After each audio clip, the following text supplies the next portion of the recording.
Welcome to listening to stories on Kevin TV audiobook channel. Chapter 781. He already has 3 daughters. Eris, wait and get back here. She'll handle it.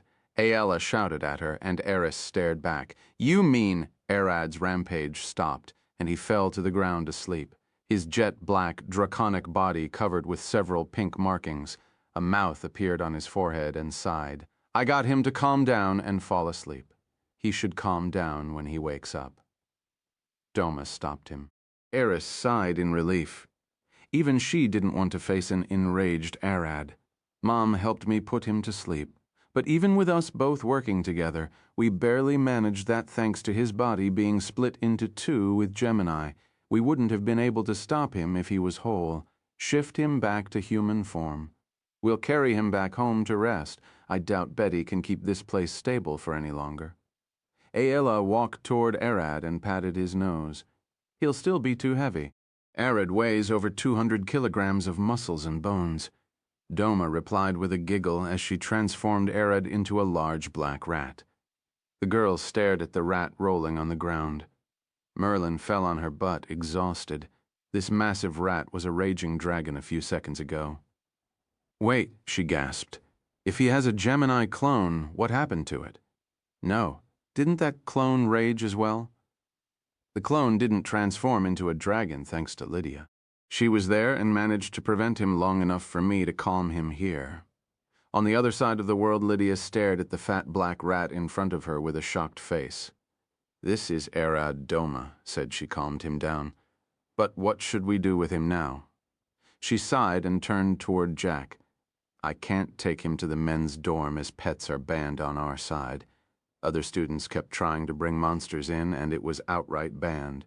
He waved his hands. I can't keep him as well. We can't just leave him here. Some vultures might eat him. She gasped, Vultures? Jack extended his artificial arm forward and shot Arad. He was unharmed. You can hit with all the mages of the university at once, and he would be unharmed. He's that durable. She shook Arad and his stomach jiggled from left to right. Let's give him to Senna. She should be able to find a solution. They went back to the university, and Lydia took Arad to Senna's room, while Jack went back to his room. Senna, it's me, Lydia. Are you inside? She knocked on Senna's door. Senna opened the door and looked outside with a yawn. She had just gotten into bed for a sweet nap, but this paladin had to come knocking on her door. With an annoyed voice, she asked, What brought you here? This. Lydia showed Senna a basket with Arad asleep inside. Can you keep him with you for now? It's a long story, she explained what Doma told her. Oh my, of course, I'll keep him safe until he wakes up. Senna snatched Arad off Lydia's arms. I'll give him a nice place to sleep in until he wakes up. Lydia stared at her for a second, then left. She can't keep Arad with her while going around with Jack. It's safer for him to remain with Senna. Senna closed the door and rushed to her bed with Arad in the basket. She stared at him with a grin. This isn't the real one, but it's the Gemini clone. Even so, Arad is Arad. She put him beside her bed on a table and sat beside him. With one finger, she rubbed his head. I'll lock you in this body for now so you won't suddenly transform and break something. Please don't worry. I'll let you go after this. She lifted him out of the basket and laid him on her bed. She then covered him with her blanket and went back to sleep by his side. Aella took Arad's real body back home and laid him to sleep on his hoard, which was a large pile of gold and gems that the kobolds dug out of the ground. As they saw Arad lying there in his draconic form, the kobolds rushed everywhere and brought towels, blankets, and brooms. They climbed on Arad's back and started scrubbing him clean, using ropes and ladders to swing everywhere. They even made a makeshift crane using tree trunks brought by Miriam's children to lift Arad's wing up so they could clean under it. A whole operation that took hundreds of kobolds 2 hours to finish. As the cleaning ended, Miriam came in. She had just got out of the meeting of the wives in which Alla, Eris, Mira, Merida, and Isdis confronted Merlin about what happened. The decision was complicated, but the sentiment was clear. As long as Arad is fine with it, they generally don't mind. Merlin sighed as she stood up from the couch and walked toward the table. She poured herself a cup of water and gulped it down, exhausted. I don't know if this is good or bad, but it at least ended. Amber approached her. What good or bad you're talking about? They gave you the green light. What else could you ask for? Arad is the problem. I just sent him into a mindless rage. I should have watched my words. I seem to have forgotten I was dealing with a dragon to think me of all people would make that mistake. She looked at her. Do you think he'll be angry at me? I doubt it. Arad isn't a mindless dragon. He's more human than most humans I've seen in my life.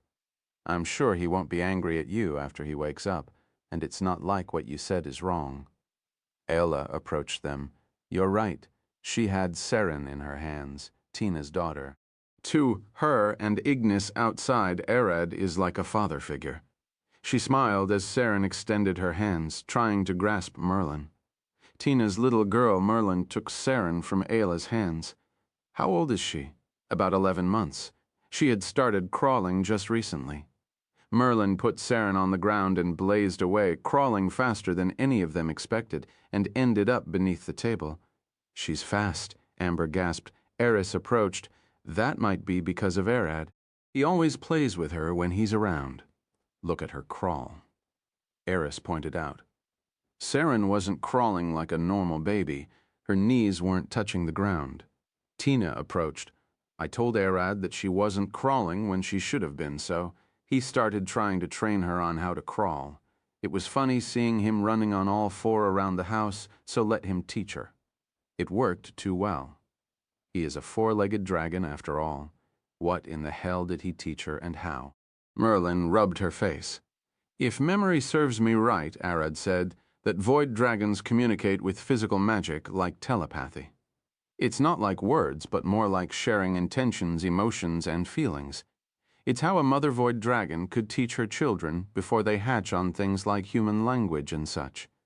He did the same with Seren, speaking to her mentally, albeit he said she can't reply or form any tangible thought yet. Aola waved her finger. It's not Arad alone. Mira walked in. Losi worked on that as well. She's always playing with Seren whenever no one is around, right? She looked at the window, and one of the flowers then sprouted a mouth. Seren is such a sweet child, a pure heart and overflowing energy. Losi smiled. Now that I think about it, she isn't that much older than Arad. Wait, what? Amber gasped. Seren is 11 months old, Arad is 7. She's more like his older sister. They looked at Seren, glaring at them from under the table. Nah, we could say he's way older than that. I mean, he was learning before hatching and is accelerating his aging by eating souls. He's at least a few hundred years old. Eris waved her hand as Tina went and lifted Seren off the ground. Do you know what class she is yet? Merlin asked. If fact we do, martial class usually never show up until older age, but we can catch magic classes early. Tina smiled. This little girl is a sorceress, and a very special one at that. She lifted her up. Divine bloodline. She's an Asimar, blood in her veins. The divine spark could be seen glowing in Seren's eyes like sunlight. Now that's rare. Did you get her apprised at the church? Amber stared at them, but Tina shook her head. We didn't. Lydia said it's better to have a private appraisal as they might cause us some trouble, like asking to hand her to them so she can be raised as a nun or one of the clergy. Just ask me, and I'll be prone to make a mistake and drop a spell on the church if that happened. Merlin waved her hand. So what was the result? What god does her holy or divine magic belong to? Adam, the first human. She has the blood of the divine Chad. Tina smiled. You know Chad isn't a true god. Some believe he's just a human that got too powerful he can't die, and now lives in the heavens. Merlin stared at her. I know, Alcott was his hero. Tina looked at Merlin. He said that Chad isn't a god, but a mere human fighting for humanity and granting his power to those who seek to work for the benefit of the human race. Visit Frio Novel, Alm for the Est Anvil Reading Experience, Chapter 782. What the Daughters Are Up To, Chapter 782, what the daughters are up to. Ayla walked upstairs carrying the wiggling Saren in her arms. It was Tina's turn to cook, so she had to take care of the baby. Even though most babies were active, Saren was an extreme case. Letting her unwatched for even a few seconds, she'll disappear like a ghost. Ayla laid Saren in her cradle and closed the top with a large cover to prevent her from jumping down. Saren watched Ayla lock her in and sat down looking at her. The moment Ayla finished locking her, she climbed into the side of the cradle and started rocking it. After just a few seconds, she had built enough force to knock the cradle down and the cover fell off. Saren crawled out, running away, but Ayla caught before she could make it far. "Who taught you to do that?" She stared at her. No baby should have such strength, but Saren seemed to be extremely healthy, and with how much she played with Arad, she had put on a lot of stamina mana. "Gah! Gah!" Saren replied, waving her arms. It was Arad, wasn't it? She carried her with one arm as she lifted the cradle up. "Now I have to care for you until he wakes up. You'll play all day long tomorrow before we head back to school." She laid her on the bed and kept playing with her. Outside, Eris walked toward the center of the village with Ignis. "What are you doing now that it's winter?" she asked. Ignis lifted her head and looked back at her. "You can understand Draconic? My father was a dragon, and I lived with him and several dragons long enough to master the language. I'm doing what a dragon does best, eating, growing my horde, and building a temporary lair within Arad's territory," Ignis replied, looking forward. It was rare for a dragon to be welcomed like this in a human settlement, but the people here seemed to love her. She did help them greatly in the winter by heating the whole area, and she's even going on quests to kill monsters, usually with the brat called Agnar. He had registered into the guild as an adventurer and has been doing quite well through the low-ranked quest. After walking for a while, they reached a small cave on the outskirts of the village. "We're here. Can you crawl?" Ignis asked. "I did expect that, so I came wearing work clothes." Eris smiled. "Then follow me." Ignis crawled into the small cave. Just after the entrance, it quickly opened up into a large room where a person could stand without hitting their head on the ceiling, almost 7 feet high. Ignis didn't stop. She approached a crack that was barely 10 inches wide and crawled through it like a cat. Eris stared at her. "I probably can't fit." She looked at the crack. "You said you don't mind crawling." Ignis turned around and looked at her. "I don't mind crawling, but it's too tight. I'm certain my chest would get stuck," Eris replied. "You can squeeze them down. They are soft, aren't they?" Ignis stared at her. "Then my butt would get stuck." "I can't fit in that crack." Eris looked inside. "How far does it go?" "Like from here to Arad's house," Ignis replied. "Wait? That's several hundred meters at least." Eris gasped. "And it's all this tight?" "There are some spots that are tighter and some wider, but I say the widest don't surpass this." She showed her the equivalent of a foot. "No human would be able to reach that." Eris sighed. "That's the goal, isn't it?" Ignis stared at her. "Why would I build a lair in a place where humans could easily raid? I don't know. You'll soon grow large and not be able to reach your own lair." "I still have years before that. I'll figure something out." A flower bloomed beside them. "If you want her to reach the lair, I can help," Losi said. "You can do that?" Eris looked at the flower. "Is that possible?" Ignis added. "Of course. I was the one that opened that crack for you, wasn't I? I can simply make it wide." As Losi talked, the 10-inch crack grew to be almost 7 feet tall and created a long and straight cave leading straight to Ignis's lair. As the two walked through the cave, it closed behind them, returning back into a crack. Creating a lair within a massive ooze like Losi is a perk most dragons can't get due to their personalities. The dragon would usually try to make the ground submit, only to get kicked out. At the moment, Losi seems to have mostly recovered, and her power has started to surge back up due to Arad's existence on her. She's a creature that feeds off the mana of everything that lives on her back. The stronger they are, the more food she has. And to her, Arad was like a faucet to an endless buffet. So this is your lair. It's wide. Eris looked around, and empty is this finished, as she walked toward the center and started digging out. From the dirt, she pulled a pouch with her claws and poured the content on the ground. I've only amassed 78 gold coins, and I have them here. I do remember where every copper of them came from. After showing the gold to Eris, she buried it back up and went to another spot to dig. Here I got some jewels. The kobolds gave them to me for heating their forges. I do like this shiny pale one. They called it an opal. She then hides the gems back up. After just a few seconds, she pulled a half-rotten human head. This woman was a formidable foe, a bandit leader we faced in a quest that almost killed me. I kept her head as a trophy alongside her equipment and clothes. Everything was stored with the head. You threw the rest of the body? Eris looked at the head. Bring the corpses that you don't need to me to cremate. They'll rot and spread diseases or turn into zombies. No, I ate it. The whole body barely lasted me a few days. Ignis was a dragon after all. She eats everything and has a taste for human flesh like all dragons do. I only suck human blood. Do you think their flesh tastes good? Eris asked. They are tasty, at least to me, Ignis replied. If I had to suggest something, try a young virgin human woman. They are soft and taste sweet. Ignis stared at the head. This one tasted a bit bland. She was a bit older and wasn't a virgin at all. In fact, I expect she's been having fun with all the bandits in her band. Avoid those. They are the worst. The two kept exploring the horde while Yuaku was training on the other side of the forest. Yuaku swung her fist forward in a stance and with a passive face. Like this, her eyes slowly turned toward the little girl standing beside her. No, like this. The pink-haired little girl swings a fist and the wind bursts around her small arm.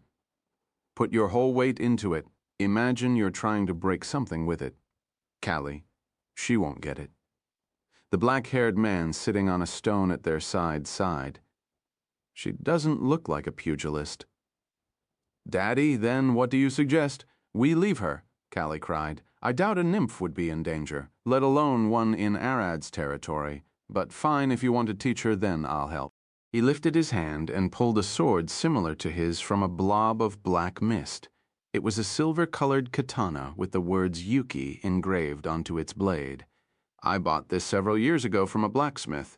It's sharp and decent, but I won't call it a great blade. Certainly not something I will ever use. He sheathed the blade and stared at it. Daddy, you bought that because you said it'd be a good decoration for the house. Mommy would get angry. Callie approached him. We never painted the rooms white, so it'll never be used. And I'm probably the only idiot to blow several gold coins on a real sword only to have it as decoration. He threw it toward Yuaku and she caught it. It's a beautiful blade. Give it a look, Caden said with a smile. Yuaku unsheathed the blade and looked at it. You're right, it's beautiful, she smiled. Now, swing at something. Those bushes over there are a good target, he pointed. I'll give it a try. Yuaku approached the bush and slashed at it. The sharp blade sliced through easily, but the bush ended up freezing. It has ice magic? Yuaku stared at Caden with a surprised face. I didn't sense any mana from it. It doesn't have ice or cold magic.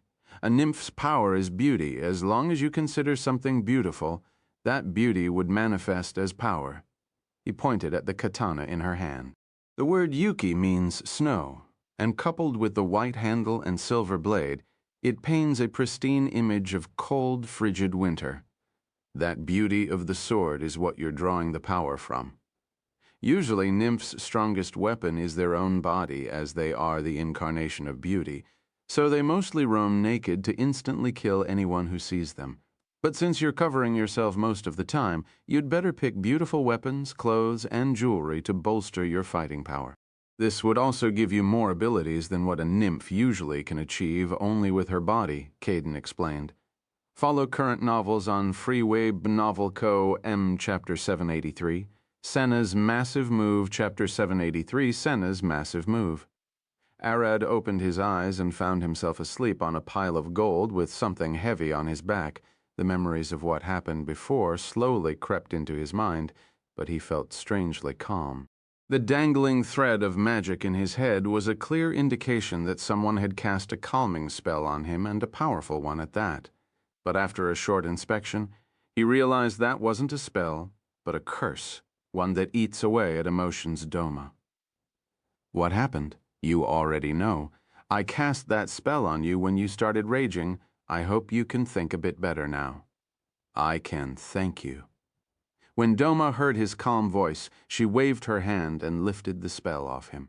Please try to control your emotions better. Yuaku and Zephyr are both fine. They'll be fine.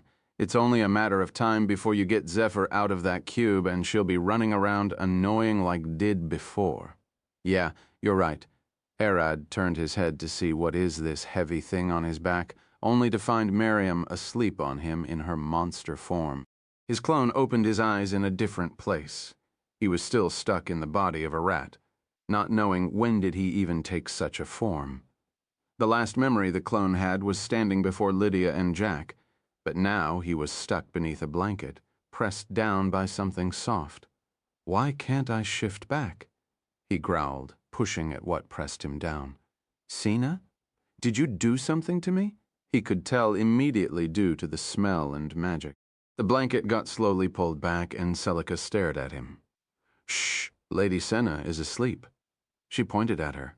Senna was hugging him on her bed, wearing a blue pajama with stars on it. Get her off me, he tried to scream, but in a whisper. Celica stared at him with a smile, finding his angry rat face to be adorable. She pulled him out of Senna's embrace and took him to hers.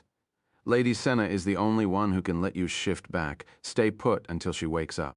Hearing those words, Arad tried to shift back but couldn't. His efforts only resulted in a rat squeezing himself, trying to change his form. I can't shift as I'm separated into two by Gemini. I can overpower her magic if I am whole, but in this state, I can't. Celica stared, patting him. You're soft and fluffy. Isn't this better than your draconic form? She lifted him up and stared at his glowing eyes. Senna yawned as she slowly woke and sat up, rubbing her eyes. Celica, you've returned. Lydia brought Arad here in his wild shape. She saw Celica holding him and smiled. You've already found him. Celica looked at her. I mean, you were hugging him while asleep. He almost choked beneath your chest. Sina giggled. He's too soft and fluffy. I couldn't help but use him as a pillow. She stood out of the bed and stretched. Celica, do we have water? I want to take a shower. Hot water is in the massive barrel beside the tub. Use it carefully. It took a while to heat it up, Celica replied. Sina approached her and took Arad from her hand. I'll wash you with me. Want to join? She asked with a smile. I want to return to my normal shape. Stop your magic, Arad said in a deep voice unfit of his form. Sina stared at him silently for a second with a smile. Stop it, he said. She started walking with him toward the bath, and he started flailing his arms left and right. Let me go. He started flailing his little arms, trying to escape. What are you afraid of? You're already naked. I'll just pour some water on your back and give you a gentle rub. Look at all the dust still stuck to your beautiful black fur, she said with a smile. Let me shift. It'll get clean by then, he said, and stopped moving. Nop? She kept walking with him. Celica, stop her. Stop her right now, he screamed. Celica looked at him. What exactly are you afraid of? You're not going in the bath with her. She'll give you a rub first and bath on her own. Not that. I don't like the stare she's giving me. Sina stared at him with a grin. What exactly do you not like about me? It's only that you don't like not being in control. You're helpless in this rat form, aren't you? Arad looked at her. I already do have wives. I'd like to avoid unnecessary suspicions. It has nothing to do with who's in control now. She giggled. A dragon says that. How about being honest for once? You're just afraid of me, since I'm controlling the situation now. Don't underestimate me. I might be a rat, but I'm a dragon rat. Arad said in a calm, deep voice, staring straight at her. This clone can't use magic as it's calibrating the void to heal Zul, and he can't use his draconic strength due to his rate form. The two forms of strength that he had are sealed, so what could he do? What could you do, even with powers? You can't beat me now. She smiled. But fear not. I mean you no harm, my Arad. Arad sighed. Well, you gave me no choice. He opened his mouth, unleashing a water jet at her face out of his stomach. Sena gasped, trying to protect her face, but Arad's aim was perfect, shooting the water straight into her nose and mouth. She fell on the ground and he landed on her, waterboarding her. Sena tried to push him away, so he hid behind her chest so she couldn't hit him. He then pulled a paralyzed scroll out of his stomach before she could stand and hit her with it. Merlin wrote that spell. As Sena's body got paralyzed, she stared at him with one eye. Such spells shouldn't work on her. What did you add to the water? Several sedatives at the highest dose possible. I know how strong you are. He smiled, standing over her breasts on his hind feet. Even a being like you would need some time to get over the poison. You aren't a burning furnace like Eris, after all. From his mouth, he pulled the nipple knife. Shall I cut your nipples off right here and now? He pointed the knife at her. For his size as a rat, it looked like a whole sword. Celica caught from the back and lifted him up, so he stabbed him in the forearm with the knife.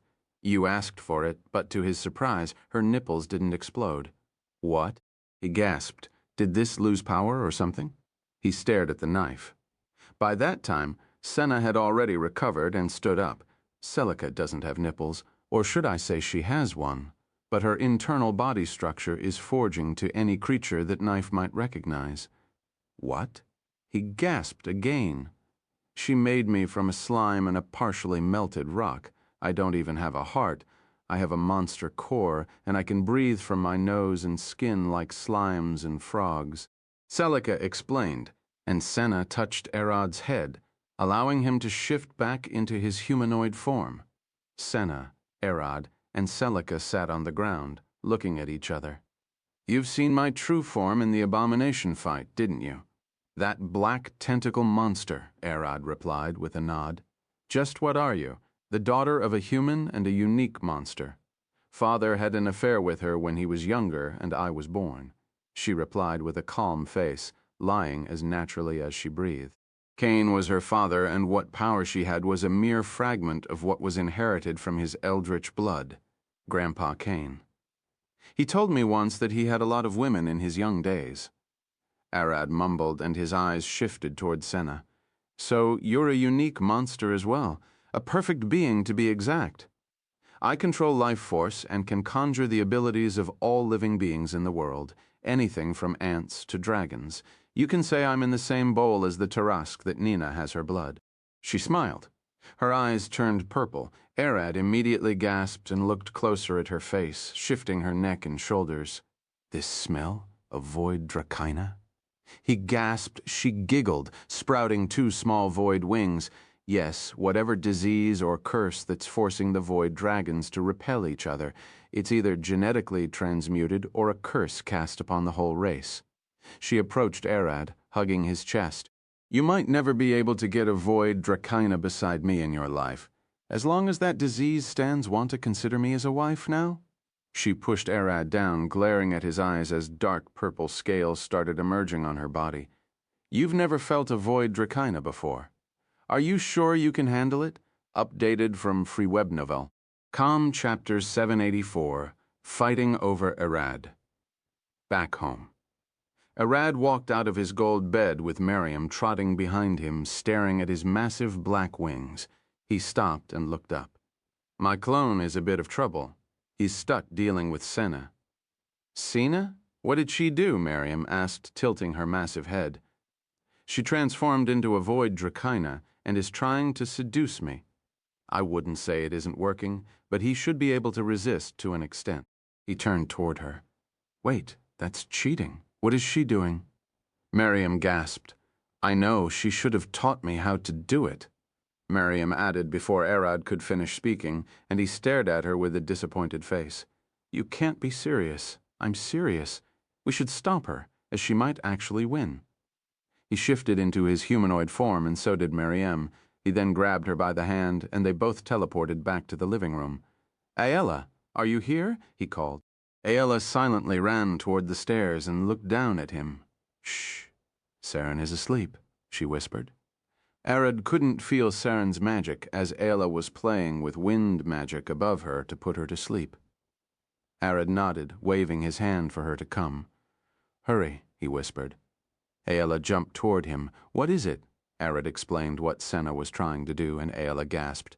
"Wait, are you serious? She can do that? I wish she taught me how to do it. I wouldn't have to worry about mana then." Mariam nodded and Ayla stared at her. "You don't get it all, do you? Tina, where is everyone?" Tina quickly explained that Eris was away with Ignis and that Isdis and Mira were in the castle, taking a look at the building process. "Almost everyone is busy and not many can move." "What about Merida?" Arad asked. "She went to visit her father's parents' grave. We should give her some time alone." Tina approached him. "What is this problem you've been talking about?" As Arad explained, Tina started thinking, how about her? She could help. She turned toward the couch. The couch was empty. "Wait, don't tell me went there again." Tina sighed, going upstairs to Arad's room as he, Ayla, and Mariam followed her. When they entered, they could see Betty asleep on Arad's bed. Even though I took her out earlier, she returned to you bed. She looked at Arad. "Betty, can she help?" Ayla looked at Tina. She was bragging about how could go from here to her house in the university is like me taking a step forward. She even went there and brought her pajama that she's sleeping with while I was pouring her tea. Tina explained. "Couldn't you ask her to help? I'm afraid that she does ask for what we're trying to prevent Senna from doing." Ayla sighed. "You do underestimate me, Ayla." Betty opened her eyes, looking at him with a smile. "I'll help him for free. I'm not that unhinged." She giggled. Arad stared at her with a suspicious stare. "You just want to crush the competition, don't you? You were listening from the start." Tina stared at her. "Yeah, I have good ears." She flicked her long ears. "See? They catch even the faintest of sounds." She disappeared from the bed and appeared standing in front of Arad.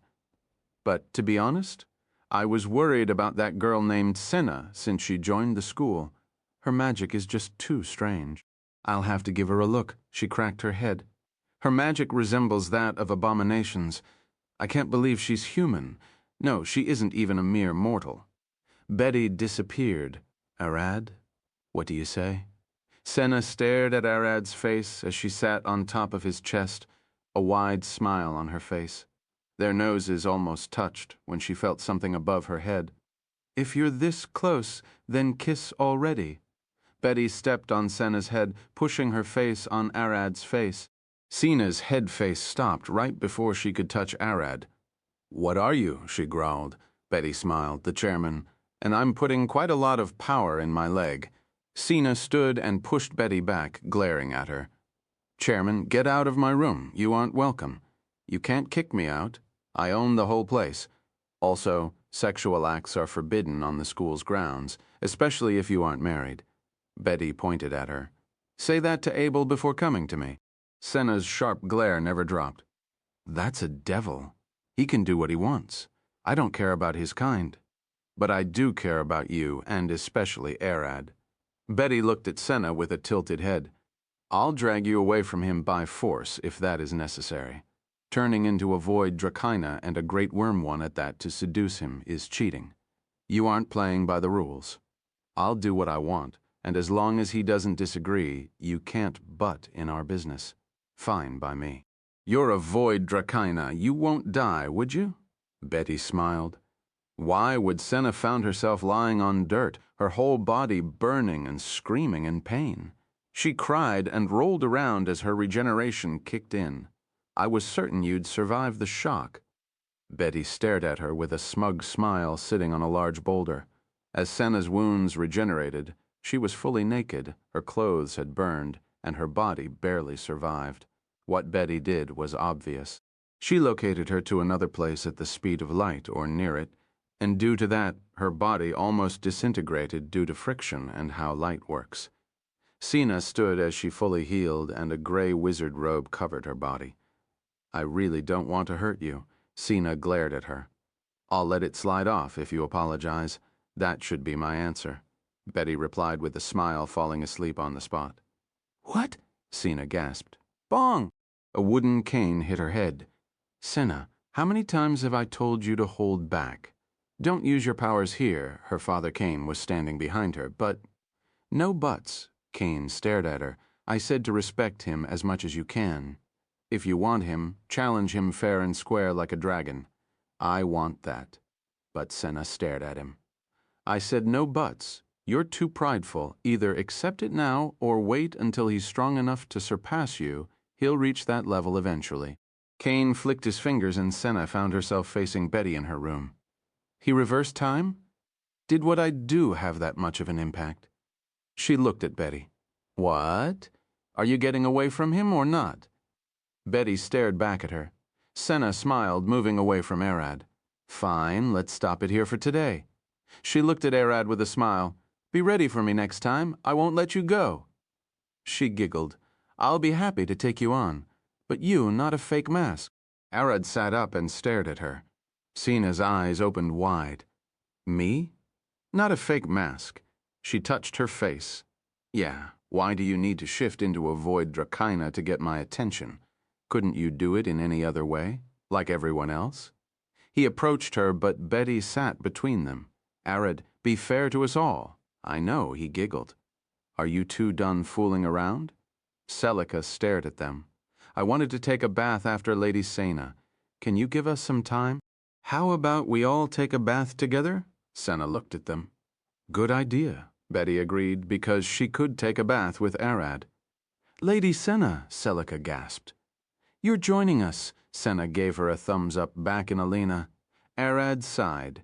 It backfired. Senna managed to take Betty to her side. I knew it. We can't trust Betty, Aela sighed. I want to be there. Miriam stared at Arad. Can we take a bath together? Master. Tina looked at him. What shall we do? No need to worry. Arad scratched his head. I wanted to end this peacefully, but he closed his eyes. Tattoos appeared across all of his body. He gave full control to Doma, and she used Virgo to shift his body to suit her. Why? Aela stared at him. Doma, can you help? Of course, who do you think I am? She flicked her fingers, and Arad's clone, Betty, Senna, and Celica all fell on each other on Arad's bed. Doma then turned Arad back to normal and gave him control. Did you teleport us here? Senna gasped, unable to believe that someone managed to teleport her against her will. No. I activated the expansion that allows me to exit time and space and pulled you with me. Then, when I returned to space and time, I chose this location and time to appear alongside you. Doma explained as she took over Arad's clone and shifted it with Virgo. That was the same expansion that allowed him to hit me. Betty stared at her. Master Doma, why do you have to get in the way? I'm not getting in the way. There is no way that Arad would fit in that small dorm bath. She sighed. I wanted to sit on his lap, Senna mumbled. Thus, use Arad's royal bath. It's the first thing Izdis and Mira finished here. I already sent a message to Izdis so she can lock the women's section for us to use. Can I not? Arad stared at them. It's fair if everyone is allowed to join, right? Doma looked at Aela. That isn't how this should work. Update from Freebnovel, OM Chapter 785, The Castle's Bath. Visit Free Wemnov, Elm, for the Est Moval Reading Experience, Chapter 785, The Castle's Bath. Arad sighed, sitting in the boiling bathwater with Eris by his side. How did it end up like this? They were in his castle's main bath, a large one able to serve tens of people that was made for the staff of the place, for the maids and workers. It was separated into sections, a women's bath and a men's bath, with Arad being the landlord and the king of this castle. Even though Baltos is using it as a base for the kingdom's royal court, the girls managed to reserve the whole bath for them and Arad. Now they were in the woman's bath, with him joining in. He looked at the ceiling.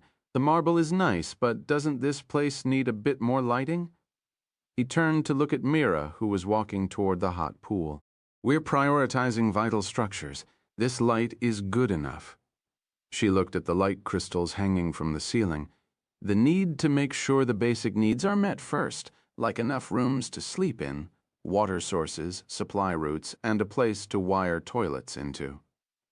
She entered the water and sat beside Arad. This is still better than anything in Alina. Merlin approached them with a smile. I bet some maids would want to work here just to have access to this bath. Betty teleported to Arad's head, standing on him like she always does. A dragon loves to flaunt his wealth. This castle is a part of Arad's hoard, his pride. Make it larger, fancier, and flashier, and make sure anyone who sees it has to gasp. This Arad person is rich, is what they must think. Arad grabbed her by the ankle and slammed her into the water face. Fist. I said no magic inside the bath. You aren't an exception. She floated to the surface, motionless. Be gentle with her. She is an important asset to the kingdom, Isdis said with a smile, sitting at the edge of the pool. She started slapping the water with her feet and using a wooden basin as a drum. Everything is an instrument to you. Arad stared at her. She was indeed making a sweet tune. Aella approached Isdis. Nice tune. Been a while since I heard it last. Elves have forgotten it. Isdis turned toward her. They've got other things on their minds, Aella replied, sitting beside her. Arad looked at them. Is there another conflict between the elves and humans? Isdis giggled. The elvish queen sent a messenger to my father. She says he can't monopolize Aradella, looked at Arad. Your power is too great to be under one kingdom. The elves are afraid you might turn on them. Renovel.com. How about you pay them a visit?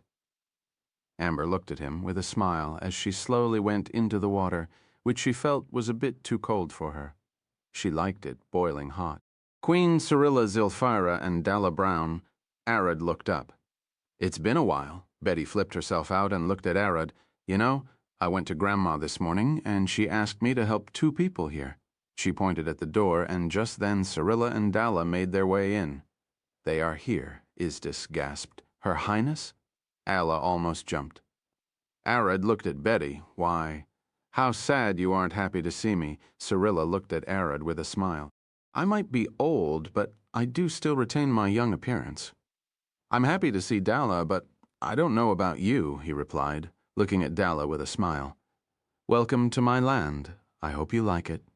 Dalla sighed. I'm only her maid, you know. Shouldn't those words be directed to her? She pointed at Cyrilla. Don't mind him, Dalla. Cyrilla sighed. This idiot loves women who can fight him. Someone like me won't catch his interest. I do, indeed.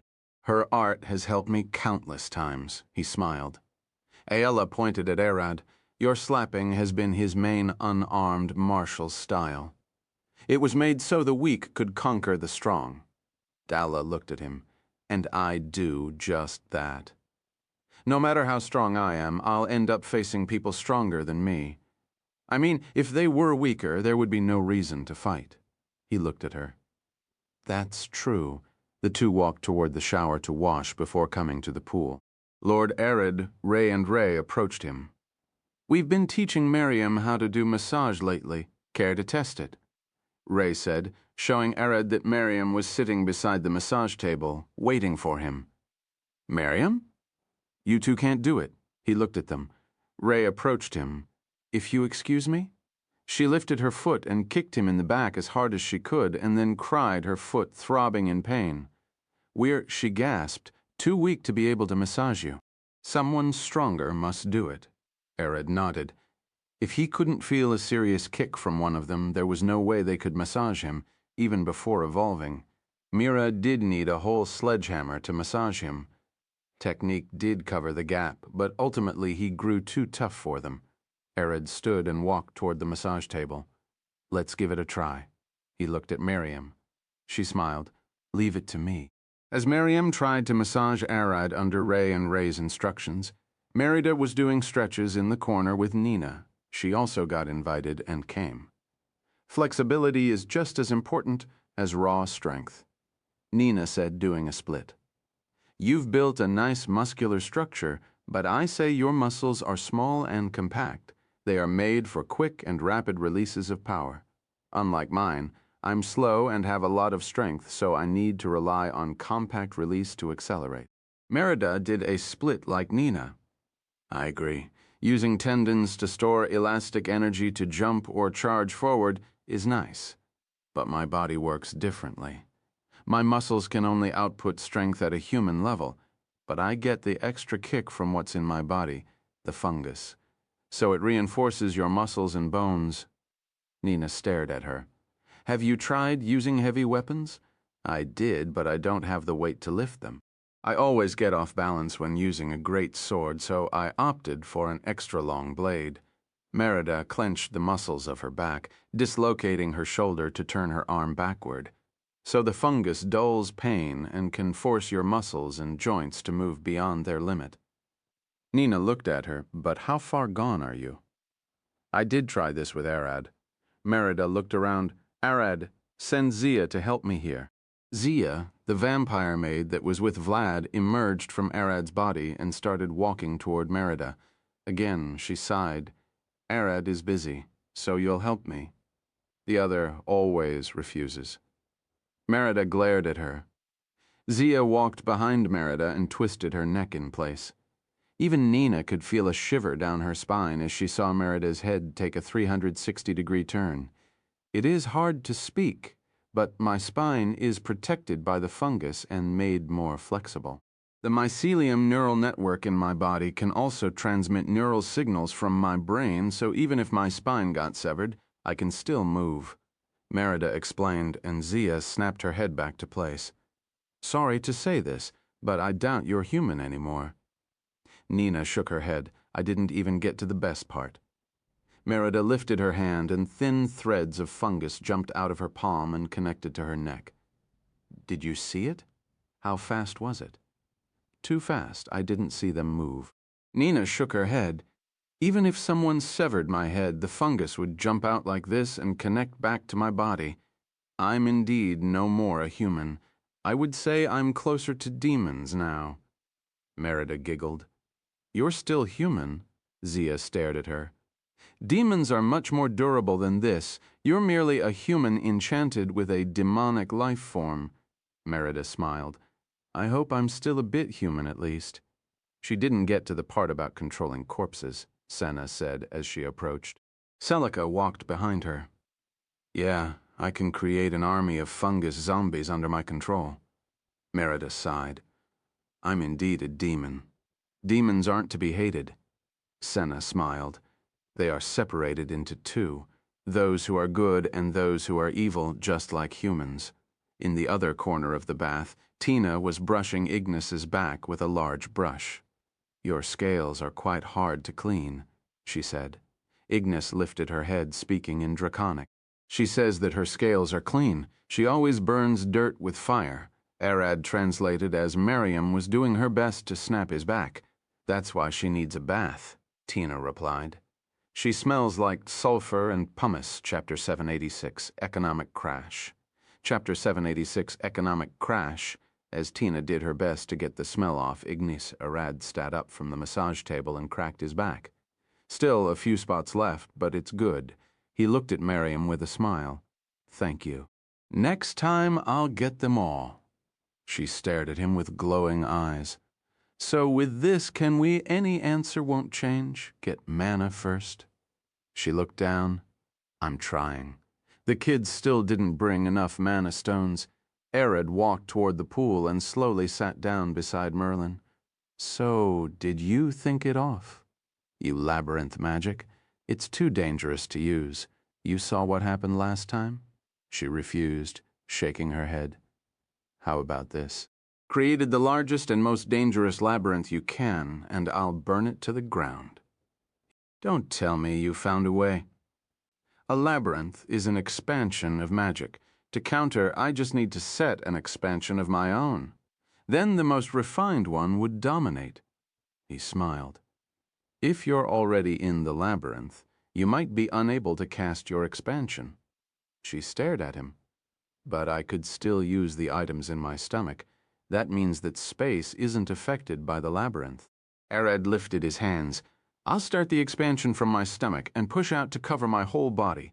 This would allow me to cast my expansion and challenge the labyrinth even if I was limited from the start. That sounds impossible to pull out. You'll have to cast your expansion the moment you walk into the labyrinth. She leaned on the pool's edge and stretched. I'll have to see you try it on my own. Fine, I prepare a labyrinth to test it out. I, too, wouldn't mind if I could control my labyrinth magic. Arad. Senna walked toward the pool and slowly sat inside facing Arad. See, we ended up taking a bath together. I don't get why anyone besides my wives is here, but I'll leave the complaining to them.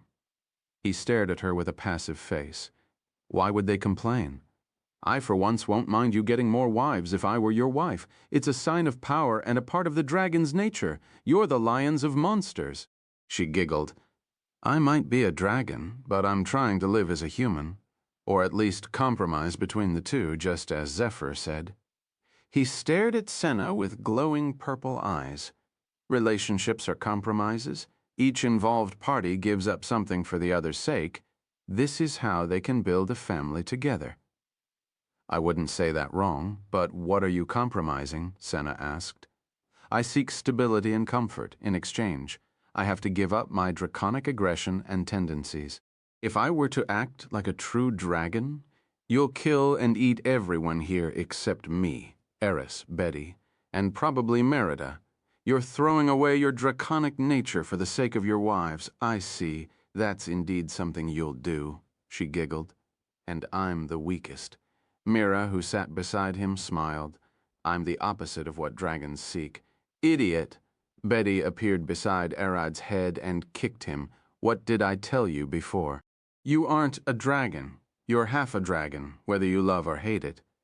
Most void dragons are born to a void dragon and a humanoid. She sat on his shoulder.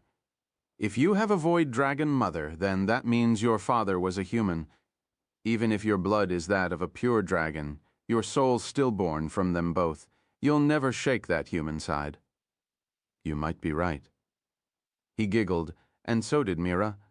Arad is Arad. He can be either a dragon or a human, and he'll remain himself. After the bath, Arad went to visit Baltos in the newly built keep. It was already past dusk, so the maids were running everywhere, lighting torches in the main hall. Light crystals were too expensive and rare to find. Even the combined effort of Sarah and Baltos failed to yield enough to illuminate the whole place. What little crystals they managed to buy were directed toward the important parts that would require light. Those are the kitchen, baths, and restrooms, and main offices that Baltos and the ministers use. One of the maids there was running across the hallway when she spotted Arad walking inside. She gasped, falling on her butt and crawling back. Wait, Lord Arad is here? The moment she screamed, all of the maids heard, and they scrambled everywhere to prepare. Baltos has told them several times that he doesn't own the place, nor has a right to it. They are merely occupying Baron Arad's newly emerging castle as a temporary measure after the capital's destruction. If one thing came to the maid's mind, it was that Arad was the one to slay Vlad and the white dragon that attacked before. This way, Lord Arad. We have the best seat prepared. The head maid rushed toward Arad to escort him inside. Don't worry about that. Izdis told me that Baltos wanted to see me. Is he available? Arad asked. The princess said His Majesty. Lord Baltos sent Prince Charlie with the queens to deliver them to their families to stay for this duration. I believe he wanted to speak with you about that, she replied as they reached the throne room. The two guards stared at them. Head maid Roberta, who is that? Baron Arad. The moment she replied, their faces paled. Please, this way. They quickly pushed the door open. What happened to Kin and Jin? They went with Prince Charlie as escorts. His Majesty couldn't send the queens without proper protection. She smiled. Arad could see Baltos sitting on the throne talking with one of his ministers, exhausted. Baltos, what's going on? You look drained, Arad said, walking past the gathered nobles as if he owned the place, which he does. The minister who was talking with Baltos turned around with a twisting, angry face. Who? Ah! Isn't it Baron Arad? Welcome, please come talk with His Majesty. The noble's expression changed the moment he saw Arad's face, and he moved out of the way with a gentle bow. Arad, you won't believe how happy I am to see you here. At last he stood and approached Arad with a rush in his steps. "I guess something is going pretty badly to want to see me here." Arad looked at the nobles. It was clear on their faces that they weren't happy with something. Either they don't want to be living in the land of a small baron, or something has gotten beneath their skin. "Yeah, it's bad. It's embarrassing me to ask you, but are you knowledgeable about economics?" He looked at him. Arad shook his head. "Not a single idea. All I know is that I need to hunt monsters and give them to the guild, and they pay me. We're in a bit of a problem here." Baltos waved his hand. "This land is owned by you. You do know that?" "Of course." "Well, we can't tax people here because of that. Taxes from the entire kingdom are currently suspended due to the lack of infrastructure to get them to the royal treasury. We have the gold, but can't get it here safely." Baltos looked behind Arad's shoulder and pointed at several nobles. You, and you three over there, bring all the papers and follow us," he called, and then turned toward Roberta. "Get us some tea, a lot of it, in fact." He then turned toward, "It won't impact your sleep, would it? You're in school, after all." "I doubt it." Arad turned toward Roberta. "This seems exhausting. Count me to have a larger mug." Roberta bowed. "I've already informed the maids to prepare a barrel of tea for Sir Arad when they first spotted him. That won't be a problem." As everyone went into the meeting room, Baltos started explaining how the royal family gets its money, how to run the capital, and how to spend said money on farms, construction, and so on. He kept talking for almost 2 hours with Arad just sitting there, listening. "Baltos," Arad cut him off.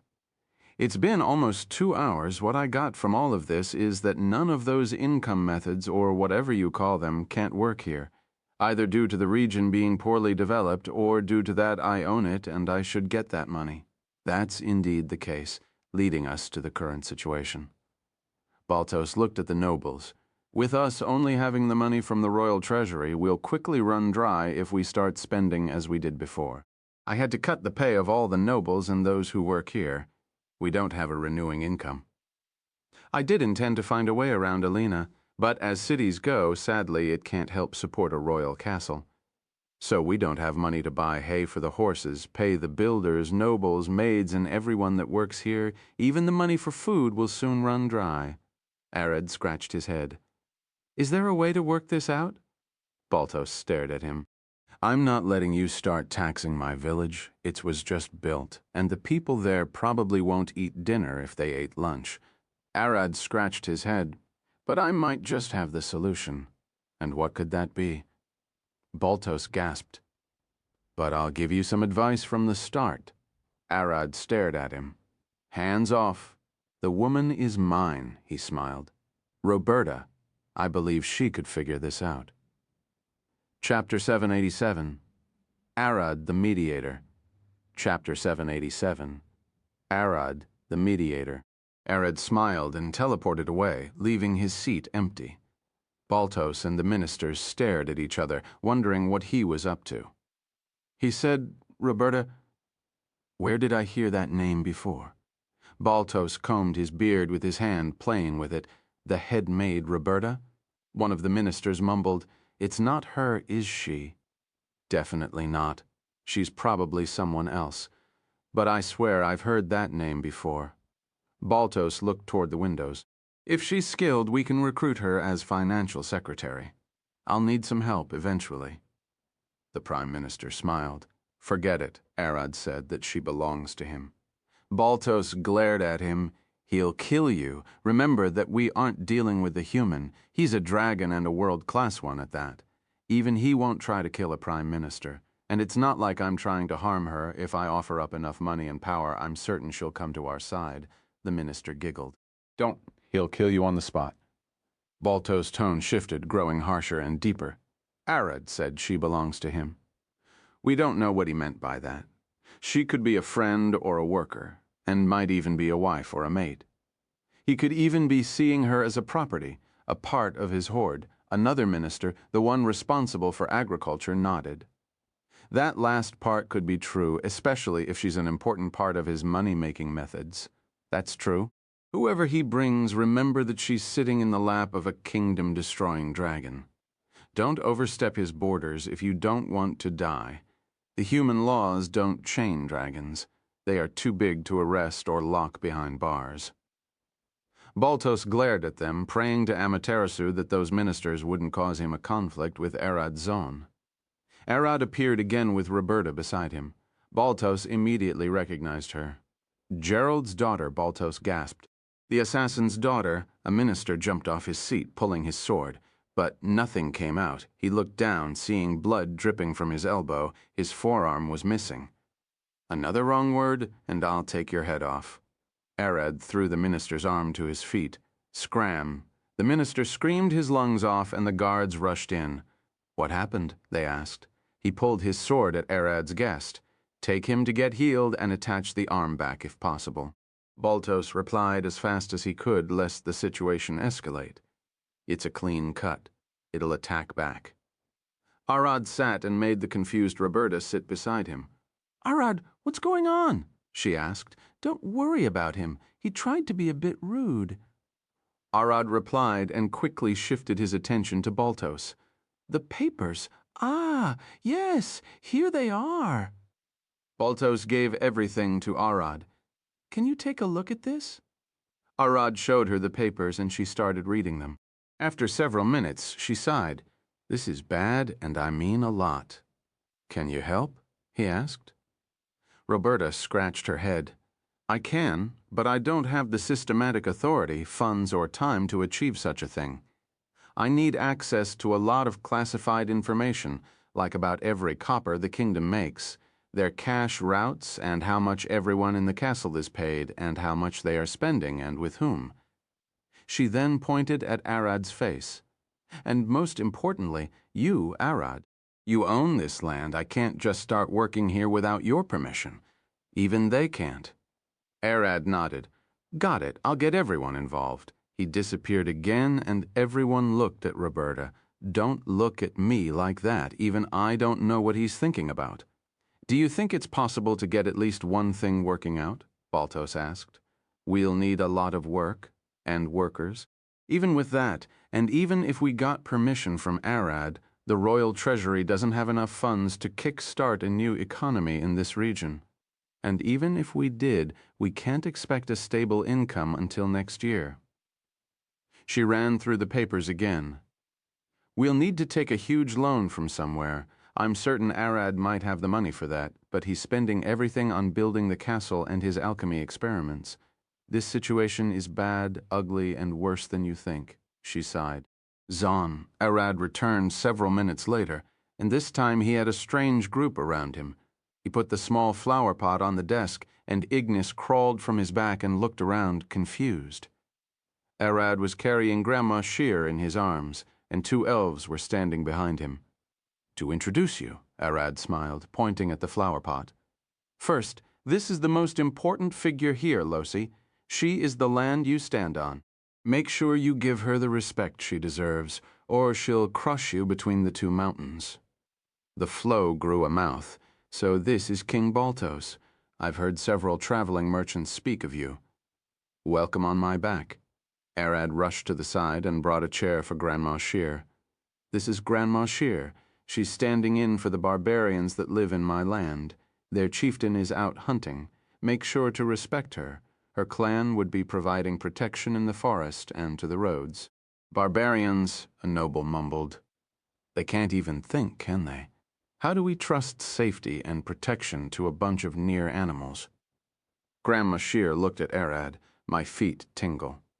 Go for it. Arad nodded, and she jumped at a blinding speed, kicking the noble in the face hard enough that his nose almost collapsed into his skull. Grandson taught a lot, insult kicked, she mumbled, going back to her seat. Just to let you know, she's Nina's grandmother, the blood berserker. Arad smiled. There are countless reasons you want to stay on her good side. He then quickly turned toward Ignis. This red wormling is Ignis. I've adopted her as a daughter, and she's currently living on my territory. I'll need you to avoid her hunting ground. This is your land. Ignis stared at Arad, speaking in Draconic. You'll be staying here until you're an adult. Know even if you became an old dragon, you can still come back here any time you want. He patted her head. She'll be living here for the next 200 years at least, so be sure to mind her presence. Baltos nodded. And who are those two hiding behind you? Arad's back was too large. It totally obscured the two figures behind him. From behind Arad's shoulder, Cyrilla poked her head with a smile, and everyone inside the room paled. The Elvish Queen? Baltos gasped, and she waved her hand at him. King Baltos, it's been a while. What are you doing here? He stared at her. I've never heard of you coming into the kingdom.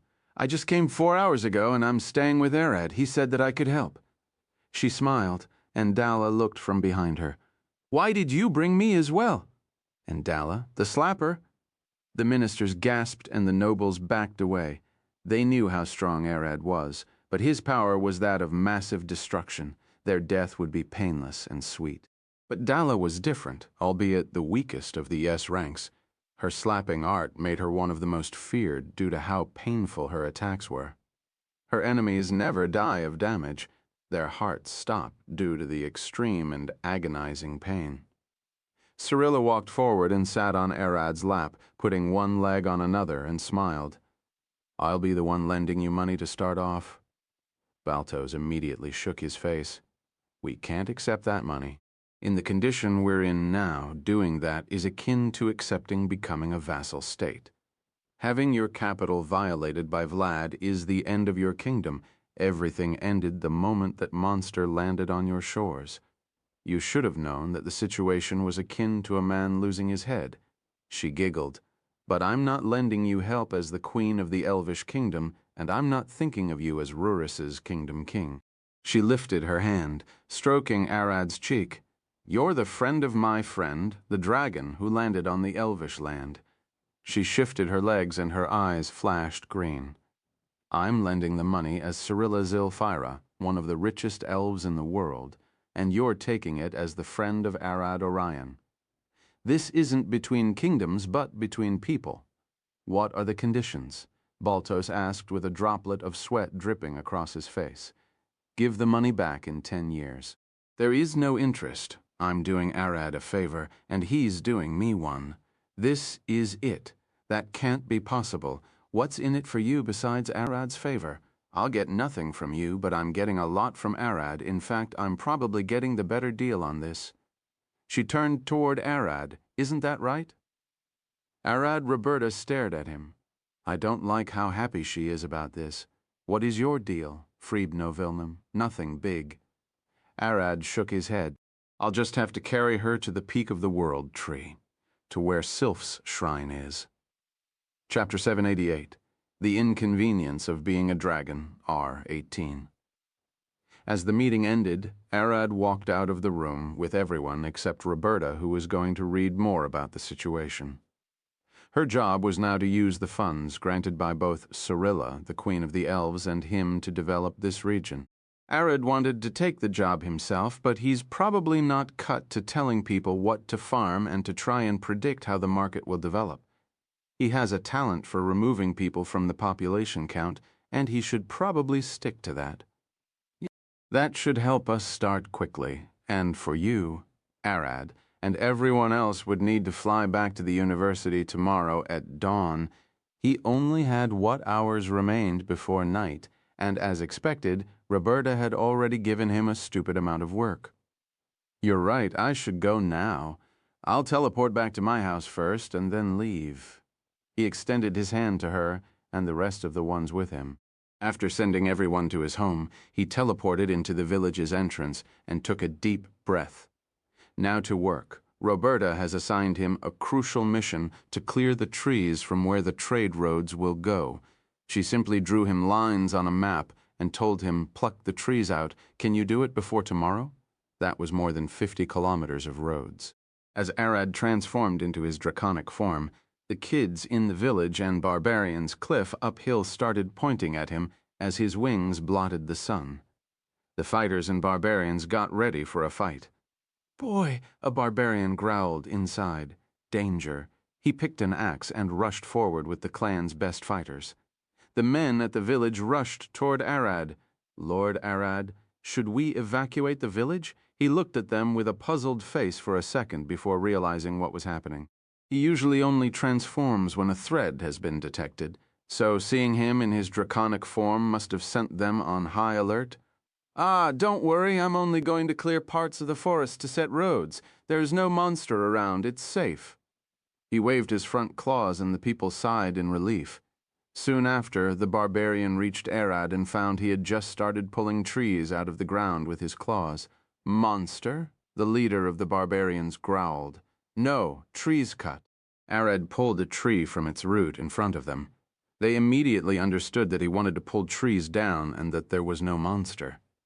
They even cleared parts of the forest to lay camp or bury the dead, so it wasn't strange to them. After confirming that, the barbarian began helping Arad cut the trees, but they ended up leaving stumps in the ground, so Arad made them scout the area ahead for monsters instead of directly helping him. Arad quickly got into a rhythm and started pulling trees faster and faster. He finished the roads just an hour before midnight and returned home. "You've back," Eris was sitting alone in the living room awaiting him. Everyone else had gone to sleep. "You sure you should be awake?" he asked. "I'm still a vampire. I can sleep at night, but it's not in my nature." She approached him with a smile. "Take a quick bath and let's head up. Or do you want something to eat?" Arad smiled. "I already hunt monsters in the forest and mountains to eat. I don't really need to eat at home. For a creature his size, a human portion would never be enough, even if Ayla spent every waking second cooking. When he was in the capital before, Arad managed to eat 2 whole whales that Kin served to him in her lair. Now he could eat even more than that." As Arad returned from the bath and headed to his room, he found Eris awaiting him there. "Today seems to be her turn." He smiled. "The girls decide on their turns among themselves. He barely has a say in what he sees each night, so it's best to let them decide. He did plan to intervene if someone seemed to be left off, but until now they made sure to keep an equal chance between all of them, and those who miss their night usually have a valid reason." "It's been a while, wasn't it?" She smiled, slowly approaching him in her nightgown. "Only 5 days, but I can understand what you mean." Hugging her in his arms, her frame felt ever so small.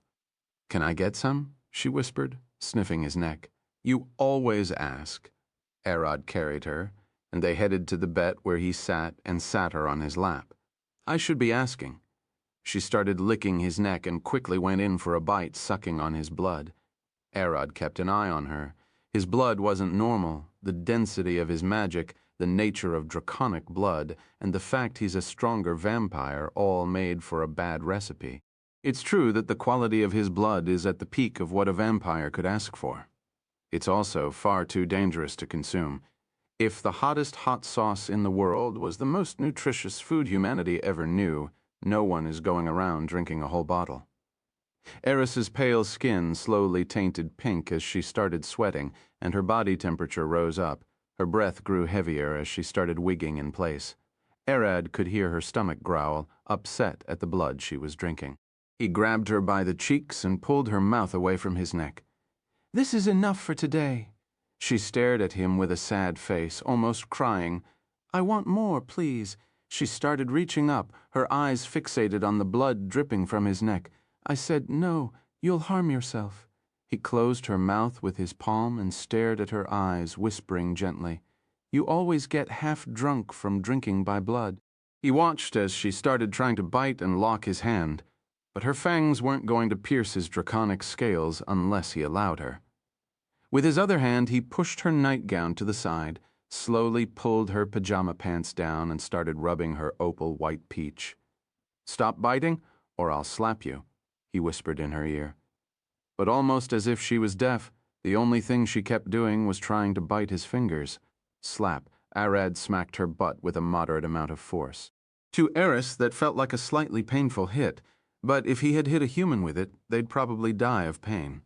Her body wiggled, contorting back. "Why hit me?" She stared at him, her blurry vision finally returning slowly to her. "Wait again," she mumbled. "Got drunk again," Arad replied with a smile. "How do you feel?" "My butt stings a lot," she mumbled, looking away with a burning red face. "Come on, remind me. What was that bet you set last time?" Hearing Arad's question, she looked away. She could feel Arad's hand slowly tightening on her butt cheeks. "Come on, say it. You were the one to set the rules, weren't you?" "I said I won't get drunk on your blood next time," she mumbled. "And what if you did get drunk on it? You were quite confident of yourself back then." He slapped her butt once again and she gasped, "You're mean." She stared at him with teary eyes. "But I'm the one who said." She sighed. "If I did get drunk, I'd accept a full rough night with no rest. With Arad being a dragon, his stamina and action time were far longer than that of a human. Even the stimulation he required wasn't something a normal woman could endure. He needs to be fast and rough, and even with that, it'll take probably an hour to get him to release a load. The first few times they did it was normal since he was technically inexperienced, but now his true stamina started showing up. None of the girls could withstand a full night with him except Merida and Eris, who have their special bodies. But now with Aella, Isdis, and Mira, it's only them feeling good while Arad is getting nothing. They just aren't durable enough for him to get real. Now that even Eris and Merida could barely keep up with him, they've started to ease up more on letting more wives join in. Eris stared at Arad with fearful yet anticipating eyes. "Can you please?" "Well, at least," she mumbled. Arad giggled. "Sorry, I was joking. You don't have to put up with any of this." He gave her a deep kiss. "I'll be as gentle as I could." Eris pushed him away. "No, I promised you I can't be the only one feeling good. Let's do it." But at least she stared at him with a serious face. "Suck my toes while we do it." She's a half-elf after all, Chapter 789, A Spark of Brutality, R18, Betty walked across the hallway, silently sneaking around the corridors. "Where are you going?" Cyrilla and Aella caught her. She gasped, trying to run away, but they caught her by the hair and dragged her away from Arad's room. "Let me go." She tried to scream, but they muffled her mouth, preventing her from reaching Arad's room. Inside Arad's room, Eris moaned, but her voice never escaped the walls. The whole room was locked in Arad's void expansion. She was the one who promised he could go all out, but it indeed hurts now. Shivers ran down her spine as her insides writhed, her hips moving on their own, and the pain quickly shifted into pleasure, but something seemed off. Her vision began to blur as her mind blanked. She woke up in a white room looking around her in shock. "Where am I?" she asked, but no one responded, and before she could know it, she was sitting alone in a forest with 5-headed sheep walking past her. She stood even more confused, but she immediately fell back on her face, feeling a sharp burn in her stomach. Outside, too, Arad Alice seemed to be fine, moaning and responding to his moves. She even asked him to slow down sometimes, or even go faster. This was going too well, but he could sense a strange calmness flowing over her mind. "Are you okay?" he asked, giving her a deep kiss as he stopped mid-thrust. "Yeah, keep going. Don't stop now," she replied, gasping for air as her hips twitched, and he could see drool dripping from her blood-red lips. Red vampire magic flashed in her eyes, making them glow red as her polished black nails reflected the candlelight. Her torso twitched again as her eyes almost rolled back, and her pale skin seemed slightly red under the candlelight. She dragged her feet over Arad's chest, grazing his chest with her toenails. But as his scales were too durable, he didn't notice that her toenails had grown a bit longer and sharper alongside her nails. Inside her own mind, Alive fell on the ground, clenching on her stomach. Something twisted inside, eating at her guts. Soon she felt a cold liquid dripping from between her legs, and looking down, it was a pool of her blood in front of Arad. She had just came. But Arad never stopped, and on the other hand, he started moving faster as she kept asking for more. He bent over her and started sucking on her nipples, albeit the position looked awkward due to how large he was, as Eris stared at the blood spreading outward from beneath her. She could feel something fall off from between her legs. A large red crystal rolled forward and melted into the blood, causing it to shimmer. On the hazy blood, Eris saw her own reflection staring back at her, growling as she growled and crying as she cried. The reflection mimicked her every move as a reflection should, But it suddenly stopped doing that and instead stared back at her in silence. The reflection looked silent, but Eris could hear it in her head. A voice similar to hers, but giggles with each word. "What is this place?" "I was with Arad a moment ago," the reflection said, mimicking her inner voice. "Who are you?" Eris growled. "I'm Eris. Who are you? What are you doing in my head?" "No, you're a mere reflection." Eris smacked her fist onto the blood, but the reflection growled. "You're the reflection," and she stood, crawling away, and disappeared from the blood. Eris stared at the ground and struggled for a second to gather herself, and then stood, taking a few steps forward, only to see the reflection back on the blood, sitting on another spot. "Why do you keep following me?" she roared. "You're the one following me." The reflection growled. "Am I going mad now?" They both suddenly felt a sharp pain in their stomach, and they fell on their faces, panting outside. Arad had just filled her insides, and she started twitching. Arad pulled out and looked at her. "You can rest. Do you need something?" he asked. Eris, too, several deep breaths, and looked at his eyes. A smile crossed her face, and she lifted one leg out, spreading her cheeks open. "Use this now, like last time." Arad stared at her open butt for a few seconds. "You sure? You can barely breathe. You should rest." "I never felt better. Please don't stop now." She wiggled her butt. "Fine." He approached her and slowly pushed himself inside, but she stared at him with a sad face, tapping his face with her foot. "Arad, why so tame now? What's going on with you?" He started to think that something was off about her. Is she not fully sober after drinking his blood? Eris extended her hands and grabbed Arad by the elbow, pulling him down on her. "Listen to me, I won't say it again. You've asked for a rough one, and I've got ready for it. To be gentle now. It'll ruin the mood." She licked his neck and, "Can you do me another favor, please, just this time? What is it?" He cupped her face. She kissed him, her fangs growing longer and longer. "I'm starving, Arad. I want more of your blood. Can I get it, at least once, like a proper vampire? Come on, please. I'm letting you go all out on me, am I not?" Arad suddenly pushed all of his length inside her, causing her legs to extend forward as she screamed in pain, gasping for air. "It hurts, see, half crying." Eris wrapped her legs around his hips and pulled him toward her. "Don't stop. Go all out. But let me drink your blood." Arad started thrusting as hard as possible with her current durability, and she almost rolled in place from the pain, but everything felt worth it when he whispered, "Drink, but I'll stop you if it looks like you're getting too drunk." Eris opened her mouth and jammed her fangs on his neck, vigorously slurping the blood out of his veins as he hammered her insides. With each thrust, Eris felt a sharp pain alongside her reflection, and they both crawled forward, staring at the empty white horizon. At that moment, a pale white sun appeared on the horizon, shining brightly as a massive boulder emerged from the ground.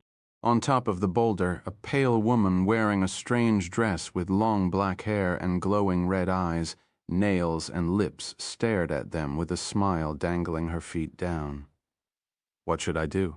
This has been delegated to my authority," the woman said with a smile, and Eris could recognize that figure from the church. Amaterasu, the goddess of dusk and down, the one she believed in now as a paladin. Amaterasu looked away. "Shouldn't you be the one doing this?" she growled.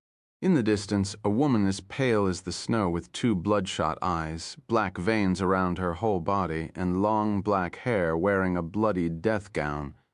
"I own the vampires, but those who believe in a god belong to that god.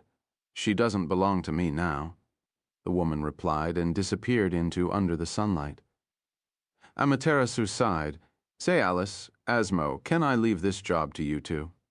she asked, and her son got blotted by a set of black wings. Right beneath the boulder, a twin appeared. Two fair women with long blonde hair and heterochromatic eyes, one black and the other golden. "It's your job, not ours," the two said simultaneously. Eris might not know who they were, but if Lydia was here, she would tell at once. Those were Amaterasu's Archon, the ruler of the 9 hells, Asmodeus. Eris started tapping the Asmo and Alice's heads with her feet.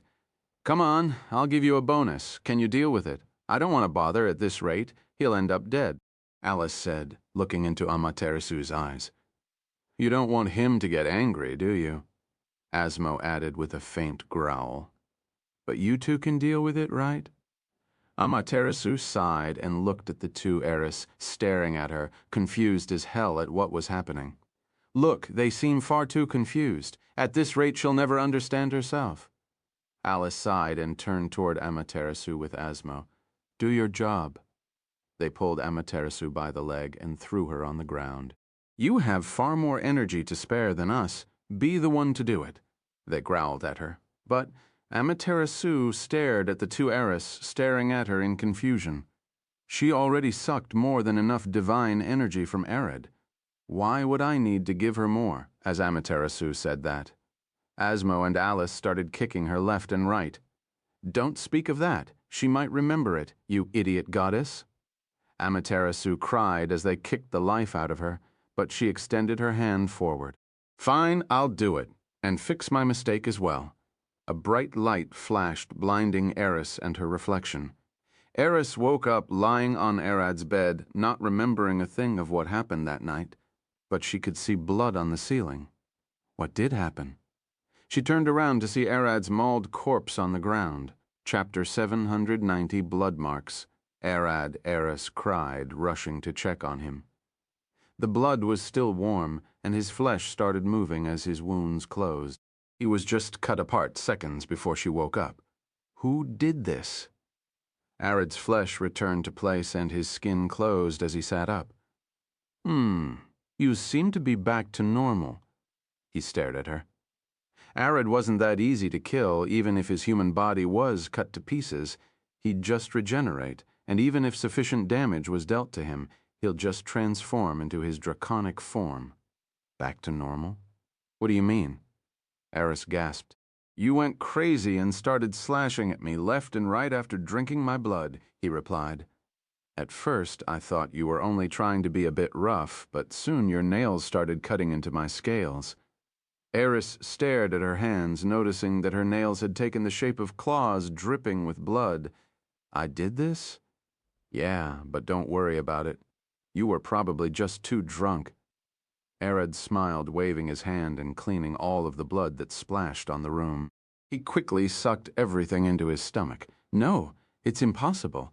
I can't cut you with my nails. I don't have enough strength to get through your scales." She stared at him. Arad approached her and lifted her hand. "Look." He ran her claw on his forearm, cutting a wound. "They've got sharp enough. You've grown stronger in some way, but I'm certain it's not vampirism. I couldn't sense any blood magic from you at all while you rampaged. Wait, you could have restrained me, couldn't you?" "Why let me cut you up like that?" she cried. "I tried to stop you, but your body kept burning me with holy magic. I could counter it, but that might harm you, so I chose to tank the damage instead. Especially since I couldn't sense blood magic from you, I doubted that you could have healed while drunk." Eris sat on the bed and rubbed her eyes, feeling exhausted. "What did happen? I feel like I've had a really bad dream." As she looked at her hands, she started to feel it. Something else surged beside Amaterasu's holy magic. "What's this?" she mumbled. Erad tilted his head, staring at her. "I don't know what you're talking about." "You said I had holy magic on me? How was it?" "I can't tell it's holy magic like everything else. Burns and hurts a lot." Well, Erad wasn't a religious nor a cleric or a paladin. He wouldn't be able to tell the difference between different types of holy magic. Iris stood. "I'll ask Lydia when we get back to the university. She'll know better. Or you can ask Sarah as well. She's a cleric after all." Arad smiled. "I keep forgetting that she's a cleric of Asmodeus. Won't that make her a cult leader of some kind?" Eris sighed. "I wouldn't call it a cult if she's a devil that believes in the ruler of the hells. Doesn't that make sense?" Arad tilted his head to the other side. "Devils believing in devils, you're right." She stood. "How much still until dawn?" "Not much." Arad stood beside her. "Wear something, and let's head down and take a quick bath before the rest wake up. The two headed to the bath, and Arad quickly filled the tub with water. Eris filled a bucket and put her hand inside, heating the water with her plasma. After they washed out, the two sat inside the tub. "Say, Arad, you aren't angry about me attacking you?" "Why would I? You were drunk, and even if you weren't, you can't really kill me." He pulled her to sit on his lap.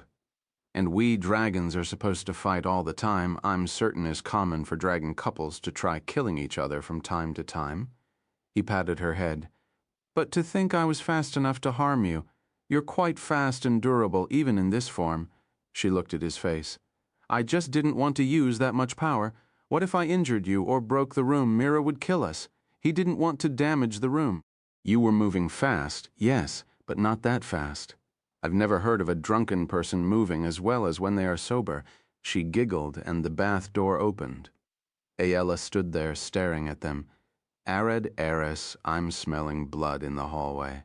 What did happen?" "You can," Eris gasped. "I'm sensitive to blood, you know.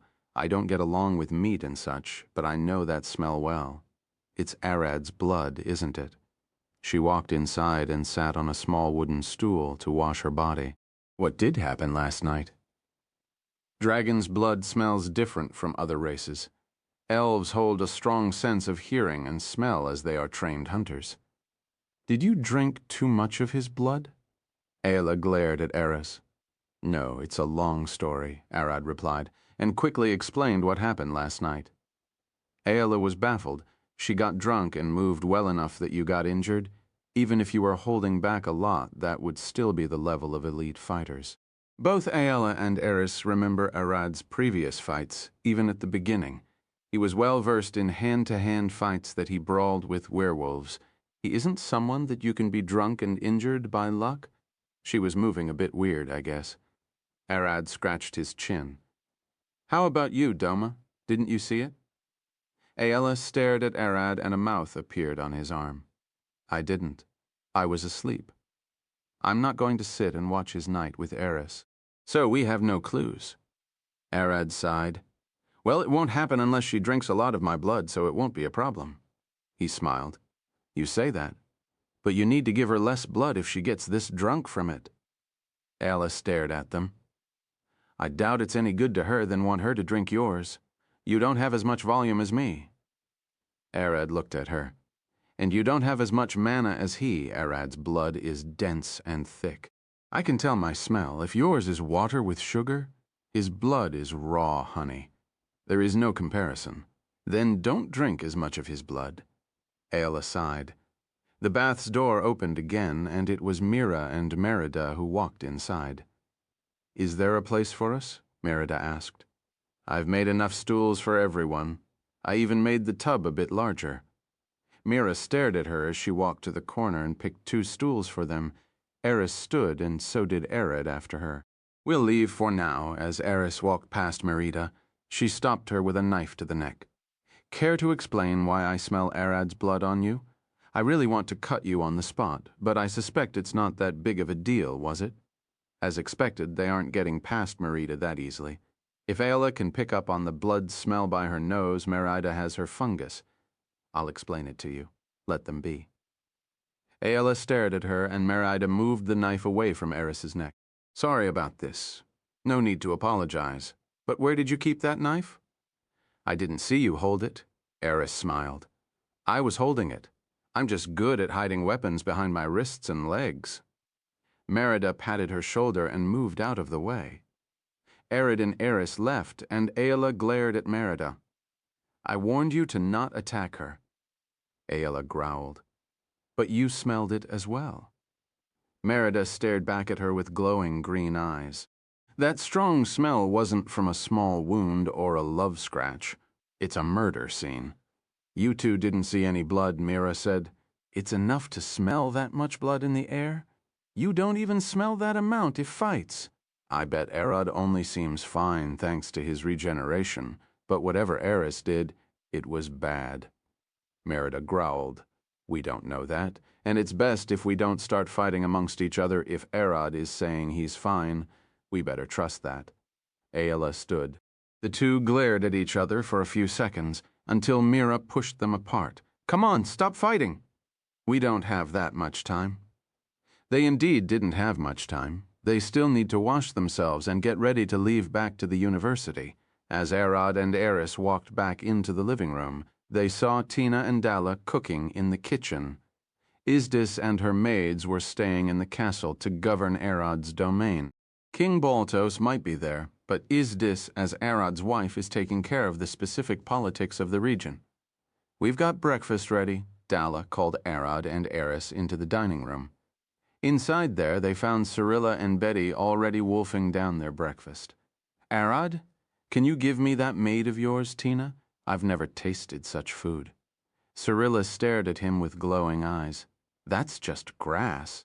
Arad stared at her bowl of veggies. He could only see salad, onion, carrots, and several leaves. All elves can't digest meat, so they are considered herbivores. On the other side of the table, the small Betty was wolfing down a whole plate of fried eggs, sausages, 2 steaks, 5 boiled eggs, beans, cheese, mushrooms, and roasted tomatoes, all downed with a large mug of beer. Where are you putting all of that? Arad stared at her, swallowing a whole egg. If I ate well, I might grow taller, Betty replied, and quickly turned toward Cyrilla. Elf, give me that maid of yours. She's a great cook. I'm ashamed that Dalla can cook meat, Cyrilla sighed. Then give her to me. I'll put her to good use. Betty smiled. No, I'm not giving her to you. She's my maid, bodyguard, caretaker, and trainer. Cyrilla pointed her fork at Betty. Get your own maid. No, I want her. And won't all those roles give her a lot of power? Betty stared at Cyrilla. She indeed does. Besides me, she has the most influence on the Elvish kingdom. You never had a maid, so you might never know. But the job of a maid is one of the most lucrative and influential jobs out there, and one of the safest as well. Cyrilla turned toward Arad. Say, if Tina asked you to blow a city, what would you do? I'll blow it sky high, he replied. See, that maid holds a lot of power here as well. She basically has a dragon at her fingers. All she needs to do is play her cards well. Cyrilla smiled. I should have picked a maid job. It's probably easier than being a chairman. Chapter 791, Arad and Abel's Deal. Chapter 791, Arad and Abel's Deal. Arad transformed outside his house and stared at the village and the castle. The weekend had ended faster than he expected, and the dawn of a new school week was upon them. He stared at the rising sun and then looked north. An hour's flight at a reasonable speed. He looked at Ayala, who just walked out of the house. Please slow down a bit more this time. Not everyone is used to your flying speed, she replied. Albeit they were fine riding on his back. Riding in a carriage that he carried was giving them motion sickness, especially when he started flying between mountain peaks at a high speed. An hour is too long, Betty said as she stood beside Ayala. I'll go ahead and wait for you there. Do what you want, bling. Betty disappeared in a flash, and by the time Ayala turned to look at where she stood, Betty had already reached her office at the university. Just a second after she walked inside, Lucia came looking for her. Chairman, I finally found you. She smiled. I wasn't even here a second ago. We're used to your movement, so we set a magic detection net to catch you when you return. Lucia walked into the office and closed the door after her. We have a lot of work to prepare for the week's courses and tests. We need you to approve all of this. Lucia waved her wand and a pile of papers fell on the desk. Betty stared at the papers and giggled. Well, I wish I stayed. She sighed and started reading and signing them. The other teachers would bring you their portion soon. Please get mine done first. Lucia smiled and Betty gasped. Wait! There more? Far more than you can expect. Lucia left the office, and Betty smacked her head on the desk. Too much work from the start. I want to leave. An hour later, Arad finally reached the university and landed outside the city in the swamps. He laid the carriage down and shifted back to his normal form.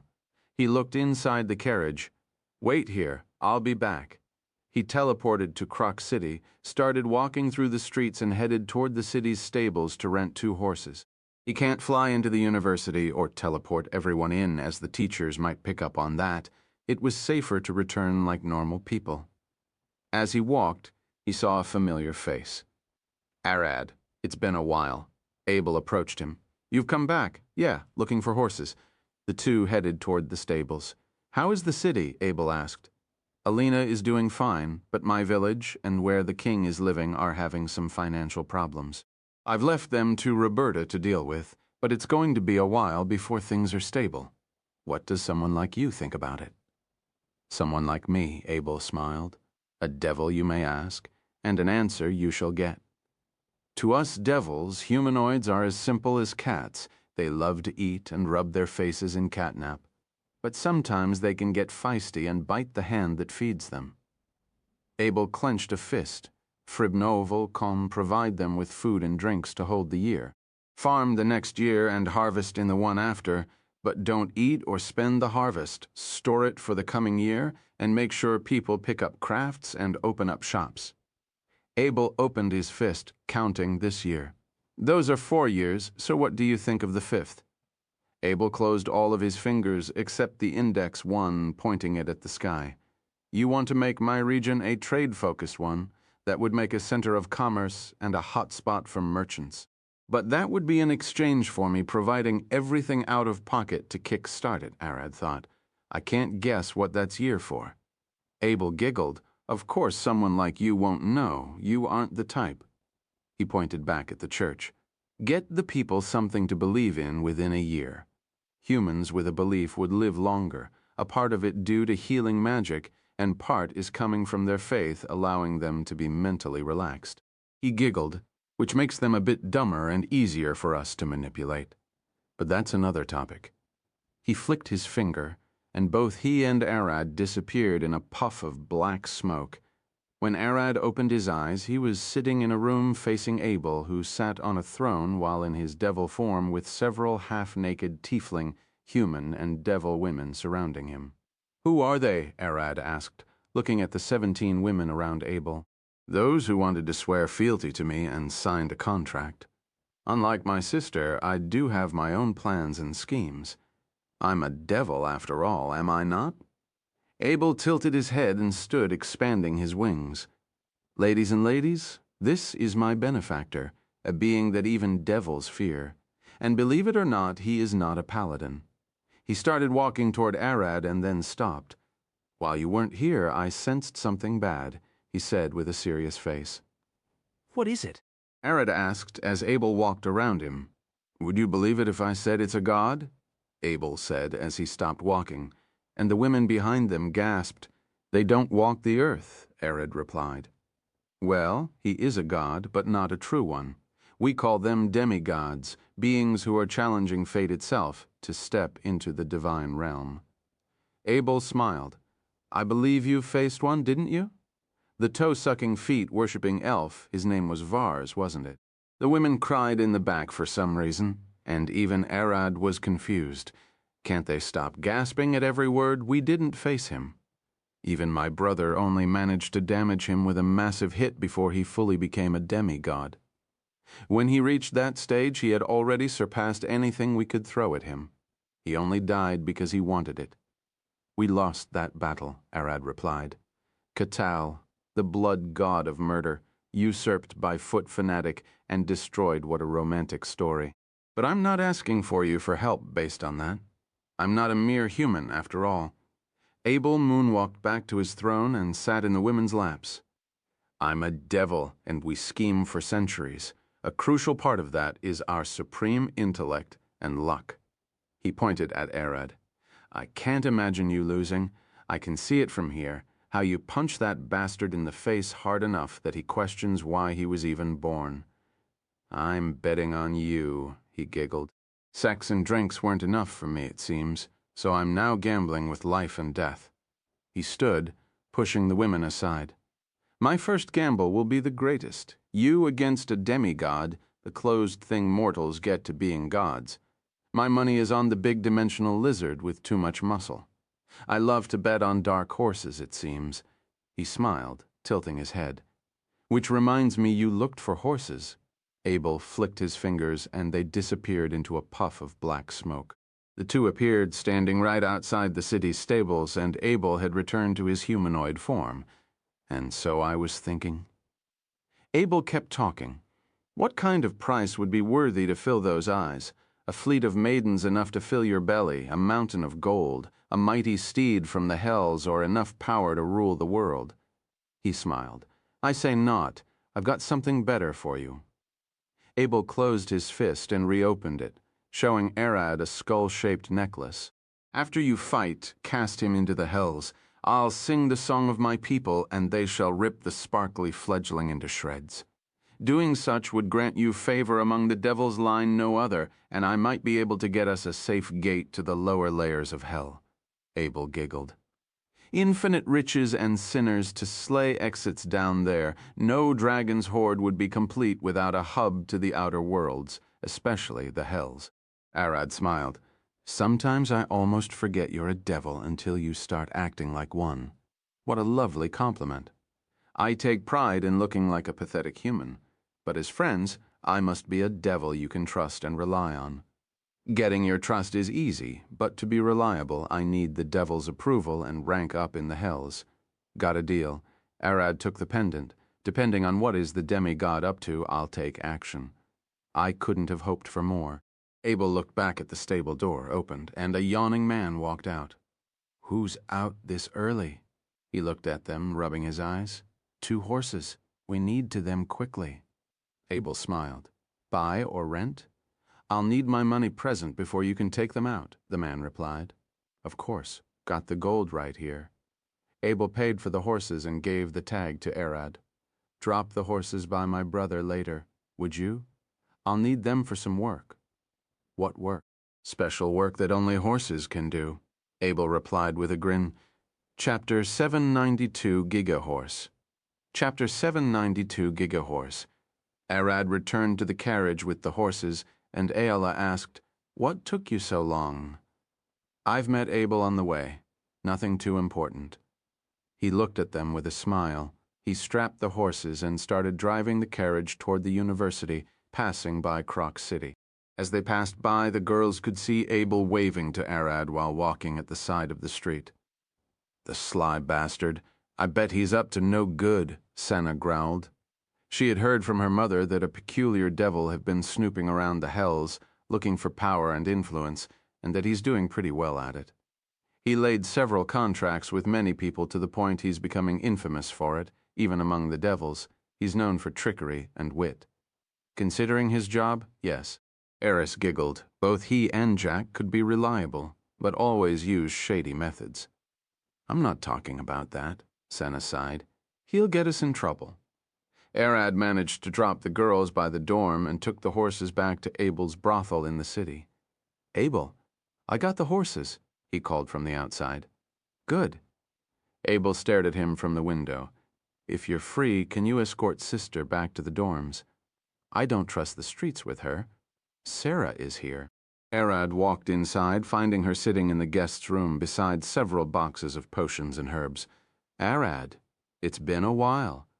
She looked at him with a smile. What are you doing here, brother? Asked for a shipment of stamina potion aphrodisiacs and some medical herbs, and I was making sure he got them. She smiled, approaching him with slow steps. He asked me to escort you back to the dorms. How did you come here? Arad looked around, seeing no one. I've got several guards, but I'll be leaving them here if you're around, she smiled. I'm not a fighter. As you can see, I do need protection. She pulled a small bag from her pocket and showed the content to Arad. It was jam-packed full of platinum coins. How much is there? About 200 coins, she said with a smile, and Arad started counting on his fingers. That's over 20,000 gold coins. What are you selling? He gasped. The stamina potions are relatively cheap, but the aphrodisiacs and those herbs are pretty expensive. She picked one of the leaves. Those prevent pregnancy, and the aphrodisiac is the diluted Gracie's spit. Nobles would pay a pretty penny for them. Abel walked down the stairs. The average a girl here could make a night is around 3 gold coins. The best ones could pull upward of a single platinum coin a night, depending on what their client wants and what extras he's buying. He looked at the pile of goods. Buying one herb aphrodisiac bottle and stamina potion would allow a client to pay for a full open night as long as the girl approves. He smiled. I don't care about knowing how your business works, Arad sighed. I'll be talking Sarah to the dorms. Good luck. Sarah stopped Arad as he was heading toward the main door. Arad, could you do me a favor? What is it? He looked at her. Can transform into a horse. I want to ride you back to the dorms, she said with a smile. Don't want to walk? No, I want to look alone. She looked at the door with a grin. Catching birds. I see. He shifted into a large, muscular black steed with glowing purple eyes and a majestic mane. Is this good enough? Since Arad is a druid, he was able to transform into small animals like rats and birds. But now he can shift to large creatures if needed. But as expected, he does still stand out a lot. This looks far stronger than any warhorse I've ever seen. Abel gasped. People might mistake you for a bull. He's Arad after all. Sarah patted his neck. What else did you expect? This is a true dragon, not a horse. She jumped on Arad's back. Wait, I've got a saddle here. Abel rushed to the back rooms and brought one. Sarah jumped down and they installed the saddle before she rode Arad again. We're heading out. As I told you before, I might catch some idiots, so you'll help me later. She waved her hand to Abel as they left. Arad slowly trotted across the streets, making sure not to make any sudden moves. He knew that Sarah was as delicate as Mira. She wasn't a fighter, and not she'll be able to keep up with a wild horse. Slow down. I'm certain we're being followed. I want to catch them, not escape. She patted his neck, whispering into his ear, so not here to be just a bodyguard. After a few minutes, and as they were about to get out of the city, Arad noticed several suspicious movements among the crowd, and he could hear several people rushing out of the village a few meters to their side. I thought Jack killed all of them. So there are still more thugs around here. No, those must have moved here when the previous gang was taken down. Don't they know that meant something dangerous is here? Arad and Sarah rushed out of the gate and headed up the field as he picked up speed, pretending to be trying to leave as fast as possible. But as he expected, several armed people cut their road with a large tree. Hold up, blonde lady. We've got a few questions. Our master asked to bring you to him. They pulled their swords and surrounded her. Arad stopped, and Sarah stared at the thugs with a smile on her face, sitting calmly on Arad's back as the red sun of the morning rose behind her. Strange faces, you don't belong here. Who sent you to me? I bet it's an heir. When the thugs around here lost, he's coming to pick crumbs. I can't imagine someone like that being a sir. She stared at them with a smile, an eldritch flame burning in her eyes. Boss, I don't like her stare. I feel like she's looking directly at my soul. Take her down. We'll sell the horse in the city. It'll be worth a decent bag of gold. The boss giggled. She belongs to our lord. We can't have fun. We'll use the horse's money to hit the brothels afterward. The boss approached them and extended his hand to grab Sarah by the leg and drag her down from Arad's back. Arad turned his neck and bites the boss's forearm, cracking the bones. As the boss screamed, all of the thugs gasped. Arad turned around without letting go of the boss's arm and swung a powerful back kick at the boss's face, ripping his arm off. Sarah gasped as she almost fell. What was that? She didn't expect Arad to make such a sudden move. The thugs stared in terror as Arad chewed the boss's arm and swallowed it. What's up with that horse? The thugs screamed as their boss lay on the ground bleeding with his lower jaw ripped off from Arad's kick. Kill it! One of them shouted as he swung his sword, sending a wind blade at Arad's neck. Arad dodged the spell and jumped forward, landing with his front legs on the thug, crushing him to the ground. A man rushed from the back, swinging a dagger at Arad's butt, trying to stab his back thighs and drop him down. He had already protected himself with a simple barrier spell, so he expected to be able to tank Arad's kick-rack. It wasn't a kick from Arad that smacked his face, but instead the tail. All of the bandits charged simultaneously, some thrusting with spears and some casting spells. Arad's tail started spinning like a propeller and smacked the thug again, sending his head flying. As blood splashed, Arad's body started lifting up with gravity magic, but the tail kept spinning. Eben? Arad started cackling as his eyes burned with an eldritch red flame of blood magic. A pair of massive wings burst from his sides as two black horns emerged from his head, and he glared at them with a body burning with magic. "That's a Boycorn," one of the mages cried. "Beacorn doesn't have wings," another mage screamed. "Who gives a fuck? It has two horns. If it's anything related to a unicorn, then we're fucked. Run!" The mage waved his staff to cast Fly and Escape, but Arad landed on him with a bite to the neck. "You damned monster, how did that bitch tame you?" One of the fighters lunged forward, swinging his great sword, trying to cleave Arad's neck in two. Arad stood on his hind legs to avoid the slash, and then swung the front hooves at the fighter's face like a double hook punch. The fighter spat blood. What? He quickly fixed his stance, baffled at getting punched by a damned horse. Arad kept Sarah stuck to his back with gravity magic as he started hopping back and forth, ready to throw punches. "Nay, Ansi." The fighter smiled, taking a stance. "You must be a disguised druid." Just what kind of monster did she bring as a bodyguard? Chapter 793, Dominatrix. Sarah looked at the fighter over Arad's head, her eyes glowing red. "D," she said, and the fighter stabbed himself in the chest before his fight with Arad could restart. "What was that?" Arad gasped. "I can't fight, but I can charm people for a very short period of time," she replied. "By reducing the control time, I can exert a power similar to mind control." The fighter puked blood, staring at her with a raging red face. "You devilish bitch, what did you do to me?" "I'm indeed a devil." She smiled, "and I said die, didn't I?" The fighter pulled the sword down, cutting himself open. "Want to see how far my power goes?" She looked at Arad, patting his head. "She's using witchcraft. Hit her with an arrow," one of the thugs yelled. "At each other," Sarah said with a smile, and the archers shot each other down. "It works on everyone that's aware of my presence and can hear my words clearly." That's an impressive ability. Arad tried to think of how it could be used. "It's my curse. All devils are born with a specific curse engraved into them. Mine is called Dominatrix. The healing spells are something I learned, as I can't even use my own curse effectively." She giggled. "What do you mean by can't use it effectively?" Arad gasped, and the thugs had already started charging at them. "Leave only one kill. Everyone else," Sarah said, and as soon as those words reached Arad's ears, he disappeared from beneath her and she fell on her butt. All the thugs' heads rolled on the ground with the black horse standing in the middle of the bloodbath, staring back at Sarah. "What did happen?" Arad asked. "It was only for a fraction of a second, less than 100th of it." "He has lost consciousness.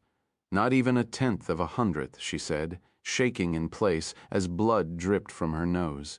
"Such heavy backlash. I probably shouldn't use it on you." She fell face first in the dirt, and Arad rushed at her as the one thug that went spared rushed into the swamps. "Are you okay?" "I want to say yes." She looked at him as she panted with a red face. "But I'm not." She started shaking. Trying to dominate Arad was a bad idea, and she couldn't handle his brain. Arad looked around. They were alone. He shifted back into his humanoid form and carried her. "Don't try it again. You'll only hurt yourself." "Yeah, that might be a wise idea." She pointed with a shaking finger. "Let's catch him alive." The last surviving thug ran through the swamps, occasionally staring back but seeing nothing. "Fuck this, I'm leaving." "Excuse me, lad." Abel showed in his devil form in the thug's way, staring at him with a smile. "Why hurry? Going fast doesn't mean you'll die faster." The thug gasped. A tiefling. No, this disgusting, ominous feeling. "You're a devil." He started running in another direction without daring to look back. He tripped on a balance and rolled in the dirt, stopping at Abel's feet. "Begging won't help, human. You can't escape a devil." Abel took a step back and tilted his head, lifting a finger up. "But I'll be happy to make you a contract. Do you want power?" "I know it's a scam. Fuck off." He looked back, and what he saw made him shit himself. A massive black dragon burning with eldritch black flames glaring down at him, all with a deep hunger burning its eyes that made his bones shiver. Sarah barely climbed Arad's head and looked at the thug and her brother. "You caught him?" "Ah." The thug screamed and turned toward Abel. The human natural pattern selection started working, and the man's mind decided that Arad, who was bigger, was a far more dangerous threat. "Devil, kill him," he cried. "So, you want a contract?" "Do I assume that piercing his heart is what you seek?" "Mortal," Abel said with a smile. "Pierce him, blow a hole in his chest," the man cried. "We need to discuss the details first." Abel pulled a scroll. "I need you to make sure," Arad growled, coming in to bite the man in half. "Just do it. He'll eat me," the man cried his eyes out. Abel smiled as the scroll went up in flames. "Done deed. Contract signed foolish mortal." He walked toward Arad. Arad shifted back to his humanoid form. "You have to fulfill the contract." He glared at Abel. Of course. Abel lifted his arm and pierced Arad's chest, leaving a gaping hole where the heart should be. "Dead! He's dead, as expected from a devil," the man cheered. Abel turned toward the thug and bowed gently. "I take pride in my work." Arad's wound closed up as his regeneration kicked in before Sarah could start healing him. "What?" the man gasped. "Devil, finish him off!" Abel approached Arad and gave him an even deeper bow. "I thank you for your help and for protecting my sister." His glowing eyes shifted toward the thug. "The contract was to pierce his heart, nothing more. I don't care if he died or survived. You should have listened well to my words." He took a step forward. "Now you're my slave for all of eternity. Stand up. We're going to draw everything we can from your mortal body." Abel Sarah growled.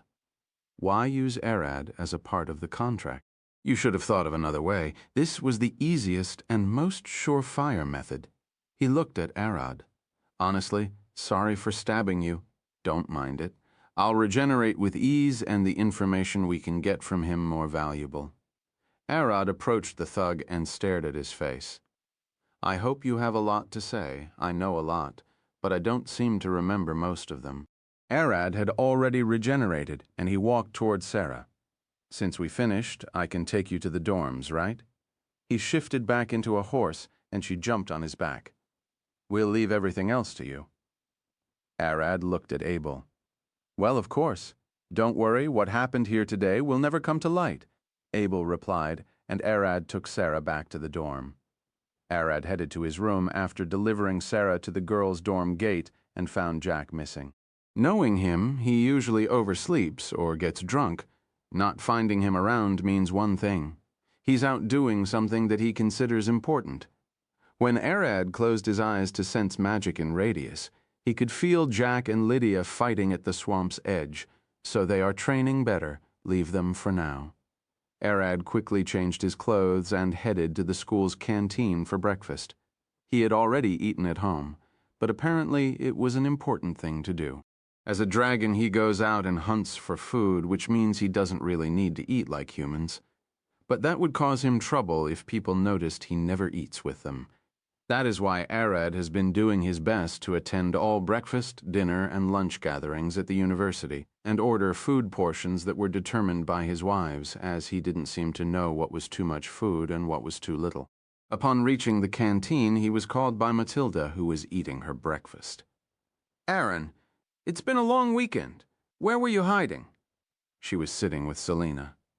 "I'm a married man. I've got wives to tend to," he replied and sat beside them.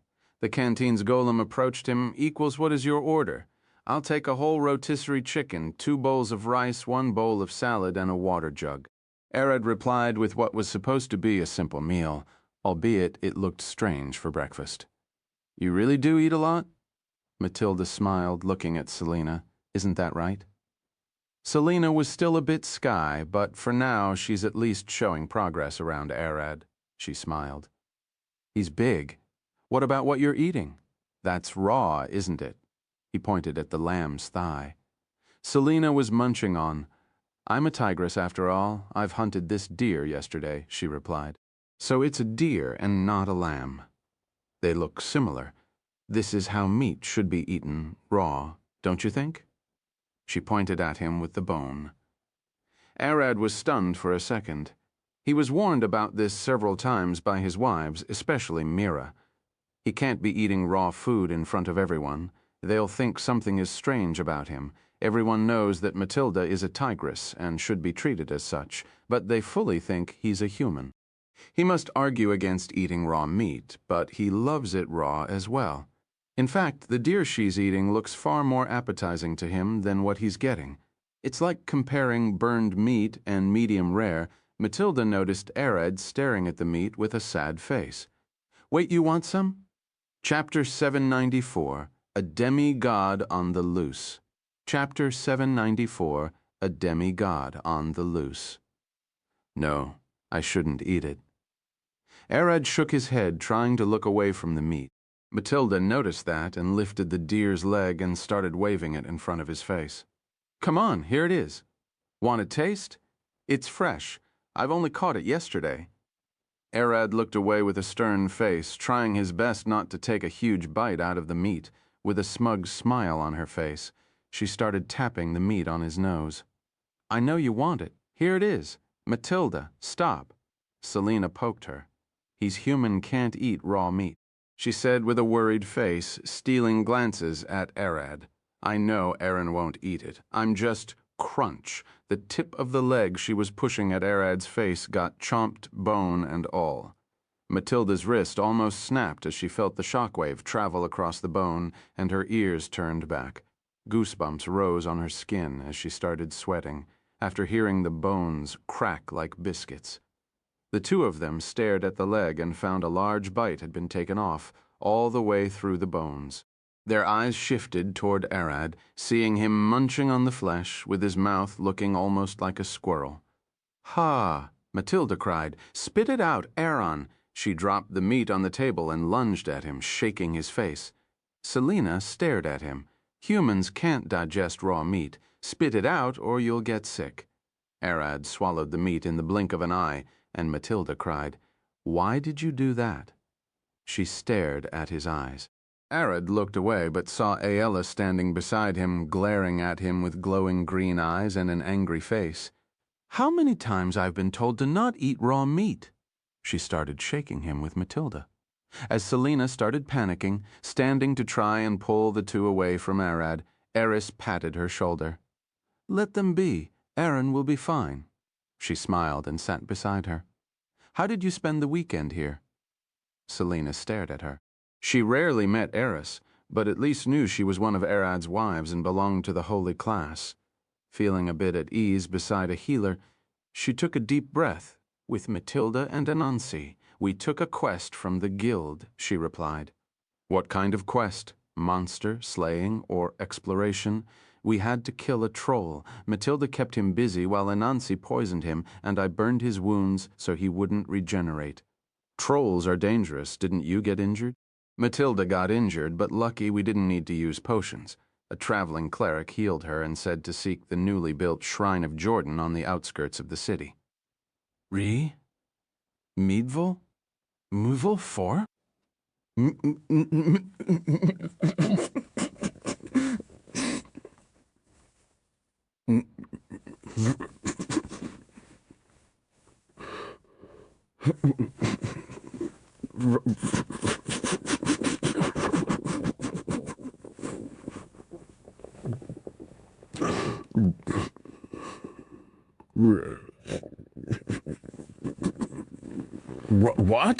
What? What?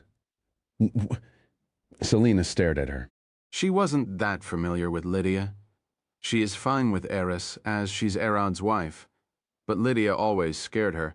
She had that serious cleric glare on her face, and Selina feared she might get a lecture from her at any moment. Lydia stood and headed to Eris, looking at her and Selina. Do you need help? She thought Selina might be sick or injured, but no such a thing looked to be the case. Did you hear of Jordan? Eris stared at her. Nope. Who is that? A student? She tilted her head, confused. If she didn't hear of him... Eris giggled with a worried face. Apparently there is a newly built shrine of him in the city. A fool man getting few shrines set up won't grant him the title of a god. Lydia sighed. He'll only distance himself from other gods. Someone needs to ask him to stop before he settles himself and the people who might be stupid enough to follow him to damnation, really. Eris looked at her. Gods aren't opposed to this. No, but they won't help anyone involved. Even if people believed in him, they wouldn't get any holy magic as a mortal. Doesn't have the ability to make it for them. But his cleric healed Matilda. Selina mumbled, and the expression on Lydia's face changed quickly. What did you say? He's a demigod, Arad said beside them, while Aela and Matilda were both trying to choke him. Abel told me about him this morning. Wait, why didn't you tell me? Lydia gasped. This is a whole other problem. We'll have to inform Amaterasu's church at once. I bet Amaterasu knows about him already. She's a goddess, after all. Arad glared at her. It is not your problem to deal with him.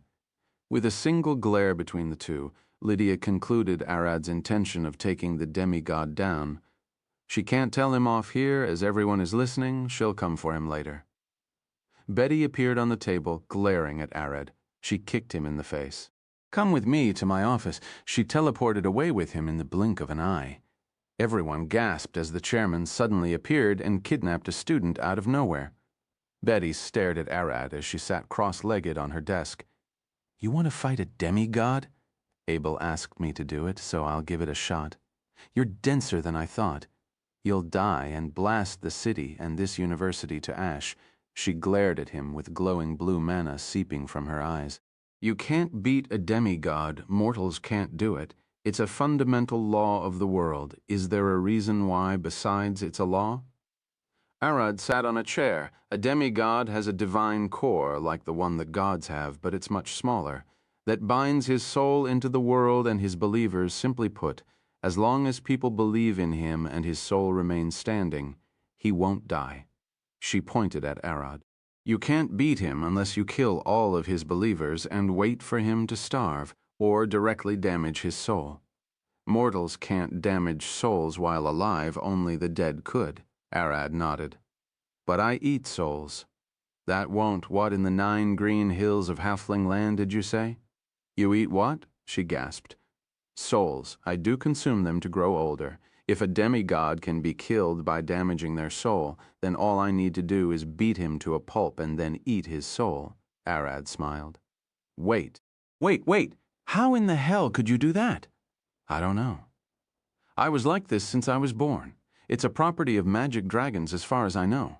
Grandma didn't tell me about this. I'll go ask her. You head back to class. I'll call you later, and don't fight the demigod no matter what. You'll die and destroy the city and university. She disappeared in a brilliant flash. Arad headed back to his class and arrived right as Lucia walked in. She looked back at him. You're later than usual.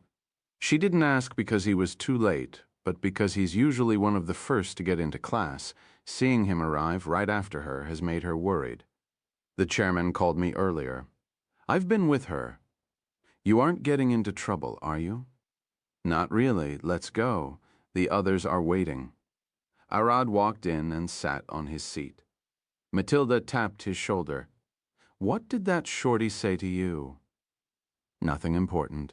Arad smiled. She just wanted to talk. People don't get teleported into the chairman's office for just talk. She wasn't angry about me feeding you raw meat, was she?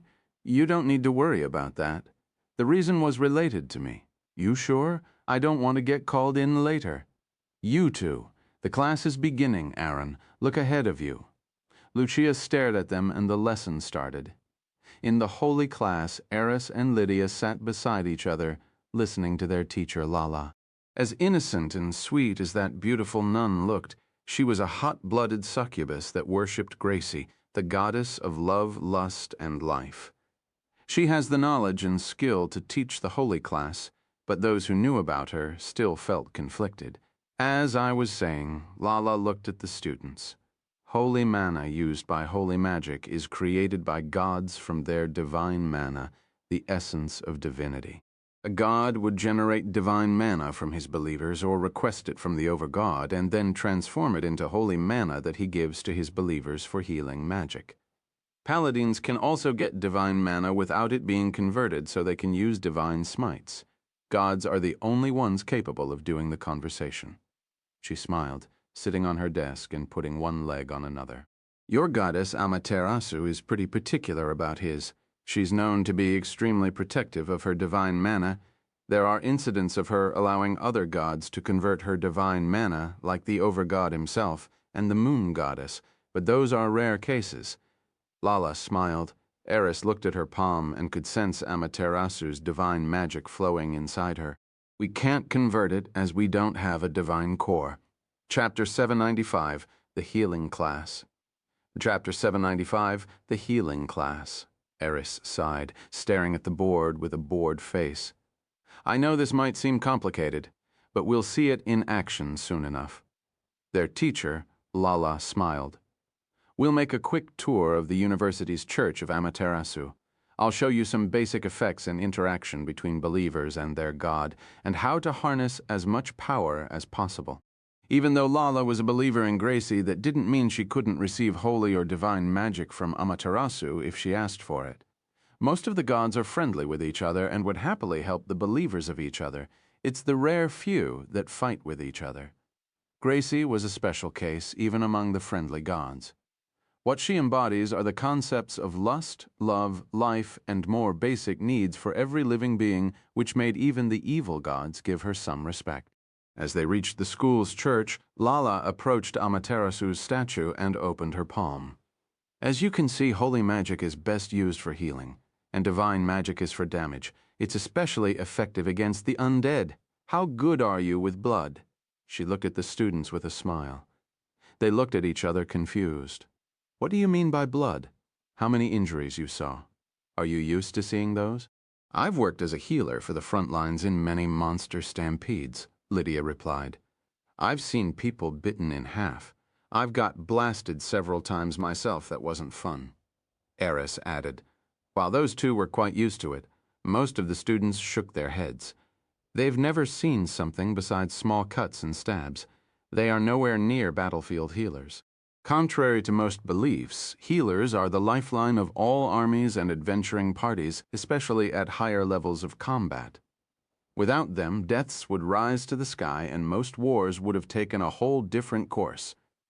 Albeit that most religious clerics and paladins can be obnoxious and hard to deal with, some even say painful to even speak with, people still tolerate them. All of that for one reason: it's the fanatic belief in their gods that turns into healing power. If you're gravely injured, you'll want the healer who would be the most insane about their religion, as he would have the best healing. Lala pulled a sword and extended her left arm. I'll show how to use healing magic the best. So we'll start with this. With a swift move, she slashed her left arm on the elbow, cutting it down. Several of the students turned around and puked. Their stomachs couldn't handle the splashing blood. This pain, it's good. Lala gasped with a slightly red face. No, I need to heal it quickly. With a golden spark, her arm grew back. Half of the students gasped. They almost never saw a healer able to regrow limbs. None of them quite expected their teacher to be that master of a healer. Lydia and Eris were about to attribute it to her fanatic love for Gracie, the goddess of love, but they noticed she was borrowing holy magic from Amaterasu, which weakened her abilities. Healing magic requires two important parts: sufficient holy magic granted by your god, which is dependent on your level of belief. The second is a vast knowledge about the target you're healing. If you wanted to heal a human, you need to know how the human body works on the inside. She smiled, looking to the side, and saw the church's priest standing there, wiping sweat off his face with a handkerchief. Lady Lala, they are ready, he said. Bring them in. Lala then looked at the students. I can't do anything about your belief in your god other than say to pray and offer more, but I can help the second part. Several men started carrying large boxes into the chapel.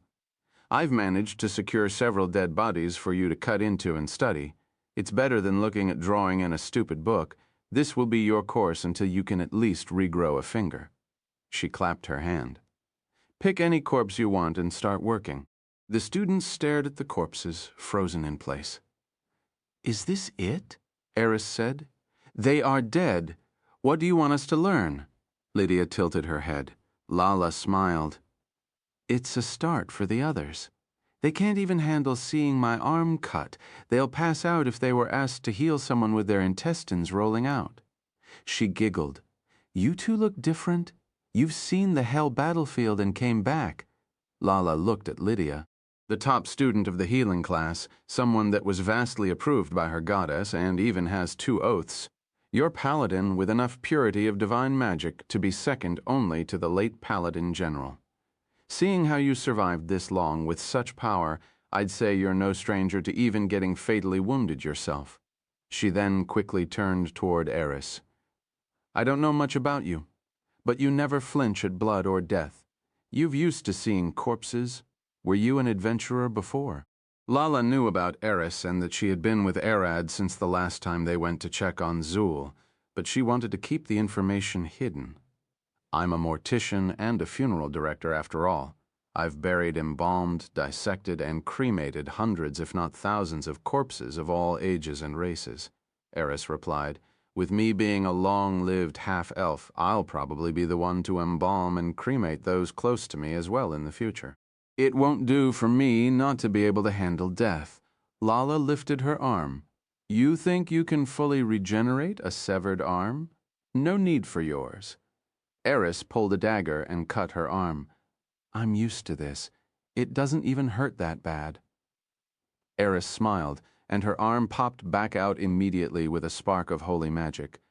"I can easily regenerate a limb with holy magic." Lala smiled.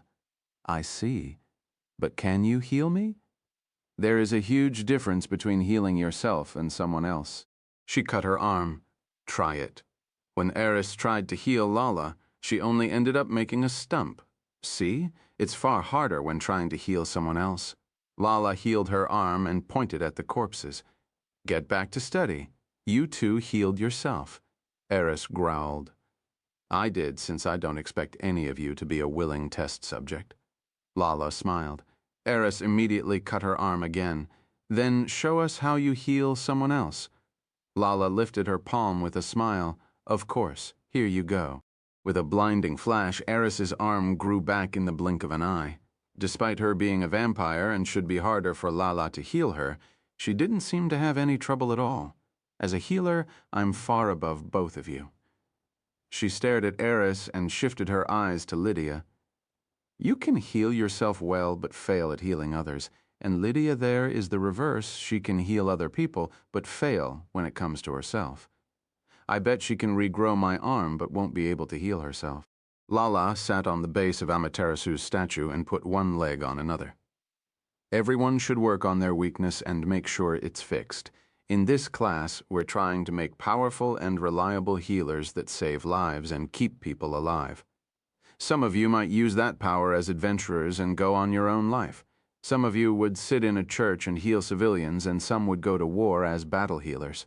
They are all important roles that need you to be the best. Healing and healers play an important role in humanoid life as they preserve lives. Potion can achieve that, but the side effects are harsher in them. A healer can dial down his healing magic if the target doesn't have enough stamina to heal, but a potion can't. You can't sit on Amaterasu's statue." Lydia stared at Lala as she saw her sitting on the base of Amaterasu's statue. That was both disrespectful and highly frowned upon. "That the rules you people made based on you, lives, morals, and beliefs. There is no direct order from Amaterasu not to sit here." Lala smiled. "You might not know, but the sun loves to stand high and look down upon people, to have them yearn for her warmth and light. Sitting here might make her feel better, seeing someone sitting at her legs." Lala lifted 2 fingers up. "Those of you who manage a sufficient healing output might receive a special course with me. How to amplify and expand healing into a massive area, and that would put you another level to other healers." Lala's eyes flashed pink with a violent spark as her hair blew back with a strong gust of wind. A wave of holy magic so heavy that none of the students could figure out from which god it came filled the whole church. Holy expansion, holy church of life. Everyone in my range is instantly fully healed to the point they look immortals. As long as I stand alive and my stamina holds, this is a no death, no harm zone. It can even revive those who died less than a couple of minutes ago." She stared at them with a smile. Eris couldn't feel it, but Lydia managed to vaguely catch on the fact that this holy magic wasn't coming from Amaterasu, which meant it was coming from Lala's true goddess, Gracie, the goddess of love, lust, and life. Free noveled calm, she's on another level. Chapter 796. A beaver call. 2 days passed quickly, and Arid was walking back to the university from the dorm with Matilda and Selena. They talked about their latest collaboration with the Holy class to synthesize medicine, but their conversation was cut short. Arid stooped in place, seeing a group of teachers and students gathered at the university's entrance. "I smell food," Matilda said with a smile, but Arid grabbed her by the head. "Keep your claws down. It's alive."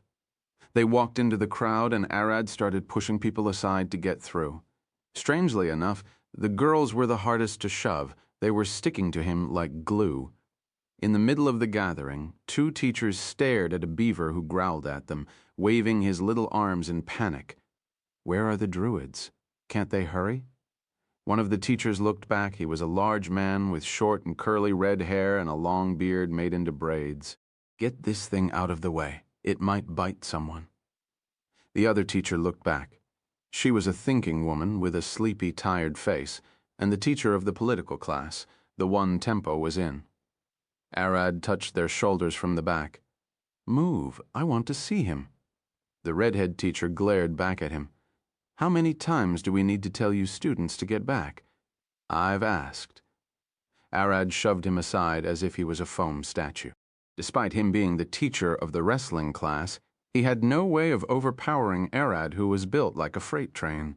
When Arad's eyes turned toward the other teacher, she quickly took a few steps back. "I'm not in your way," she said with a worried face. Unlike the bird-brain teacher beside her, she remembered how Arad wiped the floor with the 2 monsters in the entrance exam, and how close he was to Tempo. As a politician, she knew that he had more power at his hand than anyone could know. She might not know who Arad is or what is his relationship with Tempo, but she at least expects him to be a titan thanks to his size. Ribamo Alekermola, Arad squatted down and stared at the beaver. "What do you want? It's dangerous for you to come here." "Dangerous not?"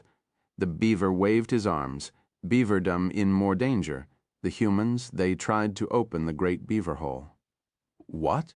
Arid could barely understand what the little guy was talking about, except that it could be the humans' fault. Shiny things. Humans want shiny things. They dug the beaver hole, the dam of the beaver's ancestors. They'll release the beaver eater. We'll all die. I see. Alligators are standing guard, and the swamp's mistress is asleep. Beavers die without help. The beaver wiggled around, tapping his large tail on the ground. The redhead teacher growled, "You can speak with animals? He was registered as a druid." The other teacher replied to him. Half of the students gasped, and Matilda was the one to speak first. "He's a druid." Aaron Lucia came rushing in. "What's going on?" Arid looked at her.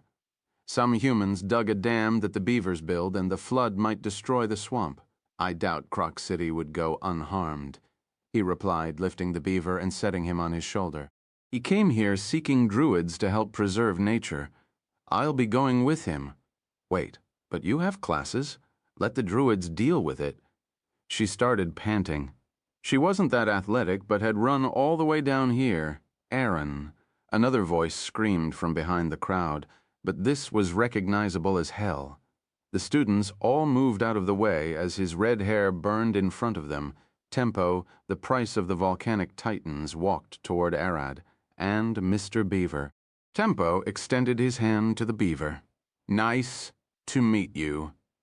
The beaver stared at Tempo's hand, even more confused.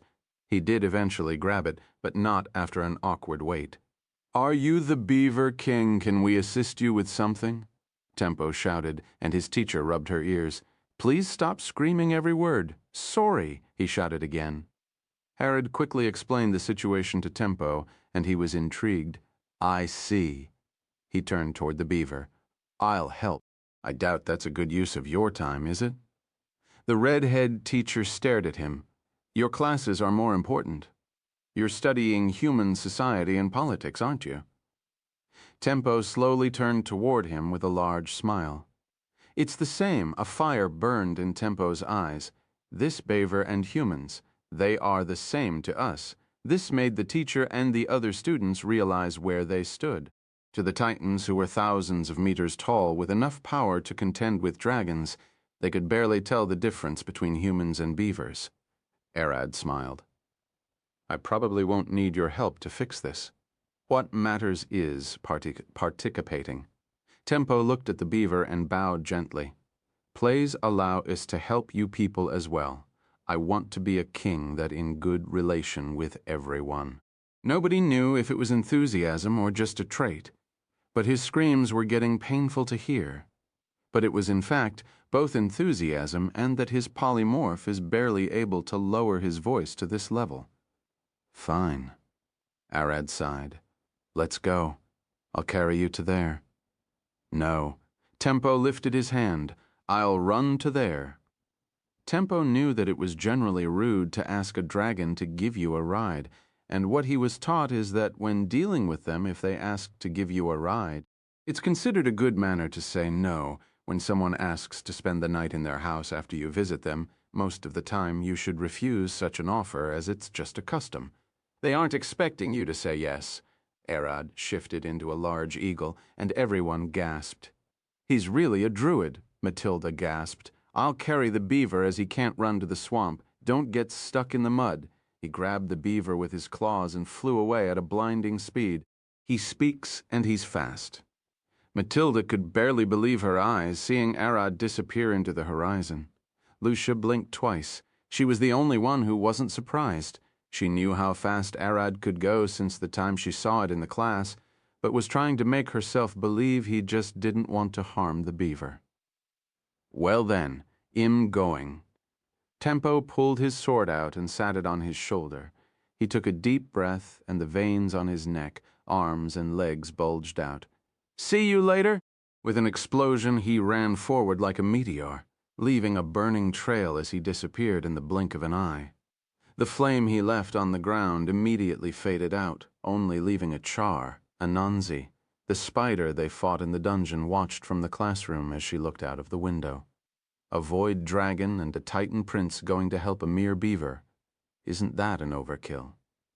She sighed and looked back at Maria, the witch she worked with and now is hiding as Ayla's class teacher. I doubt that, Maria shook her head. I smell a dreaded magic from the swamps. Whatever those humans dug out, it's something that should have stayed sealed. What worries me is that they both lack the gentle touch of a wizard or a witch. I doubt they'll be able to seal it back again. The beaver's done, a dragon and a Titan should be able to with ease. Anansi stared at her with a worried face. I doubt it was a beaver who did it. Probably a powerful druid that was shape-shifting into a beaver done it. She sat on a table and put one leg on another. Where do you beastmen come from? The original ones were descendants of the Rakshasa, but when their numbers dwindled, you can guess where druids came into play. I don't want to understand that, she sighed, but I guess I'm the same. A spider seeking a druid's love, she giggled. You'll get your way when we capture him.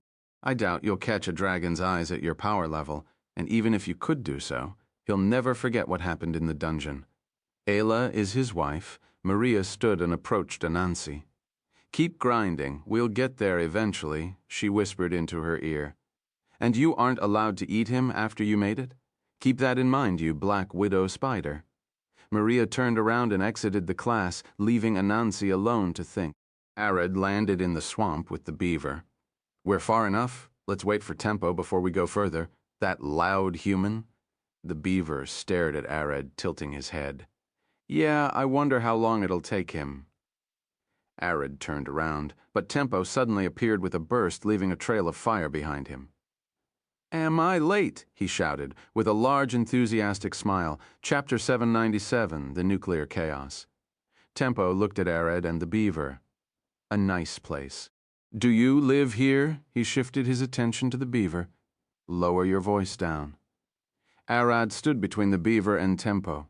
You'll scare him. Tempo's eyes shifted toward Arad. I am screaming. He pulls a pill from his pocket and swallows it. How about now? he coughed, rubbing his throat. That's much better. Is it a fault with your shapeshift or polymorph? That should be the case. We're loud by nature.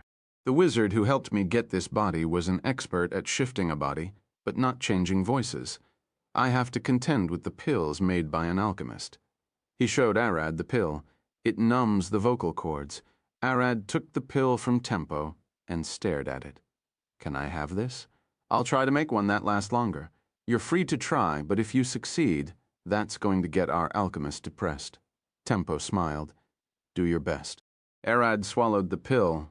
It wouldn't take effect if he didn't consume it. For now it's simply stored in his stomach. They then headed deeper into the swamp until they reached a part abandoned by people, a forgotten section of the swamp that was so muddy and filled with bugs that no human could hope to reach it. But after walking a bit behind the beaver, it became clear that all of that was but a barrier to keep humans out. The swamp cleared inside the barrier into a lush forest with countless small streams of water running across it. All the trees had bite marks and scratches. This was the beaver's territory. Do beavers use magic? Tempo stared at Arad. Don't ask me. It's the first time I've seen one, but I doubt it. Most monsters are born when the animals get soaked in the local mana. Some turn into vicious beasts and some gain a bit of intelligence. The deeper they walked into the wet and luscious forest, the stranger the place started looking, with chipped trees, dams, and even signs of a small village of beavers. The beavers poked their heads out of the small dam houses and started at Arad and Tempo. It was unheard of to see humans in this place, but the chieftain had informed them that they might arrive soon, so they weren't freaking out. Shiver me timber.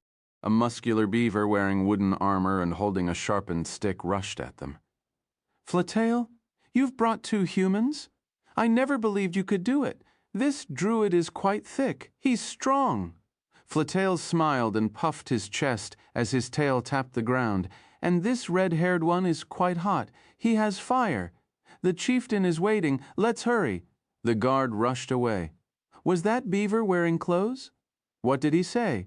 Tempo turned toward Arad with a confused face.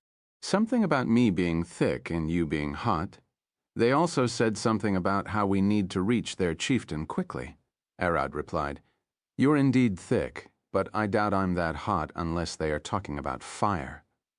Tempo smiled. You've understood it completely wrong. Arad sighed as they followed the beavers, careful not to damage the small bridge they made over the little streams. Soon enough they reached a large hut the same size as one that a human would build. It was made of logs and hay, all tied by ropes and held together with clay. Moss and grass grew from its wall, which helped hold it together by the roots. A beautiful house. I wish I could live here in the middle of nature.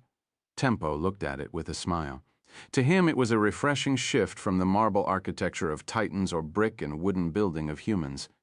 This house is the peak of our timber tech. Follow me. Flatail walked inside and Arad and Tempo followed him. Chieftain, I've brought 2 humans. One of them is a druid, Flatail said with an enthusiastic voice, shaking in excitement. We are saved, aren't we? As Arad and Tempo walked inside, they found themselves face to face with a massive old beaver, almost a bit larger than Arad. He was sitting on a throne with the flaps of his hide dangling to the side. His eyes closed and could barely move. Both Arad and Tempo could sense one thing from the chieftain, death. He was about to die and didn't have much longer. Ha ha, the chieftain gasped, barely forcing his eyes open. Shiver me timber, Flatail. Those 2 aren't human, you can tell? Tempo smiled. From what I know, monsters can tell our true nature by instant. He isn't a normal beaver, he's a monster beaver. And that isn't normal fat. He mutated into this shape.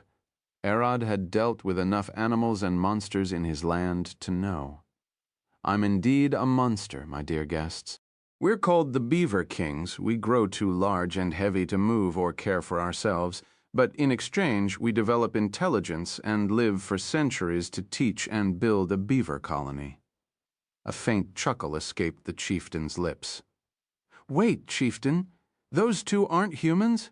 What are they then? Flatail started glancing between Arad and Tempo as the guards slowly raised their weapons. Guard, drop your weapons. We have no chance against them. We can only ask for help. The chieftain took a deep breath. The muscular one is a dragon, and the red-haired one is a fire titan. Both could wipe us with a sneeze. And he sneezed. How could it be? Flatail started crawling away with the guards in fear. He mistakenly brought 2 agents of destruction into the beaver's heaven. "We're here to help. Can you tell us what happened?" Arad sighed and approached the chieftain.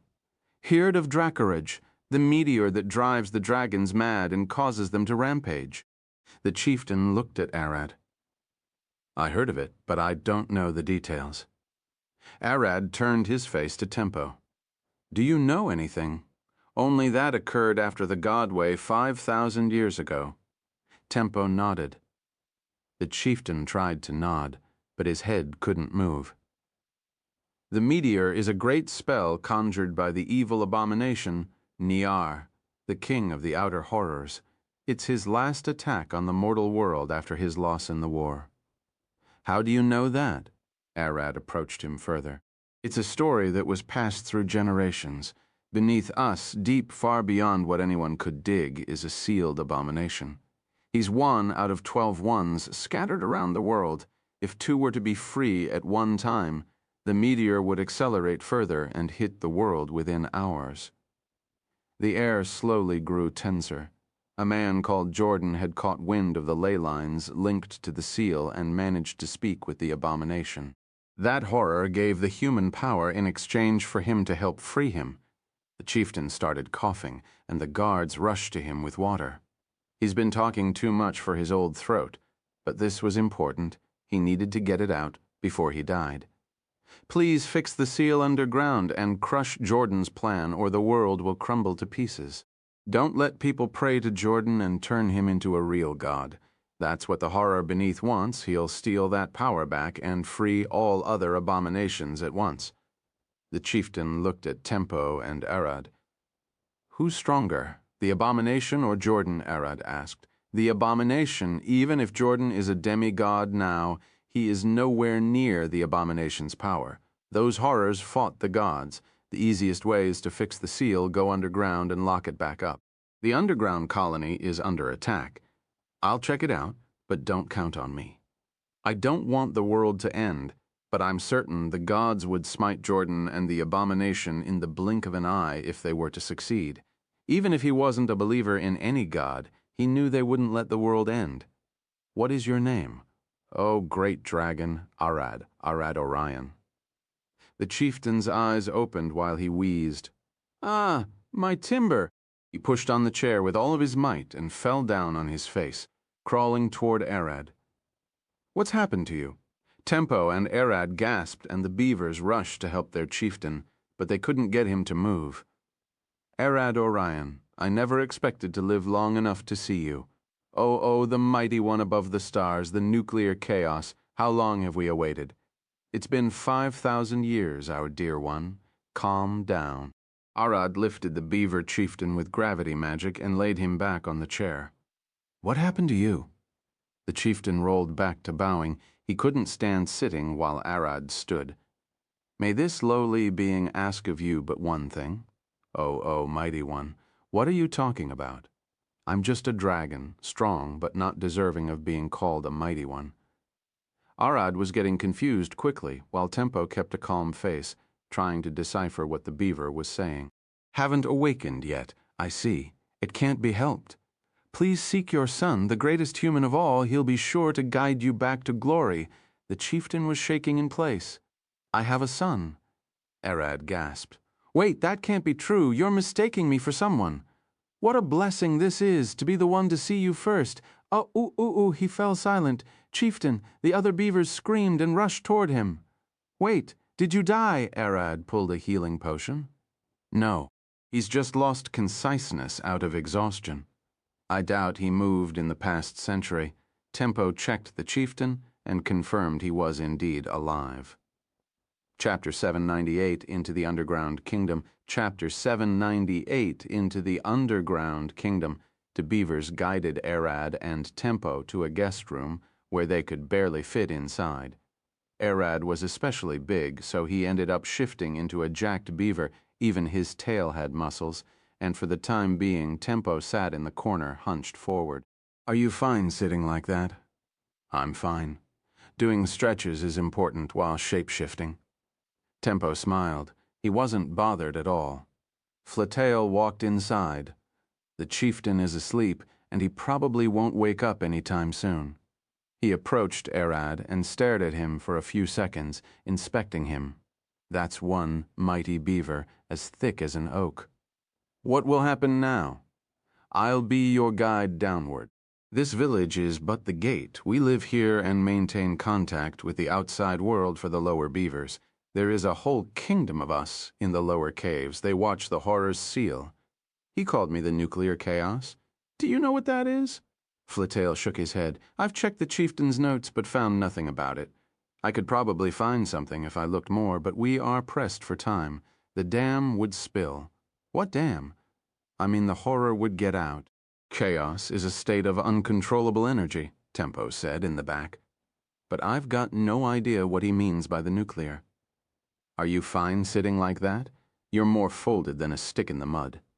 "I'm fine." Tempo gave him a thumb up and a large smile.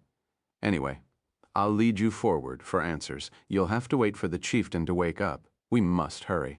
They followed Flatail outside the chieftain's house and headed toward the forest. The other beavers followed them for a while before they slowly disappeared one by one. "Don't mind them. They are afraid since the chieftain passed out. Some beavers think you might have had a tooth in the matter. He freaked about me.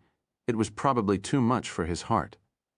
Still, his face wasn't that of fear, but hope. He even moved out of the throne. I've never seen him lift as much of a finger. Flatail looked at Arad. "Whatever you are, he's happy you're here, and that's what matters. Any beavers who dare say otherwise will get drowned in the dam. Don't kill anyone, it's not worth it." Tempo laughed. "Arad is right. The chieftain was happy, so why would you make it sad and complicated? Beaver life isn't easy." Flatail pointed forward. "The hole leading to the caves is right behind that massive boulder. The best timber tech should be stored beside it to help us go down smoothly." "What is this timber tech you keep speaking of?" "My wife is a carpenter. I'm certain she'll be happy to learn something new. Beaver's timber tech is the best in the world. I'm afraid your wife won't catch up to our people's wisdom in years." He giggled as they reached the hole. To a small wooden shed, he pointed out. The poor place looked more like an abandoned toilet booth rather than anything impressive. "That's the timber tech." Arad lifted an eyebrow. Even he who wasn't delicate with his hands in the slightest could make something like that. "Of course not. It's inside." Flatail walked toward the shed with confidence. He pulled the door open and pulled a Y-shaped stick.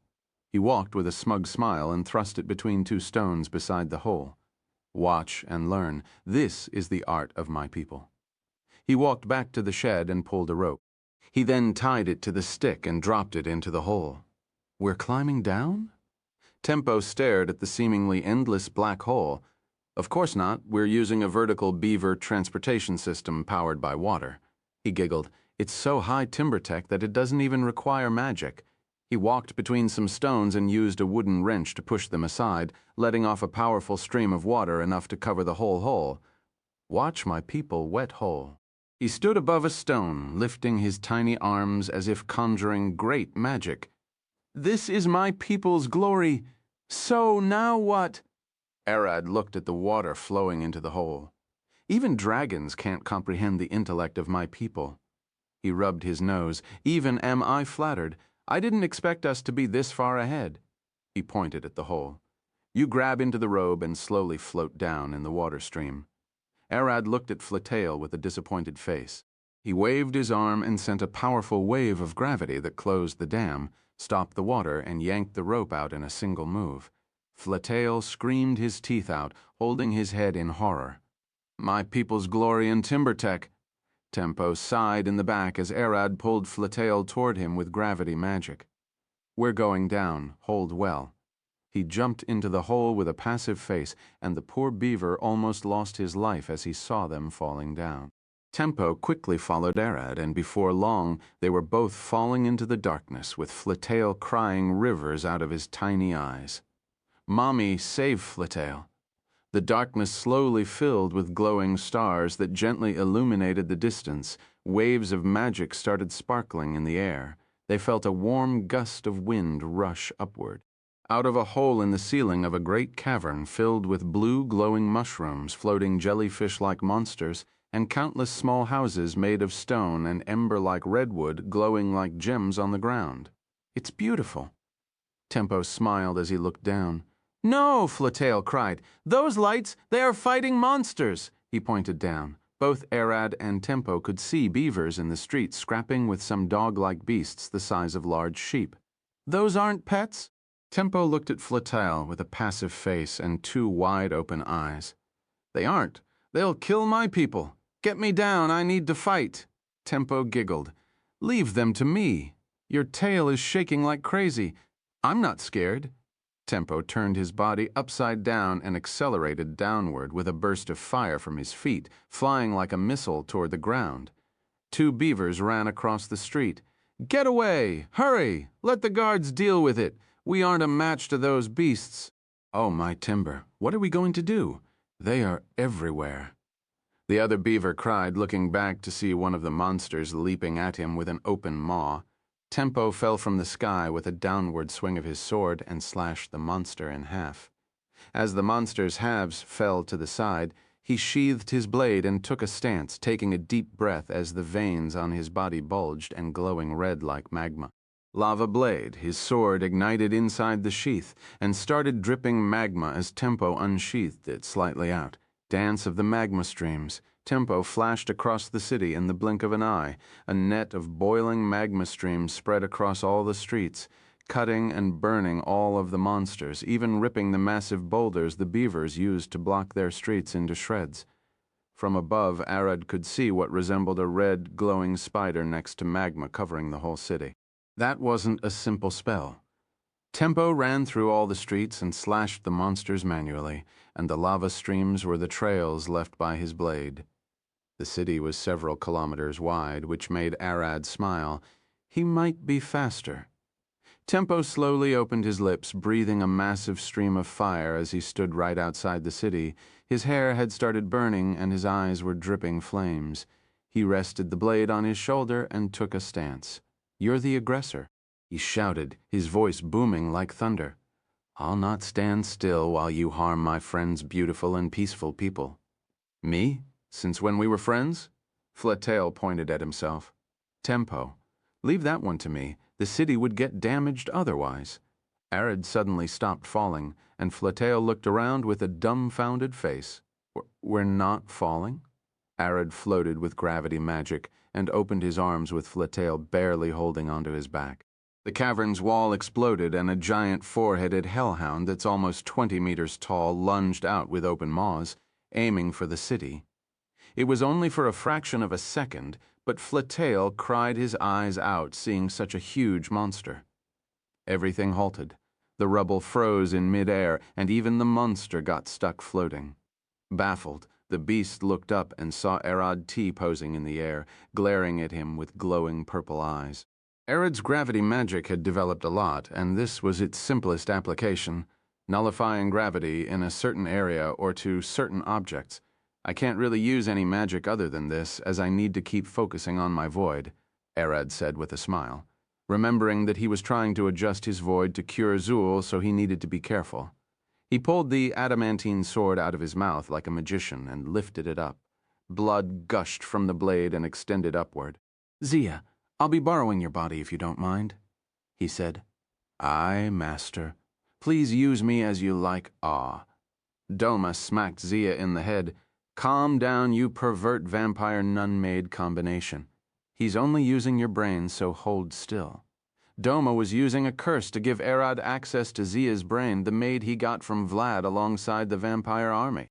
The curse was simple. Arad could use a portion of Zia's brain to cast his magic, but in exchange, she'd feel like she was having the worst headache of her life. Doma would usually enjoy seeing her suffer, but Zia had hit her with an Uno reverse card. Zia enjoyed the pain and was giggling with a horny face inside Arad's stomach. Arad swung the sword down and sent a slash of blood that sliced the beast in half.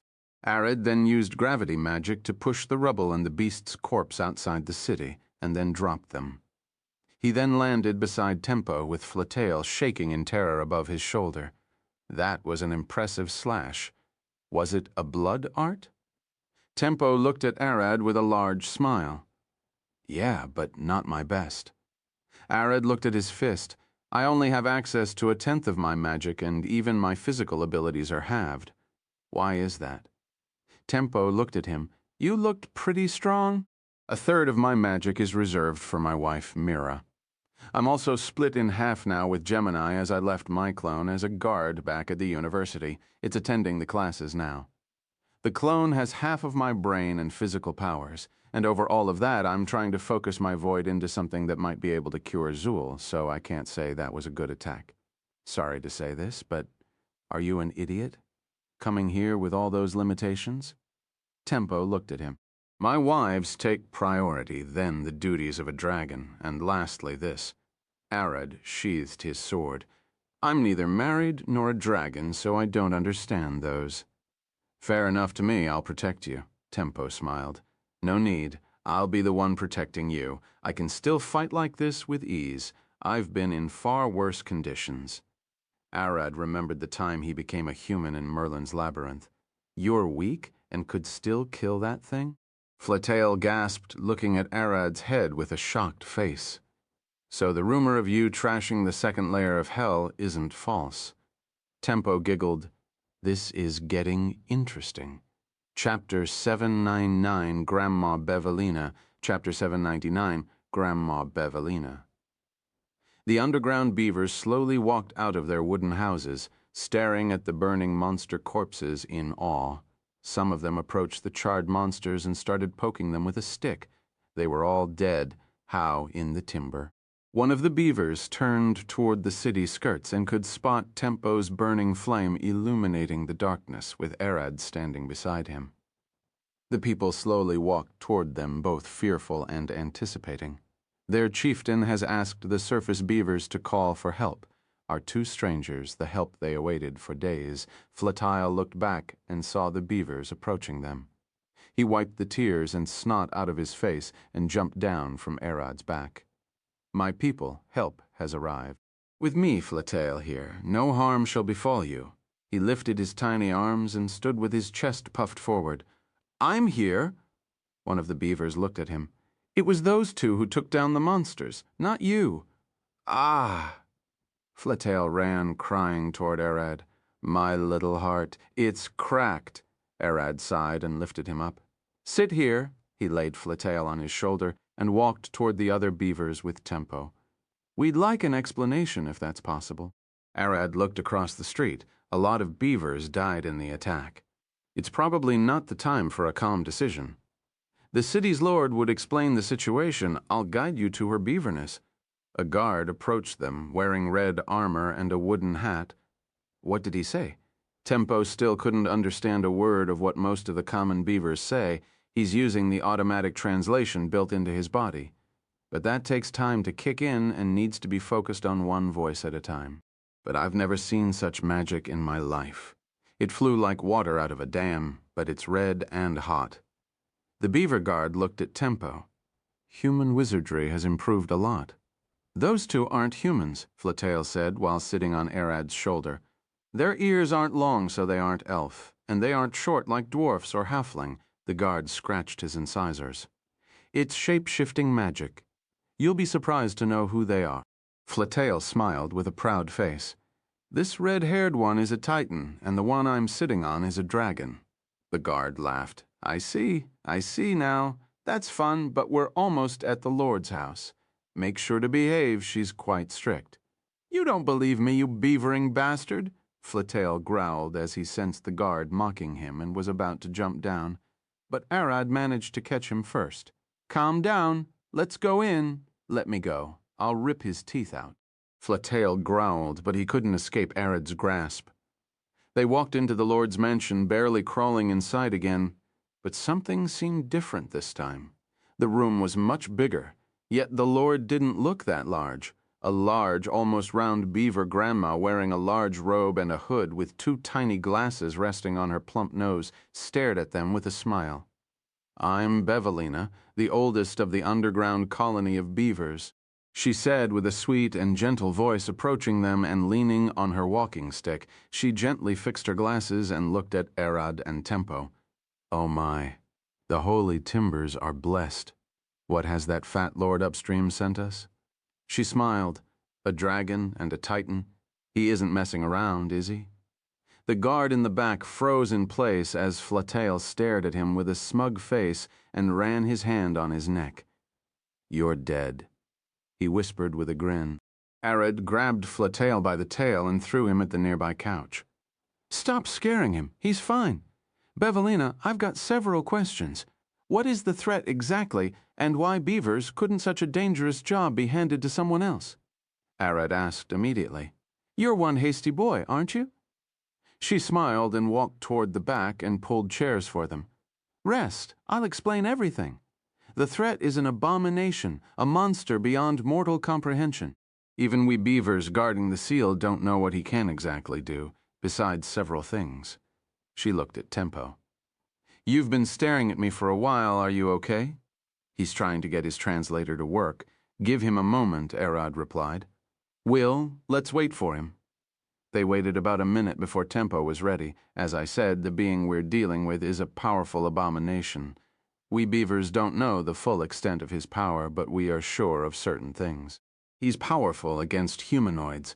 That is the first reason it was us beavers chosen to be the seal guards. We aren't as easily swayed by his words. She lifted her cane and waved it in the air. He can fool the humanoid mind, but we beavers have hearts of love and timber. We shall not be misled. Humanoids, yes, but what about dragons? Wouldn't this be the job of a powerful metallic dragon or even a great titan?" Arad said with a smile and turned toward Tempo. Tempo giggled. "The titans are strong, but I believe the dragons are better for long tasks." "What about dragons?" Bevelina smiled, reaching her little arm to the table and flicking her fingers. A large tray of tea and snacks appeared out of nowhere. She lifted a cut of tea, put sugar in it, and started stirring it. Dragons. What about dragons? That's the question everyone should be asking. Every conversation changes a lot when a dragon is involved. Her eyes shifted toward Tempo. "You're a volcanic titan. The magic flowing out of you is astounding, like a great river of burning hot magma." She then shifted her attention toward Arad. "And what about the dragon?" As Bevelina smiled. "I don't seem to recognize your color, dragon. Are you a metallic or a chromatic one? What's your name?" She took a sip of her tea. "Arad Orion, I'm a—" Bevelina spat her tea on his face as she cried mid-drinking, "Harrier, Harrier, Harrier, Harrier." "Void dragon." Arad wiped the tea off his face with a void rush, staring at her with a tired face. Why the crazy reaction again? Bevelina pushed the table away and prostrated herself, bowing so fast her face smacked into the ground. "The Great One, to think I'll be alive the day you show up!" She was shaking, and so did the guards in the back. "What is it, the problem?" Arad glared at her. "Explain, or I'm blasting this whole place into ash." She lifted her head. "The chieftain outside didn't. He passed out from moving too much," Flatail said, while taking some of the snacks and hiding them. "Hoy, are you stealing?" One of the guards glared at him. "I'm not." Flatail hides the biscuits behind him. The one who sealed the abomination here was the Overgod. He did it almost 5,000 years ago. He's the one who made us the guardians of the seal as well. She stood and walked toward her bookshelf and pulled out an old book. She approached Arad and gave him the book with a shaking hand. "I can't believe my old eyes. I'm really standing before you." The book told an ancient story of how the Overgod, a young wizard with white hair and blue eyes, sealed 12 powerful abominations across the world. This place was one of them. He assigned the beavers as guards and granted them intellect, magic, and peace in their land, swearing upon his name that this place would be their heaven until the end of time, or till they evolved into demi-humans. The book also mentions how the Overgod said that the abomination is to be sealed until a dragon in the form of a large muscular man called Arad Orion, the nuclear chaos, shall arrive to kill and eat it. Arad looked at Bevelina. That's my name? 5,000 years ago. He started thinking for a second. You've been deceived by a time dragon. That's the only explanation. I doubt that's the case, Tempo said in the back. The Overgod is particular about being impersonated. He would have cleared this long ago if it was a trick. You can be certain it's the Overgod himself whenever he's mentioned. Dragons live for a long time, but I'm not that old. Arad sighed. I bet something is wrong here. Names aren't tied to one person, so it's probably one of my ancestors. Yeah, I'm certain Mother named me on someone, Arad did ask Mom. But she didn't know how his mother named him. The door suddenly burst open, and a beaver stared at them with a terrified face, panting his lungs out as his eyes were tearing up. The seal about to break. The shamans are going to die, he yelled, and Bevelina gasped. Let's go. Tempo rushed out, and Arad followed him. Flatail managed to latch onto Arad's back at the last moment, and he ended up going with them. Slow down. I can't hold well, Flatail cried, hanging for dear life on Arad's back. Wait, Bevelina shouted, but they had already left the city by that time. They were too fast. What about the beaver hero? The knights had been training for generations, waiting for this day. Chapter 800. The Beaver Gate. Chapter 800. The Beaver Gate. Arad and Tempo landed at the end of a long gate, staring at a massive dungeon-like gate, the ruins of a long-forgotten civilization. The three approached the gate, and Tempo illuminated the place with his burning flame hair. He stood there like a torch, his eyes dripping fire as he inspected the place. Those are old. Even I don't know what those writings are, he said, looking at Arad. Do you feel any magic around here? Not just magic. This place has more than the elvish capital. If mana was heat, we're getting closer to the heart of a volcano. He touched the gate. Flatail, do you know anything? This door separates the seal's room from the outer world. Beaver monks are sent inside with food and supplies for a month, and they maintain the seal. They do switch each month, but it's tiring work. Beaver language, you're already getting closer to humanoid level. Tempo smiled. We are the smartest. Flatail said with pride, but I don't know how it happened, but we need to get inside. He looked at Arad with a worried face. That guard said the seal is about to break, but this place is too quiet like it was, a flash alarm. Arad threw his hands at the gate and started pushing. Let's get inside and look for ourselves. The veins on his arms bulged as he pushed with all of his strength, and he started sweating. The door was refusing to budge. I'll help. Tempo jumped in and started pushing, yet both of them couldn't get the gate to open. The harder they pushed, the more useless it seemed. Raw strength alone wouldn't open it. Come on, Arad, push harder. Are those muscles just for show? Flatail called from above Arad's head, waving his tiny arms. Come and push if you know how to speak. Arad growled at him, and Flatail looked away, sweating beneath his fur. Well, I didn't pump my wood lately. I doubt I'm in shape. Come, give it a try.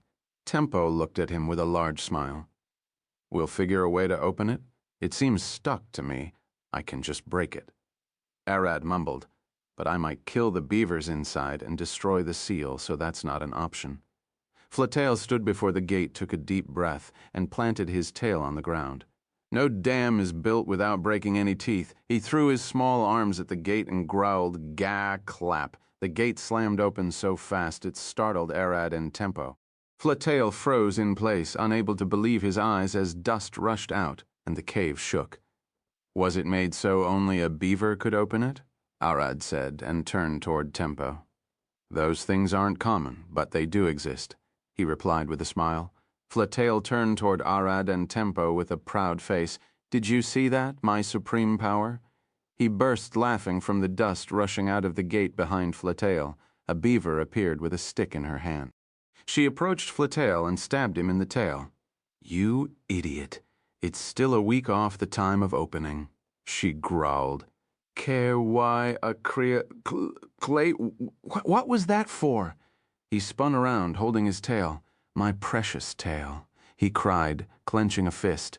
What do you... He was about to swing at her, but the moment he saw her face, he froze in place. Speak for yourself, she growled at him. Why did you open the gate? Ah. Well, he started stuttering. What should I say thank you? Ha. She tilted her head, confused. What's your problem? Why did you open the gate before it's time? Isn't the seal breaking? Bevelina sent us, Arad said as he approached them. We need to check the seal. It's only a matter of making it bigger. That's all. Why call strangers here? Get out, she shouted. She's right, right, Flatail cheered with her. Get out, he yelled. Everyone looked at him.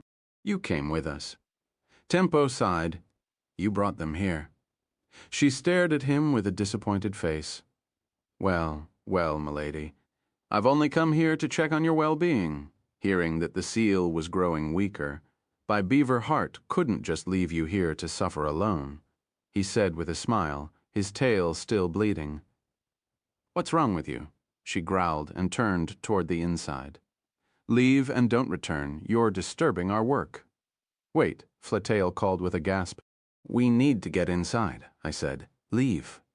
That means you aren't welcome. She glared back at him. I don't care what you're up to, but I know for a fact you're only increasing our workload. Arad. Flatail looked at him. We need to get inside. We can't leave her. I mean the beavers inside. You were just switching sides. Pick one. Arad stared back at him. Which one are you with? Flatail looked between Arad and the lady beaver. Look at her. Such beautiful face, teeth, fur, and tail. I've never seen a beaver with such beauty, but I can't help but notice. He looked at Arad with sparking eyes. They are dull and chipped, her teeth and claws. I want to help her stop this cycle of beavers burning their life and talent to keep an old rotten seal. But I know a single beaver can't change the course of a river alone. I'm far too weak, he smiled. But a dragon can change its course. Will you help me? Please. Arad sighed. Fine, I'll see what I can do. His neck twisted and turned as he started shifting into a beaver. As the closing gate reached them, Arad stopped it with both hands. If this gate only opens to beavers, then I'll become one. The lady beavers stared back with a gasp. You're a druid? And what did that beaver say? Arad's eyes flashed purple as the muscles on his small beaver arms bulged and the door slapped open with enough force that the hinges shattered. I'm not a human, nor a beaver. His body started expanding. This door is meant to only allow beavers in, but it shall not stop my kind. His arms turned into massive legs with claws and jet black wings expanded from his back. The cave couldn't hold his massive body, so he started sucking whatever touches his scales into his stomach.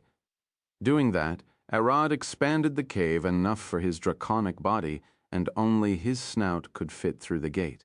Flatail and the beaver lady cried. Tears and snot rushed out of their noses as they crawled away. It's huge, she cried. Mommy, I'm scared. Why is he so big? Flatail crawled faster than her. Let's see who's the bigger monster, me or that thing you keep sealed. Powerful, arrogant, magnificent, and immense, dragons are one of the strongest creatures in the natural order and are like natural disasters. You can't yell and tell them off. They'll go wherever they want.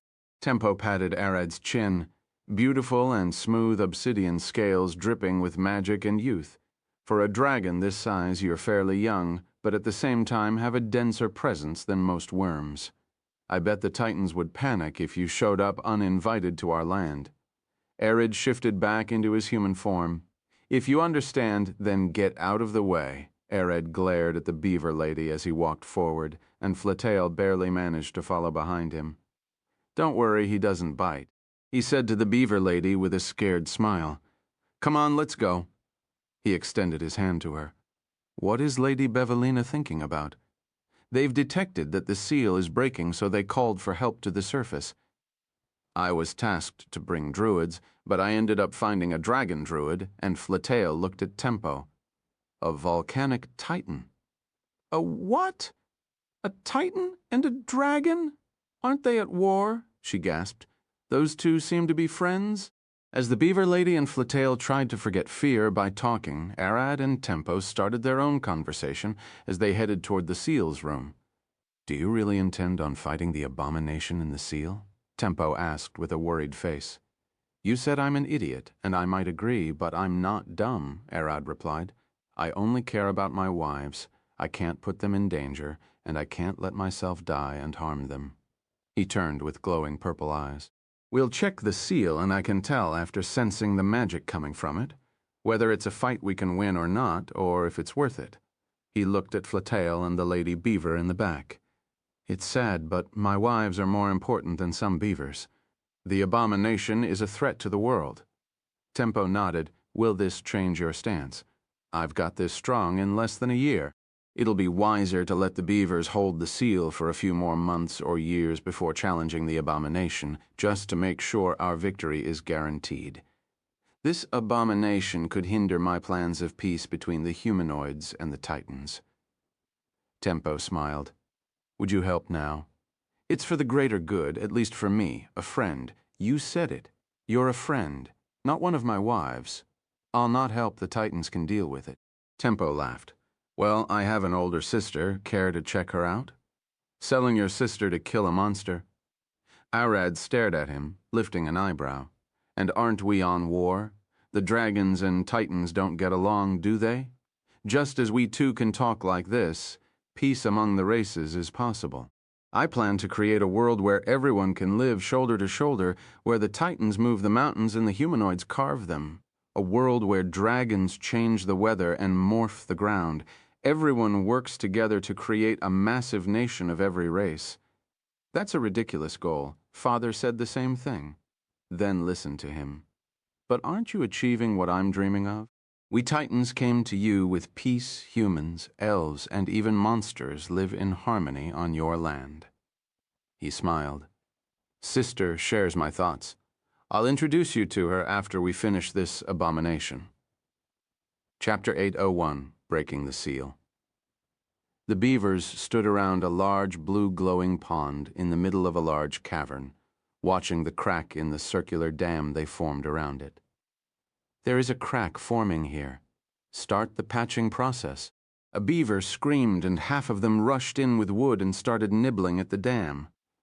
They removed the cracked wooden panel and replaced it in less than a minute. Seeing them work looked like trained racing mechanics changing the car's tires in the blink of an eye. Those beavers trained their whole life for the sole reason of repairing this dam and making sure it never breaks. The dam was here for centuries, and in that time they optimized their process to the point that what would take humans a year to fix now takes the beaver monks and shamans no longer than a minute teamwork. The hardwood of the mana-rich fungus growing around the pond, and the tireless enchantments the shamans kept casting, everything worked like a precise clock. The dam got fixed in a minute and a half, and the shaman old beaver woman growled, "Damn it, Philo. Damn you, Bevelina. Why the interruption? You know, we're too busy." This fix took half a minute longer as she wasn't here doing her job. Since Philo went to check who opened the gate, her spot in the work chain was left empty, causing a large delay. The chance of the dam breaking is low now. Someone go bring her without a word, drag her back by the tail. She growled, pointing her cane at the cave leading to the gate. But then she fell silent. Two purple eyes appeared in the darkness, standing several beavers tall. It was clear it wasn't a beaver. She started sweating. There is a barrier here that kills anything that isn't a beaver. Her old arms started shaking as Arad's face slowly appeared out of the darkness. Even Tempo had stayed back as he sensed the barrier covering the seal's room.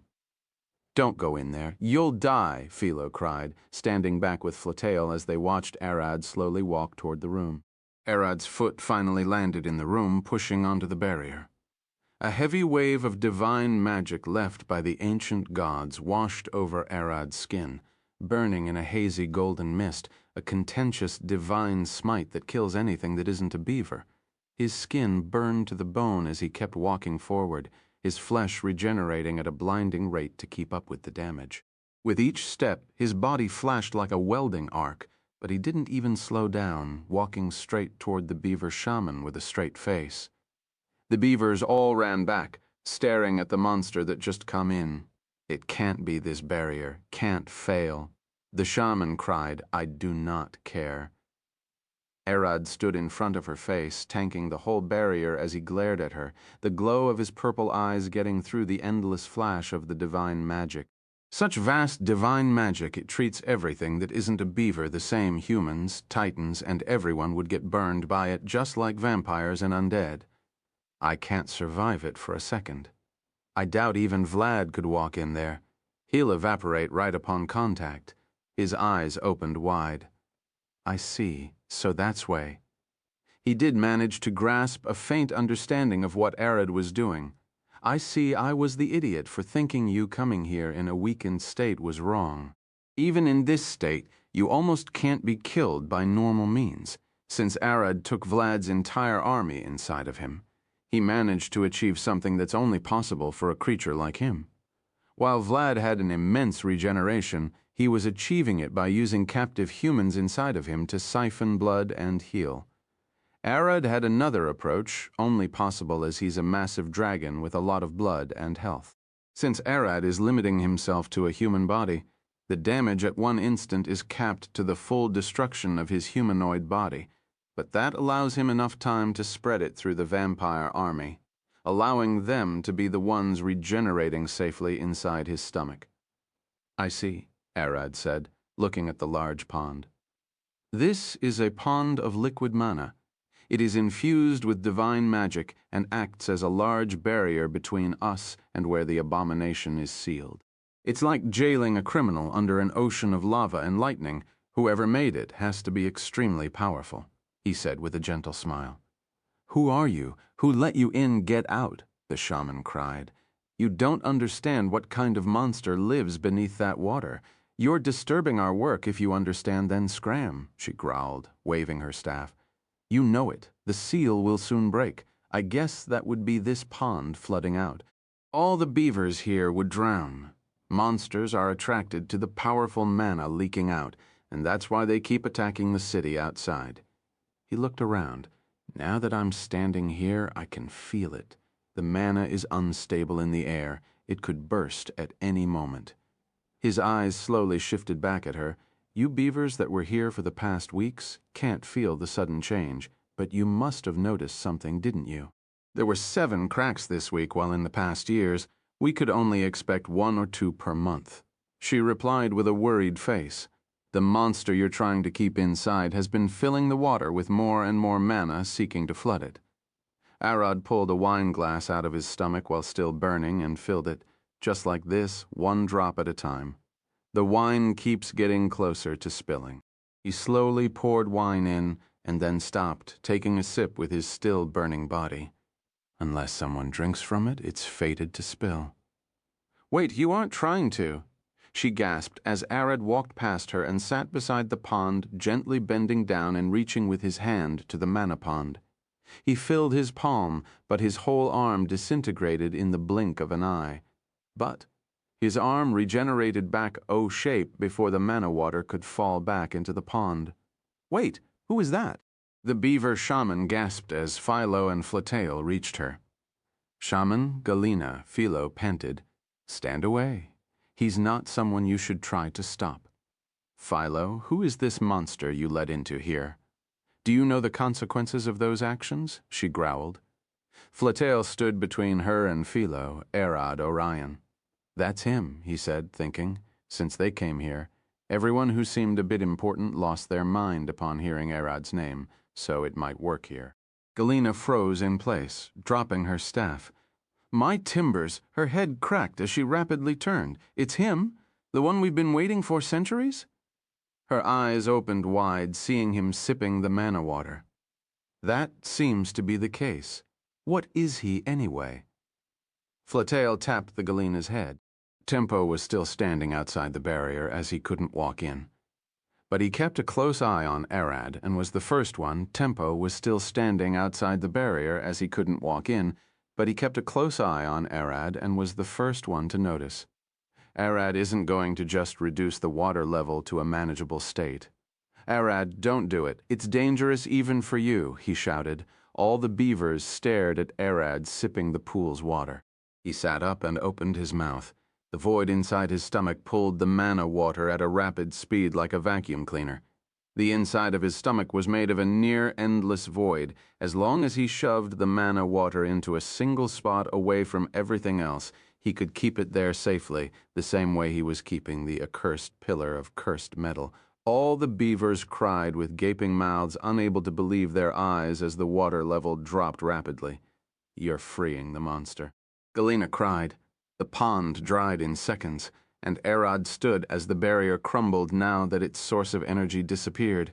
Tempo could finally walk inside, but Arad had already jumped down to the pond's bottom. He's getting out anyway, so what's the difference? Arad walked with a smile on his face, staring at the black, twisted and bloodied, created slowly rising from the ground. And the abomination growled as Arad approached after I spent all those years pouring mana in to burst this seal open. He writhed, wigging as he stood like a worm. "You came and freed me at once." His two glowing white eyes stared at Arad with a deathly stare. "What are you? No mortal should be able to achieve that." The abomination slowly took a vaguely humanoid shape, pointing a finger at Arad. "I'm a void dragon, and I'm here to put an end to you. The Cosmic Police. I've heard of you from the inside of my seal, massive dragons that protect the realms of existence." The abomination took the form of a young man with short black hair and pale white eyes akin to those of zombies. "I'm a bit thankful for saving me the hassle of fully breaking the seal, so I'll let you go." "That I can't do," Arad replied with a gentle smile. "You're a threat to my family, and must be dealt with. You can't kill me. I'm so beautiful I could create gods." The abomination said with a smile as clothes covered his body, "Do you want to become a god? I can help skip becoming a demigod. I'll even spare your wild lineage." He extended his hand to Arad. "Beautiful to my eyes, I've never seen something so ugly to be this revolting. I don't need godhood." Chapter 802, Splitting Off. Chapter 802, Splitting Off. Tempo jumped into the cavern and landed beside Arad now that the barrier had fallen. He glared at the abomination with a passive face. "So this is the monster we've been hearing about? You aren't a fire titan, are you? You're a mixed blood of earth and fire." The abomination smiled. As Tempo inspected the abomination with his eyes, he could feel a sharp shift in magic. The being standing before them wasn't something that should exist. Tempo could feel the air cracking around them by just looking at the monster, as if the world didn't want that thing to be standing there. The name Tempo, a volcanic titan. What are you? I don't have a name. Our Lord Nyar never had time to name me before I got sealed here, but I'm an abomination, a being of the outer world. That means you shouldn't be standing here? Tempo pulled his sword. Is there a way to send you back to the outer world?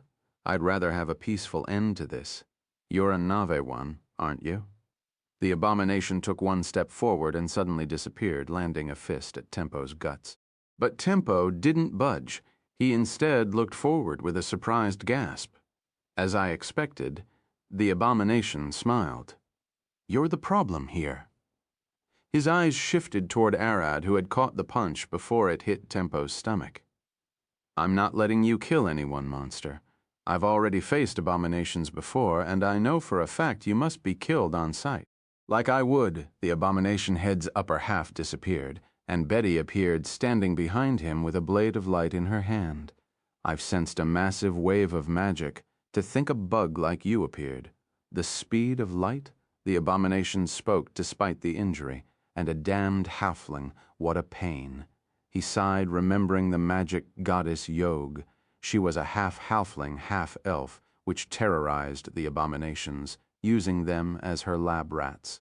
The abomination's head regenerated in the blink of an eye, it seems. I'm not getting out of here without a fight. I would rather recover after finally getting free. Clap, clap. He clapped his hands. Let's the bloodbath start. Back in the university, Lucia was sitting inside Betty's office with several other teachers inspecting the area for magic as per Betty's orders. Once she sensed the abomination, she put the whole university on high alert and flew to eliminate the threat. An unidentified magic source of over S-class monsters has appeared within the university's perimeter. Send all the teachers to eliminate it before the students are hurt. Just before the teachers could fly out, Lucia cried again with a terrified face. Wait, another signal showed up. She was sweating it. That can't be. What is it? The other teachers looked at the magic crystal she was using for inspection and froze in place. A demon lord here. A clone of the abomination walked through the school's hallways. So this is how humanoids are living those days. Peace has weakened them. What a ripe chance to take over. Click. The women's bathroom door that was to the side of the hallway slowly opened up, and he stopped walking, staring forward with wide-open eyes as a long blade slowly emerged. Merida took the first step out. Her left eye glared at him with a green, deathly stare burning with demonic magic. Wait, what? He gasped, a demon lord in the mortal world. Merida disappeared from his vision, grabbed him by the face, and jumped out of the window, flying all the way to the forest in the blink of an eye. The abomination gasped. He couldn't believe that she overpowered him just like that. He is a clone, and nowhere near as powerful as the main body, but he shouldn't be pushed around by anything in the mortal world. Merida threw him into the forest with a single push, and the forest floor shifted from trees to a large red and brown fungus with a massive gaping mouth of jagged teeth and blood, opening wide with a throat leading straight to darkness. The abomination clone found himself standing in a barren gray and brown wasteland beneath a black sky. Countless twisted and deformed demonic monstrosities surrounded him as if he were in a pit ready to fight. This is the abyss? He looked to the side and saw a massive throne with a mural of Arad and Merida taking down the previous demon queen of fungus. What is happening here? Beneath the mural, a rotten brass throne flashed with demonic magic. A twisted fungus sat on it with a glowing green aura. I'm the current demon queen of fungus. Welcome to my domain, little bug from the outside world. Tap, tap. He could hear Merida's steps as she walked into the abyss after him. If you're a danger to my blood sister, I shall grant her every drop of power I have, for this life of mine has been nurtured by her. The demon queen disintegrated into spores alongside the thousands of fungus demons in the area. All of them flew toward Merida, getting absorbed into her body in a crimson storm. Hold up, this can't be happening. The abomination clone cried as the wasteland around him turned into a massive arena surrounded by rot and fungus-infested large trees. Merida landed beside him, her black hair glowing with a green and red aura as her blade grew longer. I'm Merida, wife of Arad Orion. Only death awaits those who dare harm us. He's the one who attacked me first. Then bow your head and await death. Her two eyes burned with a bloodied green glow of demonic magic. She took a stance, ready to test a new dance. The abomination lunged forward, swinging his fist at her, but his arm got sliced before he could even realize it. That blade is attached to her right arm, and she's using the combined power of all the demons that were here, including that demon queen. He looked back, barely managing to shield his neck before Merida's second swing. This feeling that she's an absolute demon, a creature born of the abyss's will of destruction and death. Just like him, the god-slayer Caden, to think a second monster like him was born in the past 1,000 years. He lunged away, his eyes finally getting used to Merida's blinding speed. But she is nowhere as mature or strong as him. If he was the one I was facing, I would have already died without him needing to drag me here. She is a threat. I must eliminate her and prevent her from growing any stronger. Maria Ringbell, the witch, pretending to be a teacher at the university, ran across the hallways, sending a message to Anansi, the mother spider. Don't fight any of the intruders, you'll die. Stay still like the other students until the fight ends.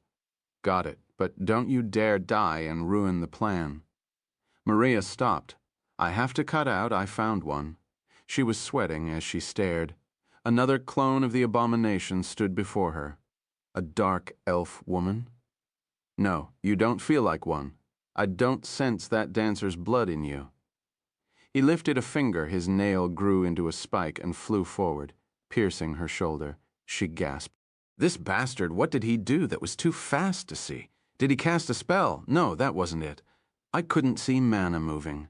The abomination laughed. Now this is fun. To think someone like you is here. Are you trying to plan something bad? I'm certain you could use an evil being to sponsor your endeavor. He could tell she was a witch disguising herself. As a being of his level of existence, he couldn't tell the difference between people's faces, but could identify them by magic with a glance. But the abomination wasn't the only monster around, and Maria wasn't the only being hiding her identity and power. A hand landed on Maria's shoulder. Your polymorph is about to fade. Fix it before you get exposed. Gojo walked past her, his eyes glowing blue as a smile filled his face. I don't care who you are, but it won't be fun if you get exposed before it's time, won't it? What are you? Your magic is weird. The abomination mumbled, tilting his head as he looked at Gojo, unable to determine what he was.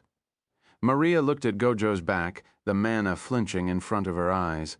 That's Aaron's older brother, and Aaron is a void dragon. Don't tell me he's an even older void dragon. Now that thought crossed her mind. She noticed that he was indeed covering his true nature alongside enough magic to make her puke at the spot. The abomination giggled. Humans are indeed too weak. She can't even stand long in my aura before puking and dying. How pathetic. Maria looked at the abomination with a pained face. You're wrong. I can handle your magic all day long. It's this bastard's magic that's too disgustingly twisted. You asked who I am? Gojo smiled. I'm nothing. I'm your death. Chapter 803. In School Clash, Chapter 803 in School Clash, the abomination was a rare kind with immense power and the ability to conjure limited clones of him within a certain area around his location under several conditions. He can't conjure more than 12 clones at one time, and the combined strength of the clones can't surpass double his power. He's also limited by any magic clash, which means the moment a clone gets into a fight, they can't modify their power. That's right, the clones operate separately from the main body and don't share thoughts, but that also allows them to die without damaging the main body. His clone ability mainly relies on him predicting what fights are going to be hard and what is going to be easy, and then adjusting the power output of the clones. But since it's been over several thousand years since he was sealed, and the unnatural power of Arad's group, all of his predictions were thrown for a loop. Eris's eyes shifted toward the class wall that bordered the hallway, glowing purple and golden with magic. Teacher, she said, the veins on her arms bulging. I know, Lala replied with a smile.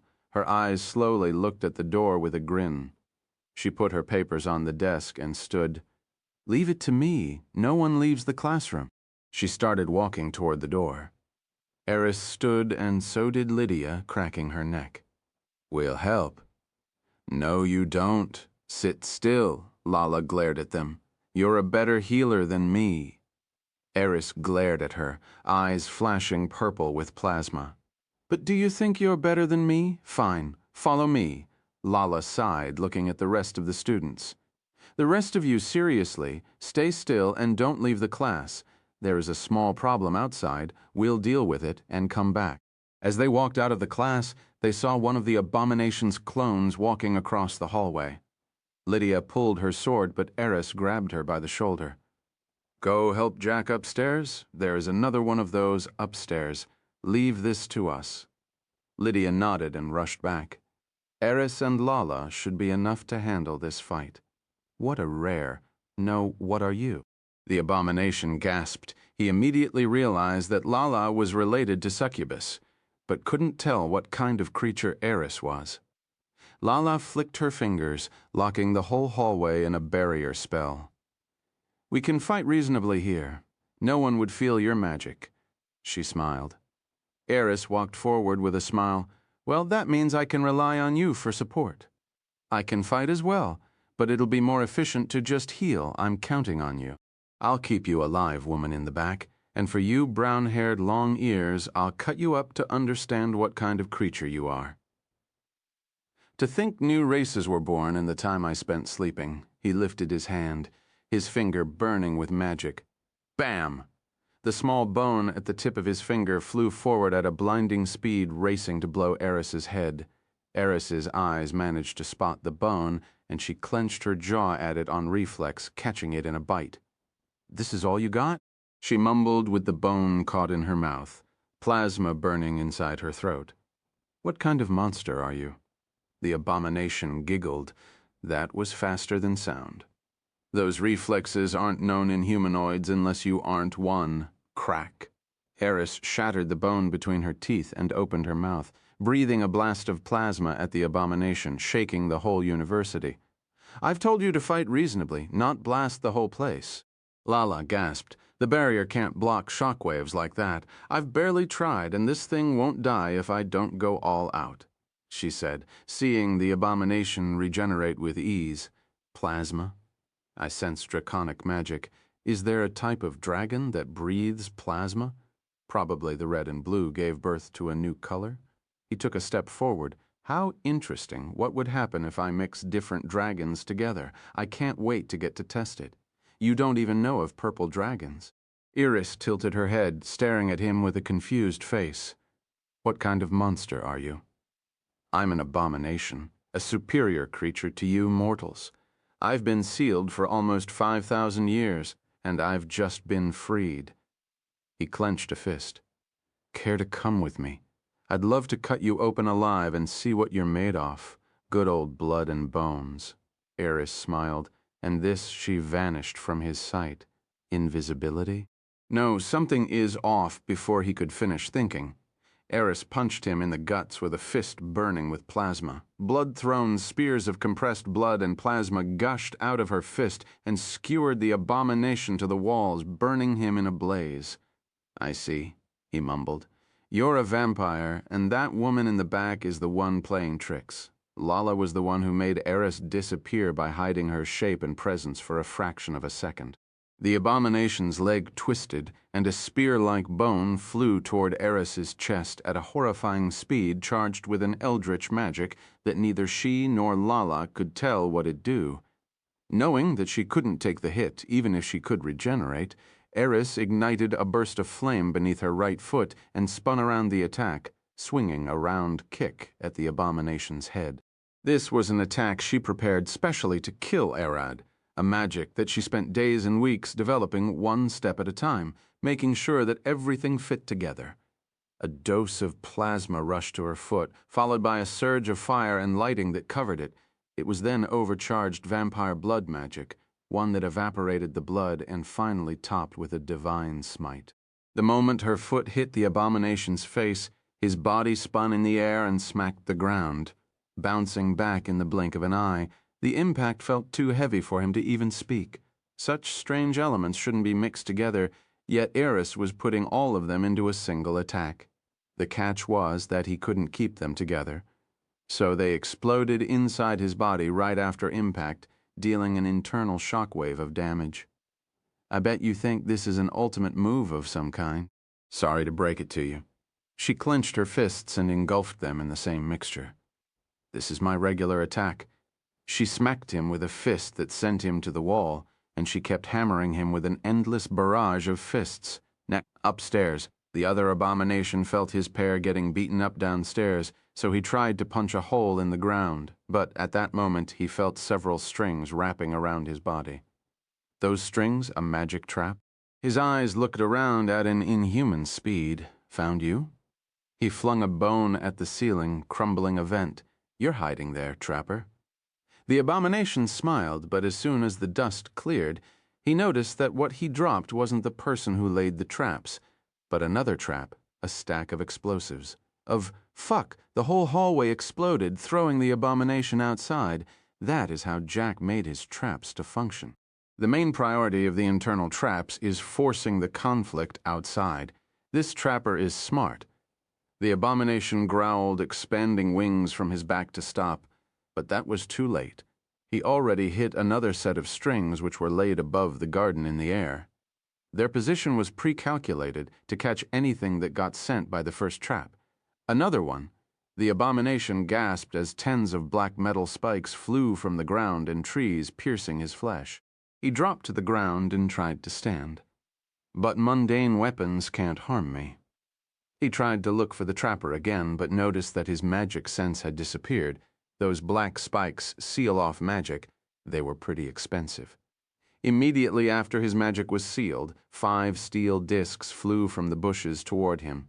He struck 2 down with his fists, but the other 3 wrapped around him with strings that were attached to them. Less than a second later, a powerful survey of lightning used those wires as cables to fry him. This trap could only activate if the spike trap had activated.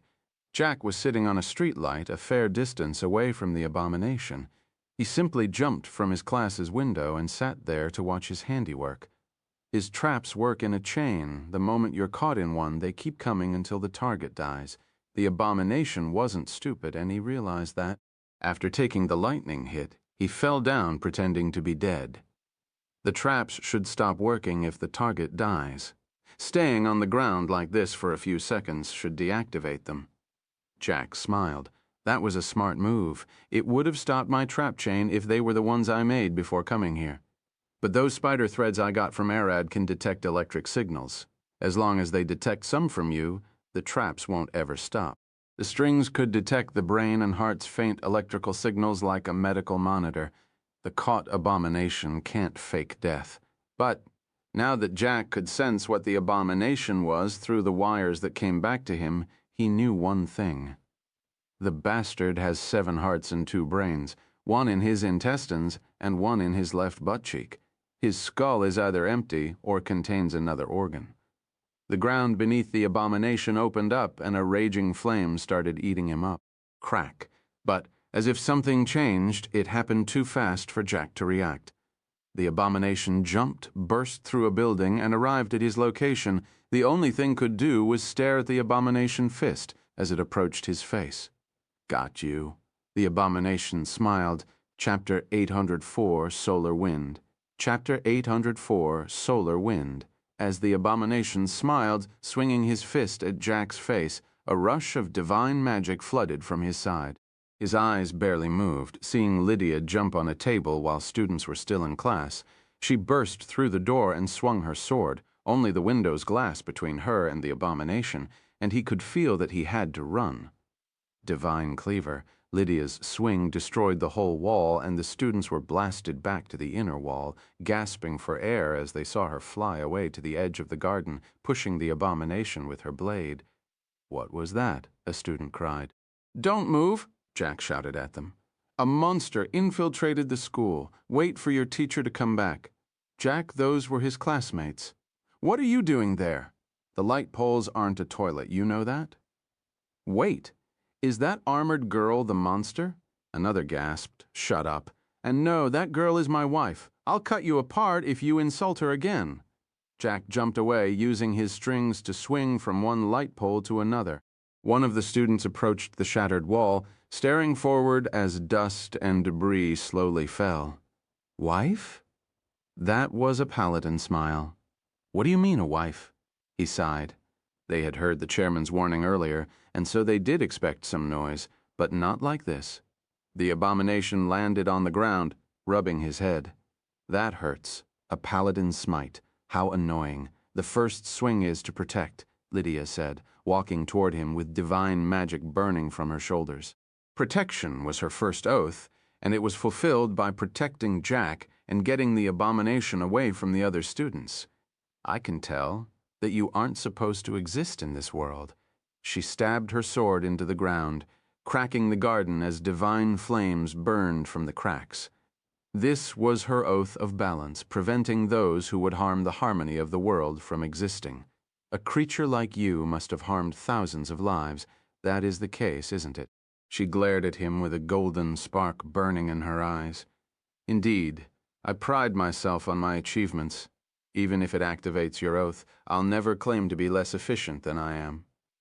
He smiled, his thin and pale body growing larger, burning with a dark green eldritch magic. As confident as his roar seemed, he was still worried that he was facing a 3-oath paladin. While most mortal classes draw power straight from Aria, the Archon of the Overgod Paladins draw extra power from their god on top of that, making them more dangerous.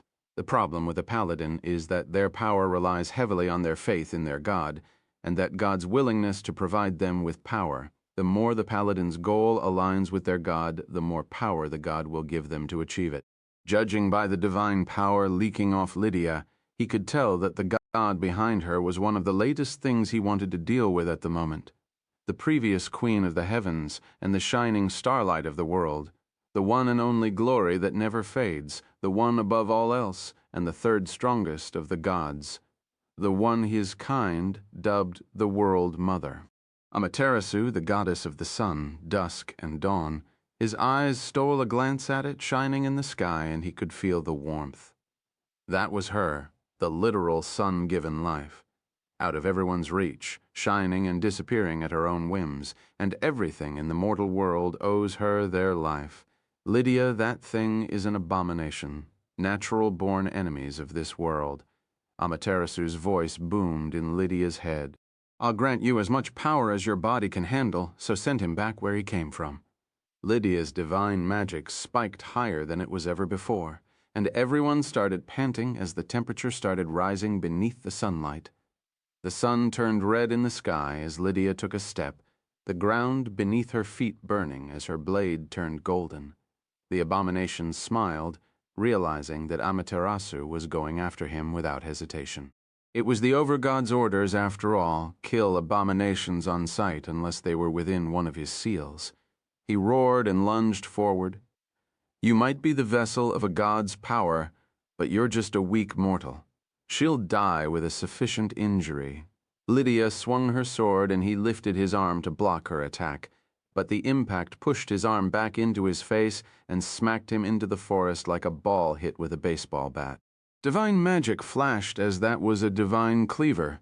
Lydia stared at her blade for a second, realizing that she couldn't cut through the monster's skin. That made it clear that he has a way to resist divine magic. This wasn't the first time he faced a fight like this. When Lydia jumped after the abomination, she left a crater where she stood, and Jack, who was trying to catch up to her, gasped. This isn't her normal output.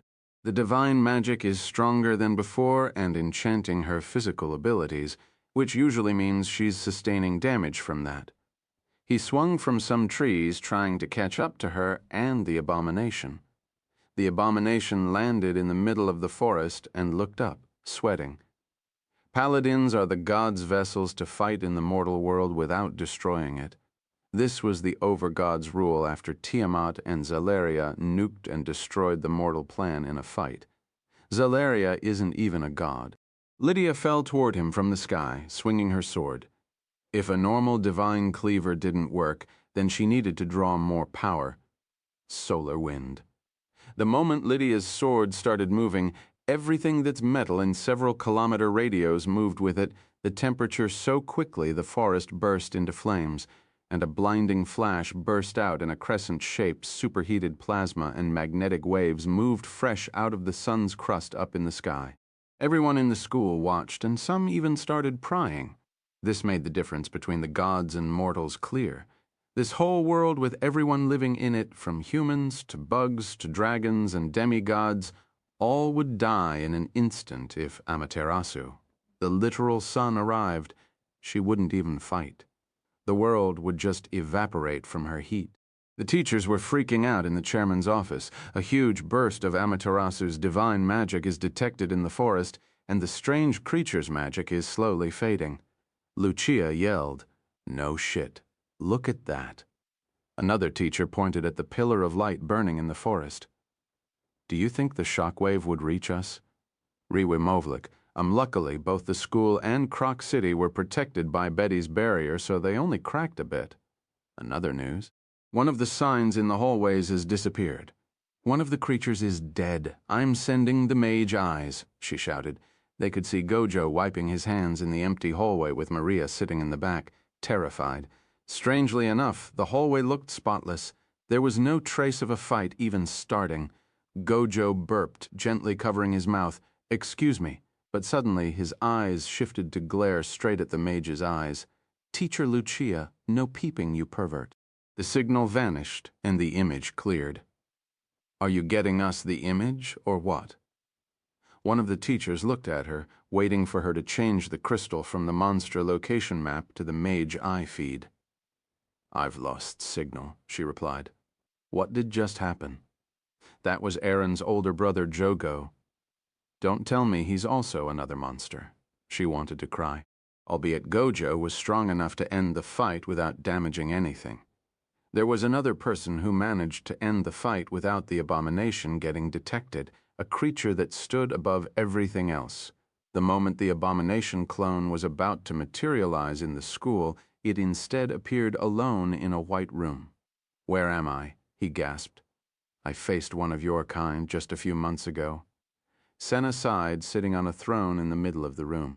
Blood drained out of the abomination body, and he paled as white as the snow, feeling as if his whole existence faded just by hearing her voice. He could never mistake that, and it was horrifying. "Cain's daughter," he cried, jumping away, looking for an escape route to warn the main body. But his head appeared sitting in her palm, severed cleanly at the throat. "What's this? I can't regenerate. My energy is fading rapidly. Is this death?" His mind raced as his eyes looked at Senna's passive face. "Ho ho ho." A faint giggle came from the distance. "That was a decent kill, but you took a bit too long to make it." He had time to realize he was in this white room before his death was engraved into stone. Cain walked in leaning on his cane with a tall woman with black hair and green eyes by his side. Even Mother came.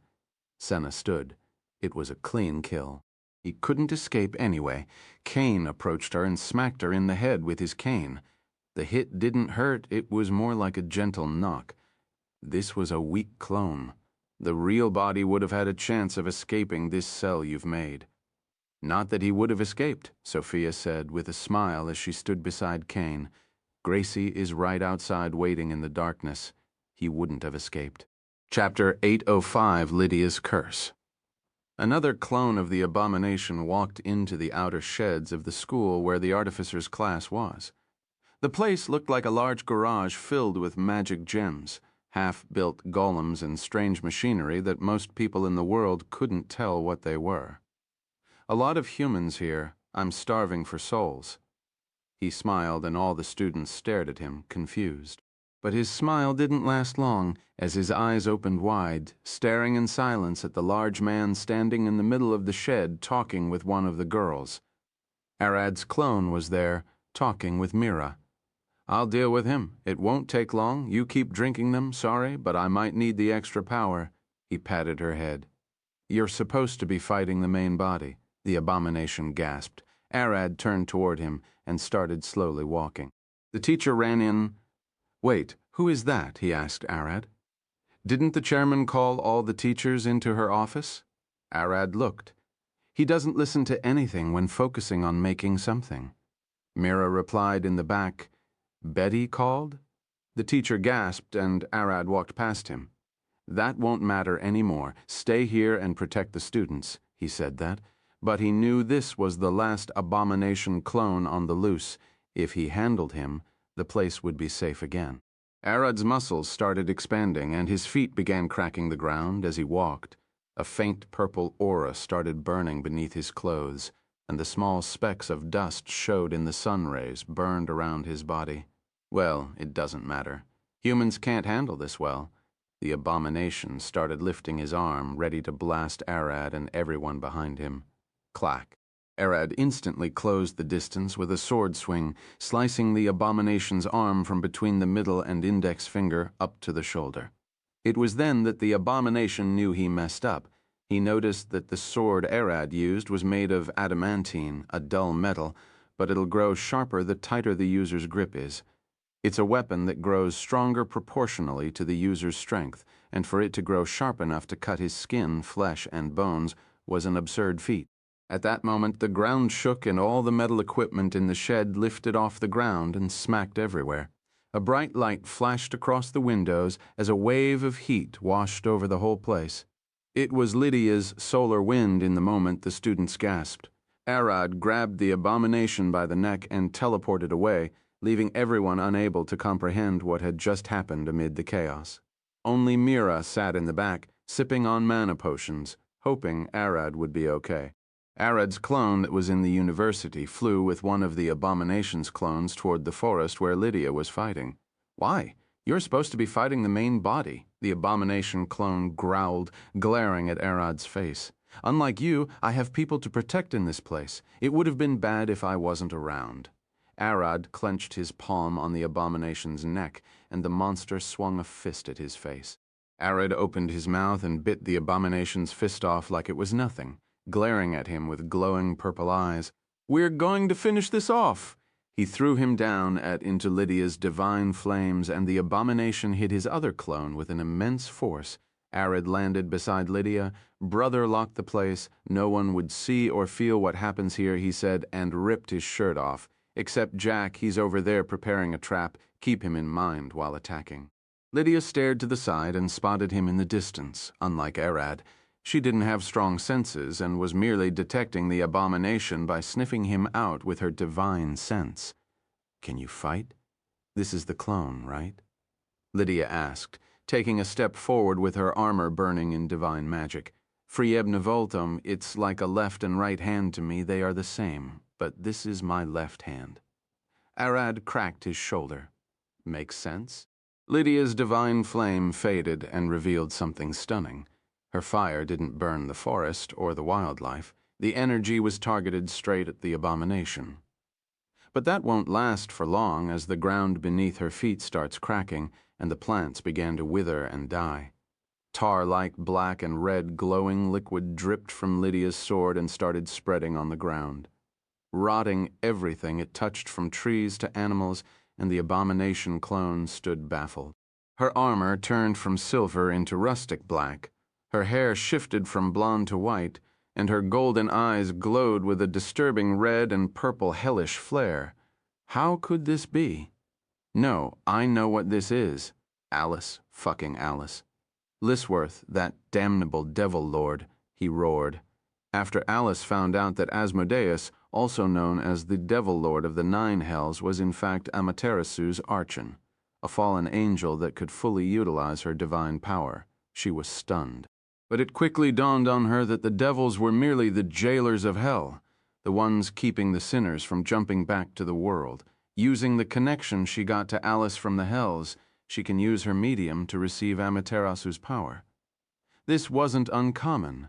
There were a lot of paladins and clerics that had an angle as a medium between them and their god for many reasons, one of them being a slight difference in interests.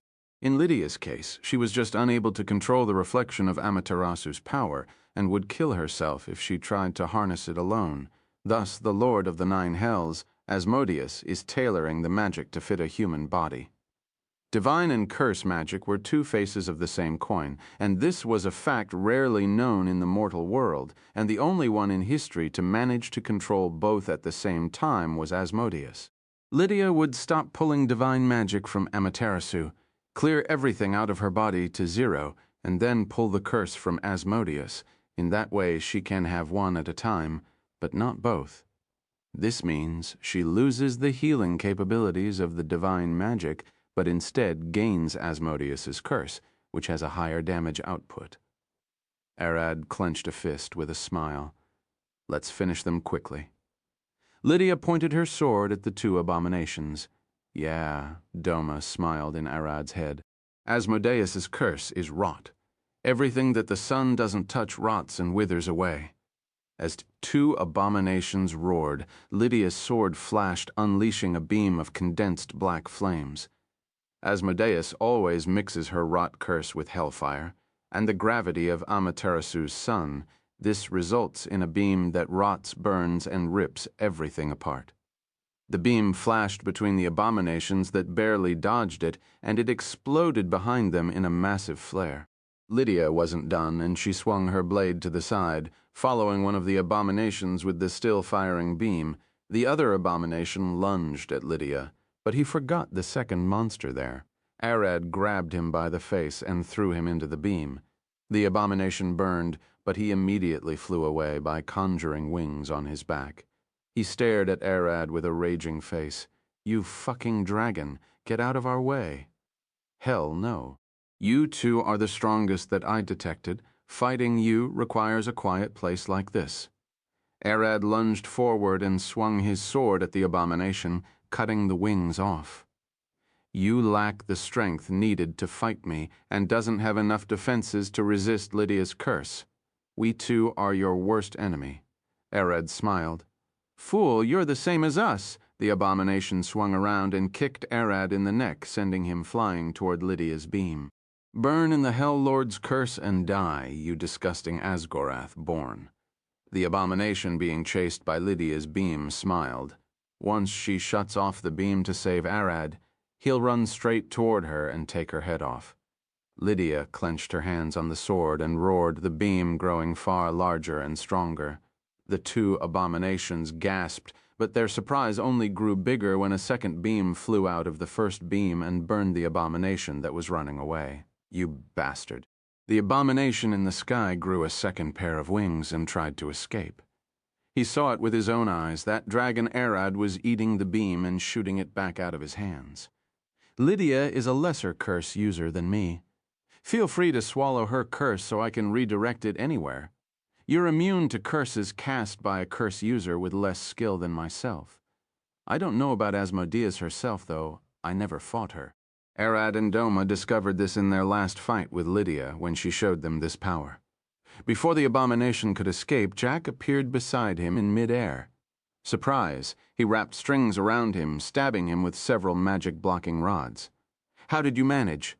Not gonna tell you, die. He stabbed him with the wakizashi, the divine sword. Chapter 806, Return of Murder. Chapter 806, Return of Murder. As the abomination cried, Lydia jumped in and sliced him in half, barely managing to revert back to divine magic before catching Jack and landing on the ground.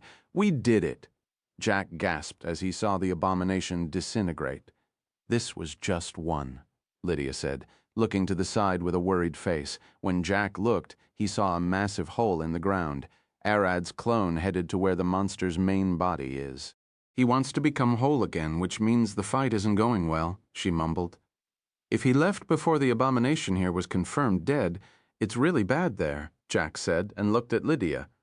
Can you stop the Princess Hold now?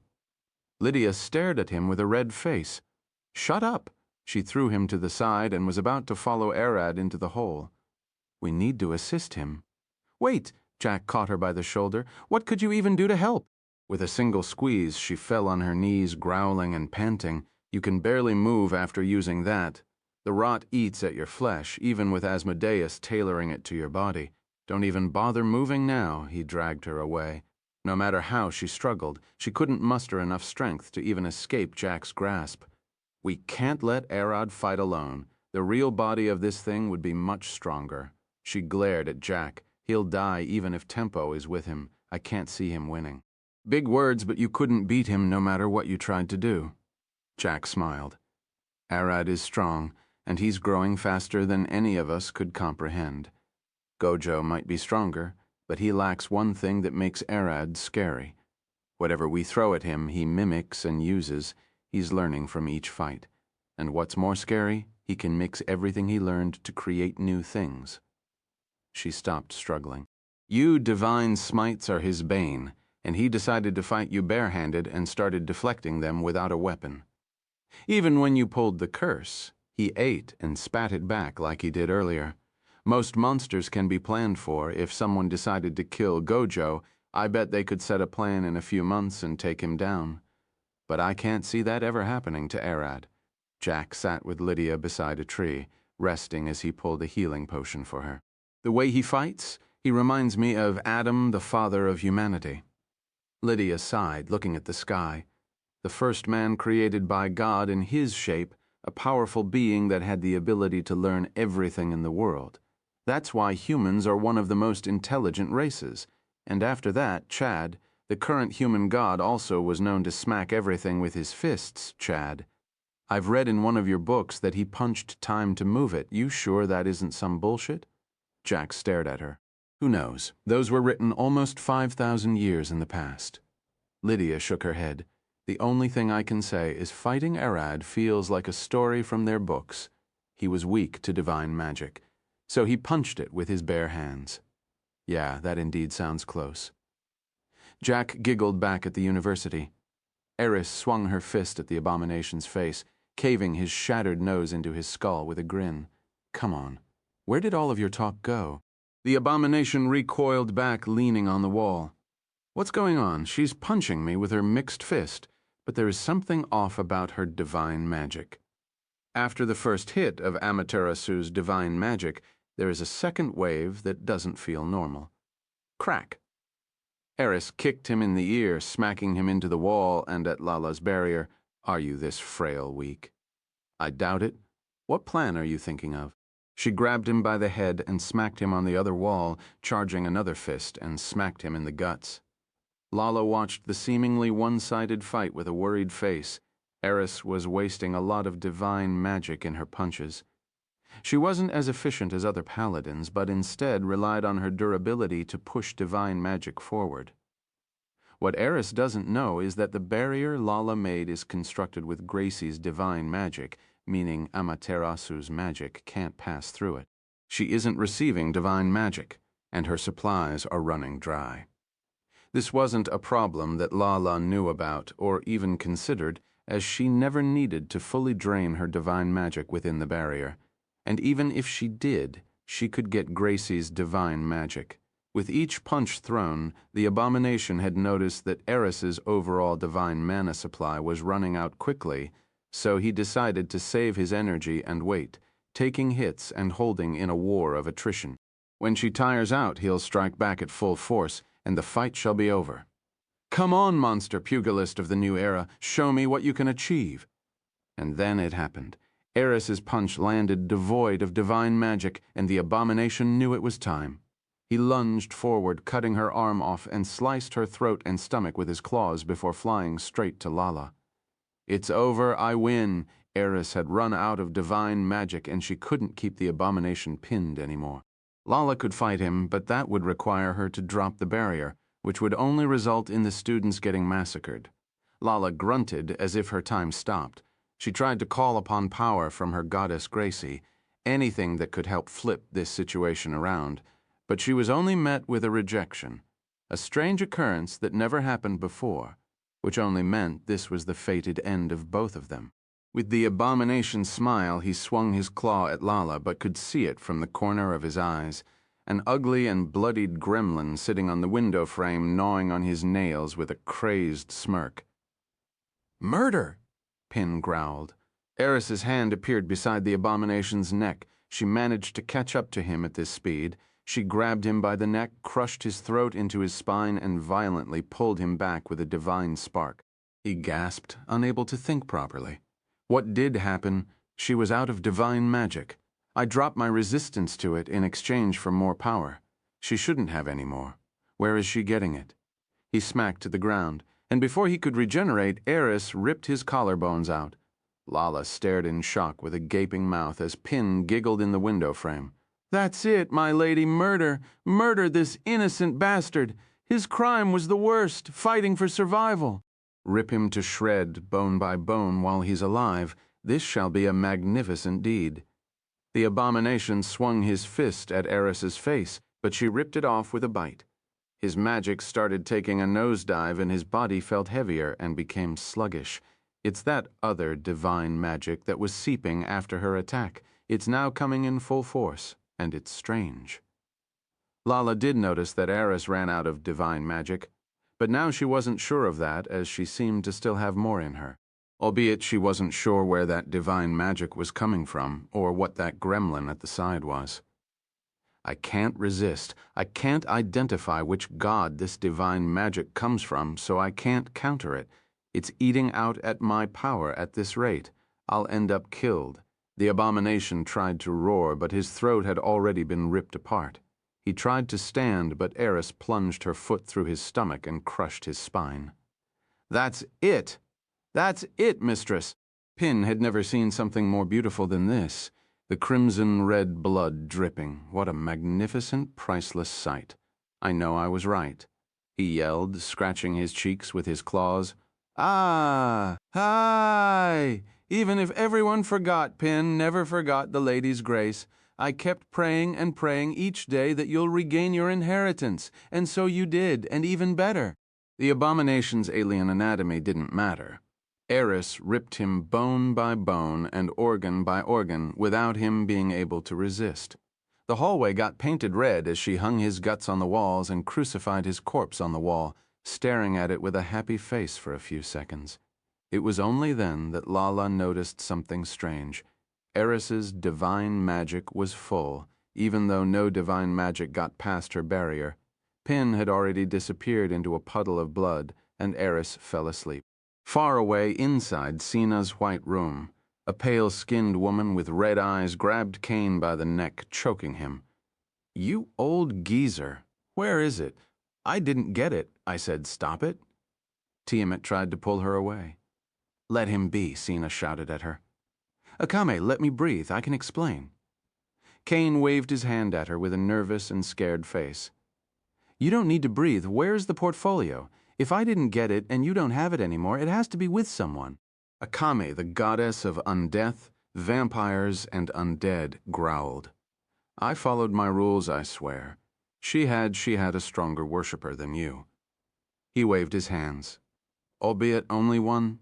What do you mean by that? Do you know how dangerous that portfolio is?" Akame was about to punch him, I swear. He was she now, that little devil changed after his master changed. But anyway, she was frantically insane. Her belief and devotion surpassed anyone in your cults, and you had no one to match her. And since the one in question already had a connection to the portfolio, she beat you into it. Cain stared at her fist, scared. Akame sighed and socked him in the nose. "Do you think I'm stupid? Those two reasons can't be the only ones, tell me, or I'll make sure your life ends here." "Wait, you'll really kill him!" Senna and Tiamat screamed. "I know it has to be related to him, wasn't it?" Akame glared at Cain. "Well, yeah." She went on a little rampage when the selection process started, but that was while Arad was with her. Cain sighed. Akame dropped him, and he accepted her, and I can't overwrite him should have said that from the start. Fine. It'll be a while before she fully awakens if she doesn't have your backing. We have time to think of a solution. Akame scratched her head. "Zoe." Cain looked at her with a sad face. Akame growled. "You," she sighed. "No, it's my fault. Come, let's go home." She carried him. "I'll tend to him for now." Chapter 8 Surah 7, The Mother of All Demons. Chapter 8 Surah 7, The Mother of All Demons. "This is the abomination in the abyss," growled, helplessly looking forward as Merida slowly walked toward him. His body has been eaten away by the crimson rot, and his bones have started crumbling. The parasitic fungi consumed his energy from the inside out and sent it back to Merida through the mycelium covering the ground. "I get it. The reason I wasn't able to do this while fighting Arad," she said, lifting her sword. "The main strength of my fungus is absorbing energy from the target to feed me. I get more energy to regenerate the stronger the enemy that I fight, which allows me to fight for longer." "It's strange, isn't it?" Her body started floating, but upon closer inspection she was getting lifted up by a thin thread of fungus. "What if I use that harvested energy to supplement myself instead of healing?" Her sword sparked with crimson rot as she flew at the abomination. Blade dance. Rotten spore wind. The abomination jumped away. Damn it. This monster could as well stand as the demon lord herself and rule a layer of the abyss. What was such a being doing in a human building full of fledglings? "What in the hell are you doing, Overgod Cain? Such monsters should be eliminated from the mortal world." Even though he hated nothing more than the Overgod ruling over the world, he had expected him to have more common sense and eliminate such threats. They were the stuff of nightmares, large bull with 6 arms that stood on 2 legs and roared flames, a whole swarm of giant spiders with human heads, massive gray worms several kilometers long with maws big enough to swallow a whole city, and even a mass of flesh and guts crawled between them.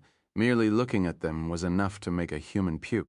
The demons started drumming on their chests and the ground, chanting in an ancient forgotten tongue, their voices rumbling across the arena and reverberating in the abomination's chest. He understood their words, and so did Merida. Kill the invader. Rip the invader. Dance of demons. Blood shall be spilled on this day. It's the will of the abyss. They chanted over and over. The hatred for abominations was deeply rooted in every plane, and demons were especially known to hold a grudge.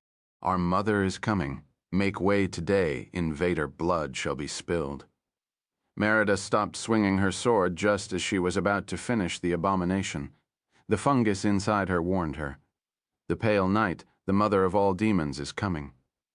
She mumbled, standing still as the abomination's body slowly regenerated. She had drained too much of his energy.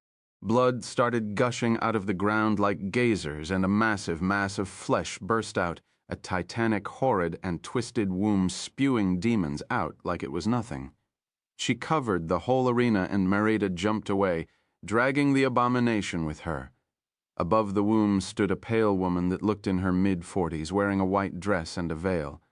She stretched her clothes, doing miracles, holding the two massive bags in front of her.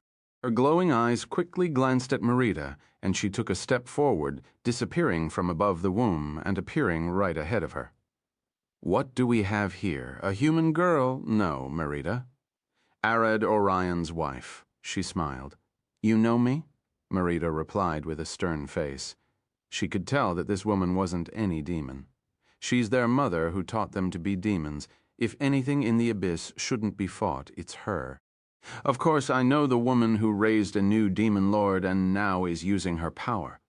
The mother of all demons smiled, his eyes turning toward the abomination. Worry not, Merida. I did not come to steal your fertilizer. I came to make sure he won't escape. Did you say Harem Orion? That? The abomination cried, but the mother of all demons shoved her foot into his mouth. Now plug that hole of yours, be a good invader, and die in silence. That reaction was strange. Of course it is. The mother of all demons smiled. Void dragons like Arad are the cosmic police. Their main job is to hunt and kill abominations before they spread and destroy the world. The world you live in is one of their many breeding grounds. It's like a cradle of sorts. She waved her hand and two stone chairs appeared. Take a seat. We have a lot to talk about. What is this thing? Merida stared at the struggling abomination. They are like viruses if the world was a cell. They invade and change it to be their breeding ground, and then destroy it and spread to other worlds. The mother of all demons explained and waved her hand, creating a hologram of the world. Earth. The world you live in is but one of many, but I agree it's the most important one of all. It's the main mortal world. The overgod split into many pieces so it won't all get infected at once if things went south. She then conjured an image of Arad fighting the abomination in the caves with Betty and Tempo. The world is a cradle for void dragons, a safe place to lay their eggs and give them enough time and food to grow in peace, but the king of all abominations, Nair, had devised one last plan after he lost the war 5,000 years in the past. She changed the image into that of a meteor. Dracourage mythic, this is a spell of 2 layers. It remained dormant for thousands of years, gathering power, and has just begun to move. The energy it releases is supposed to hinder the void dragon's reproduction cycle in the mortal world, and finally send the dragon into a mad rage when it hits. She smiled. We can't stop it. The only one that should be able to is the overgod. Then why didn't he stop it yet? That I can't say. The mother of all demons smiled, resting her head on her hand and gently looking at the distance. I probably shouldn't tell her that he can't now. He spent all of his energy and life force to rebuild the whole world after the war destroyed it. He is the sole reason that people are living in relative peace. But, she looked at Merida with a curious smile, I'm more interested in your husband, Harem Orion. It's rare to find someone like him, or should I say there was none like him in the past 5,000 years. Hands off, he's our husband. Merida stared at the womb covering the arena. I'm not letting someone like you near him. I'm not going to force my way in. That isn't how I do things. She giggled. It's enough that you're with him for now. Shall I give you some advice? One from me as the mother of all demons. I doubt that could be anything good, Merida growled. Dedicate your life to grow stronger beside Arad Orion. Don't bother with children now. You can't have any before you fully turn into a demon. The fastest way to grow stronger is to feed on Arad, but you can also kill and use monster corpses as fertilizer for the fungus. Pick whatever you like. The mother of all demons stood. I'll make this clear. You'll never find someone like Arad. Grab onto him with your teeth and nails. Don't lose him. She kicked the abomination away, and it died. You've already eaten most of his power. Use the rest. She flew away. We shall meet again. What's her problem? Merida growled. She's the demon's mother, Fungus replied. She's one of the strongest and oldest demons in the abyss, but she rarely fights. If I were to rank them, the demon's god-slayer Caden would be the strongest, followed by the goddess of destruction and orphans Kali, and lastly, the mother of all demons. I feel like I've heard Caden's name before, Merida mumbled. It's a common demon name. Many use it. But I have to mention that strongly enough, the strongest demons don't act like you'd expect demons to be. Godslayer Caden spends most of his time training dogs and playing with his puppies, while helping Kali in her mission to give all orphans a better life. In fact, Kali herself was adopted by him after getting orphaned. The mother of all demons is also just a sweet mother that cares about her children, no matter how ugly or deformed they came out to be, for they are demons. Merida separated from Fungus. I'll head back now. They might need help killing another one of these things. She pointed to where the abomination was. He had disintegrated by that time. I'm always happy to help. But I can't enter the mortal world. You'll have to bring the abomination here again. She waved her hand and opened a portal. Stay well. The fight of Arad, Betty, and Tempo against the abomination main body has reached a critical point. He was far stronger than the clones to the point it wasn't even funny. Chapter 808, Beneath a Halfling. Chapter 808, Beneath a Halfling.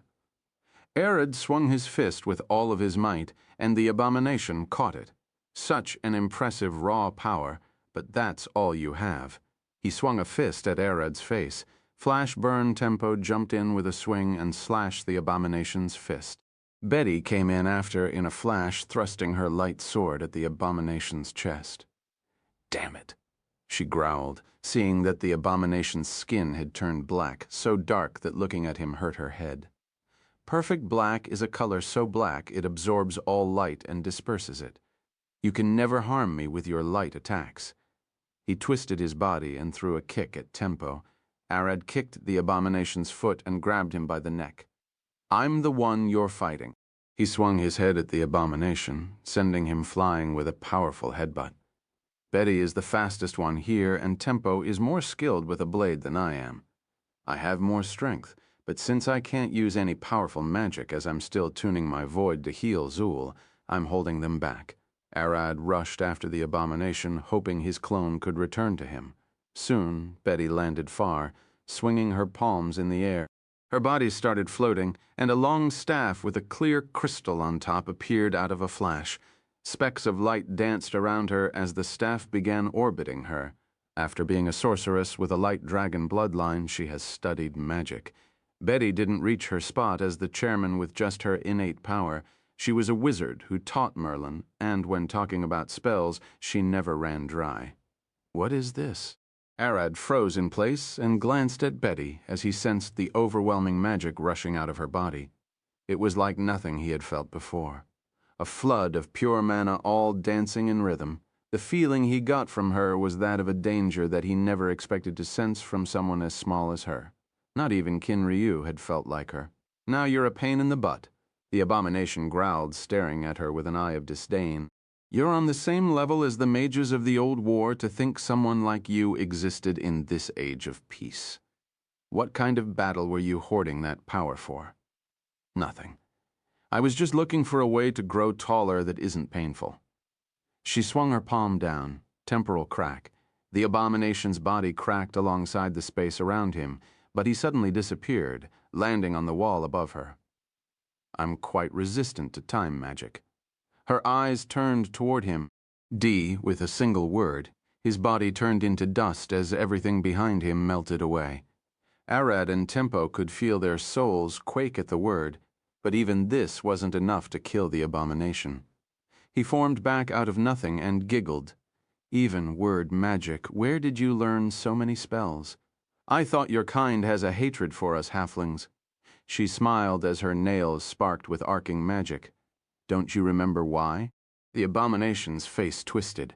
Yeah, it wasn't the cause of that crazed bitch. It was since you, your cursed kind, is the only mortal race we failed to understand. He clenched his fist. Why? Why don't you have ambitions? Why don't you care about your deeds? It's disgusting to see the bastards who massacred my kind hailed as the least advanced race. Golden chains wrapped Arad and Tempo, pulling them away from the abomination. Even I was baffled to see that my father spends his days smoking a pipe in our backyard, eating cheese and drinking wine. She smiled, even though he was far stronger than what I achieved even after centuries. Several years ago, Betty returned to her birthplace to visit her family. She was excited to show her parents how powerful she was, only to be slapped with the harsh reality that her father had already mastered all the powers she hoped to show him even before she was born. It didn't matter how strong she got or how many rare spells she learned, she was still the same little girl he carried to mother for help. Halflings never boast. They never show power unless they need to, and they don't care to advance or strengthen their country. Even to this day, the halflings' kingdom is still only composed of several small villages dotted around their land, living off the land farming and raising cattle. When a halfling is born, they don't need to think about anything. No education, no work, and no goal in life. If they needed food, the farms of their families were bountiful. If they wanted housing, they could just build a house wherever they wanted, as they don't have any regulation about that. With all that time and ease of mind, halflings usually wander their lands seeking adventure and amusement, for nothing more than the fun of it. It was what led Betty's grandfather to marry Luminous, and the same path her father followed, Rumanoval. On Mondays, she as well would be the lazy halfling relaxing on a chair in her back garden, doing nothing but eating cheese and laughing. No one would remember her, or know she can raise hell if needed. Betty put her hands together. Let me remind you what halflings are. Double expansion, circus of magic and brilliance. What's this? Arad gasped. A torrent of magic is sucking me. I can't break free. Don't even bother. She is trying to push you away from the effect of her expansion. You won't beat her magic control inside her own expansion. Arad and Tempo woke up, sitting on the stands of a circus almost as big as the university itself. They looked at the stage where the abomination stood surprised. Tens of Betty clones dressing as jesters surrounded the abomination, giggling and laughing as magic gushed from their hair and nails. A massive disco ball appeared in the sky with the real Betty sitting inside, staring down at everyone. Welcome to my show! The first trick is a storm of 9th-tier magic. Arad started sweating. She's sitting in a glass ball. No, that is a prismatic barrier of 9 layers. As each layer has its own resistance, it's almost impossible to reach her. 9th-tier magic is the strongest magic that exists. What kind of storm is she about to pull?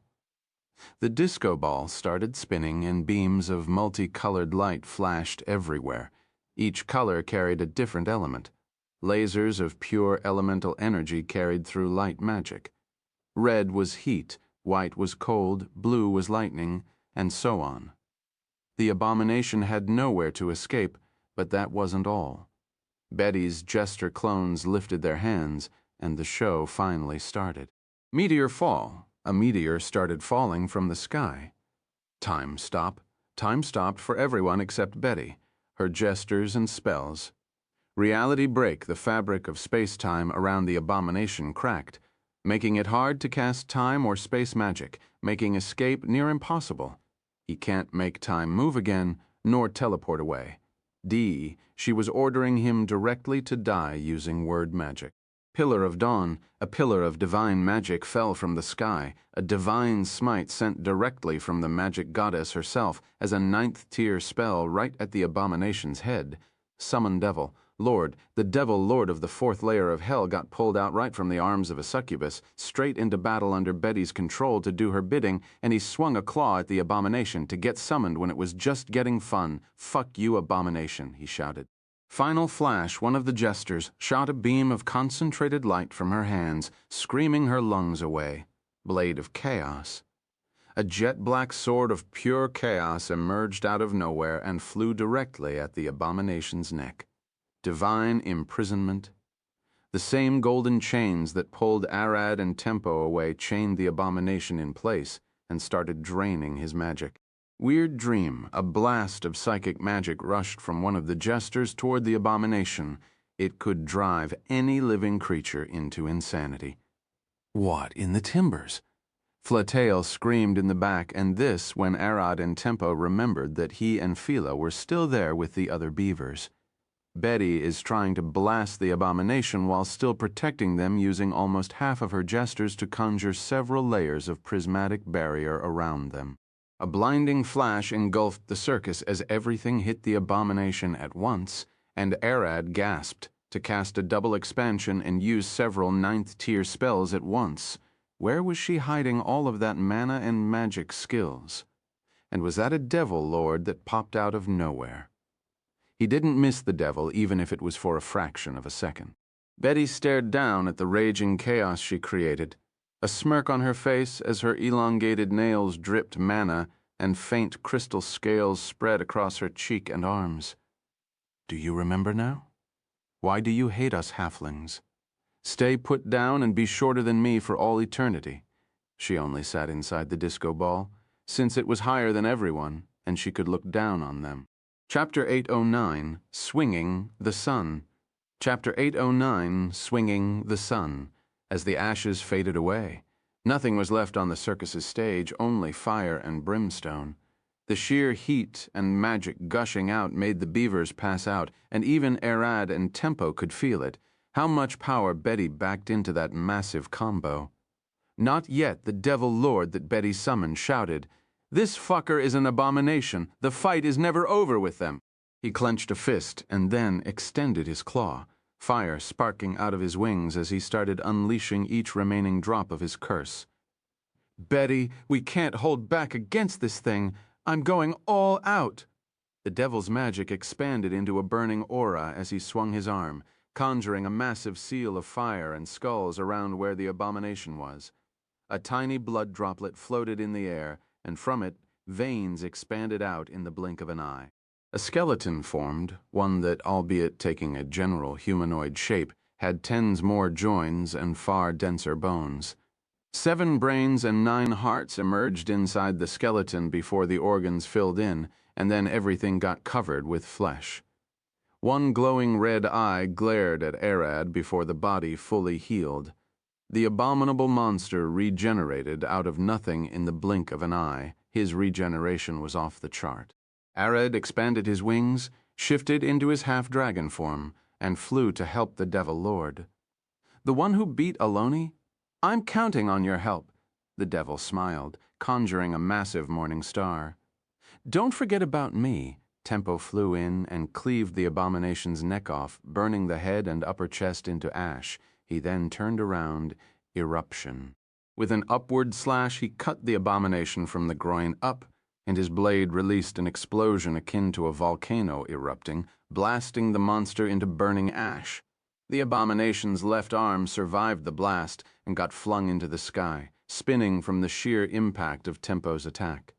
The abomination regenerated from it and swung a fist at Betty's barrier while still spinning. Zon. Arad appeared between Betty and the abomination, swung a fist, and blocked the abomination's punch with one of his own. Their arms exploded, and the abomination giggled.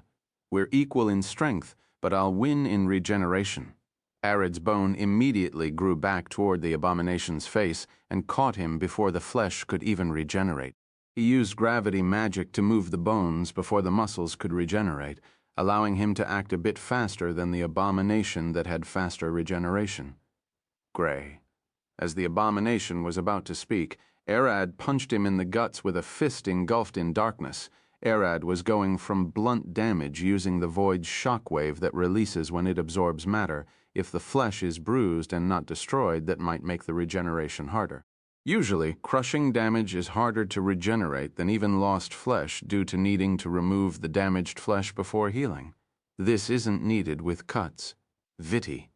The abomination finished the word with a growl as his internal organs got crushed, but even with that, he still swung his fist at Arad's face. He already noticed that Arad protected his head and spine. Those are his weaknesses. Arad opened his mouth and bit the abomination's fist off. The iron jaws of a dragon are a weapon of destruction and violence. Trying to punch them in the face is only asking to get chewed off. The devil's morning star wrapped around the abomination's body and pulled him to the ground.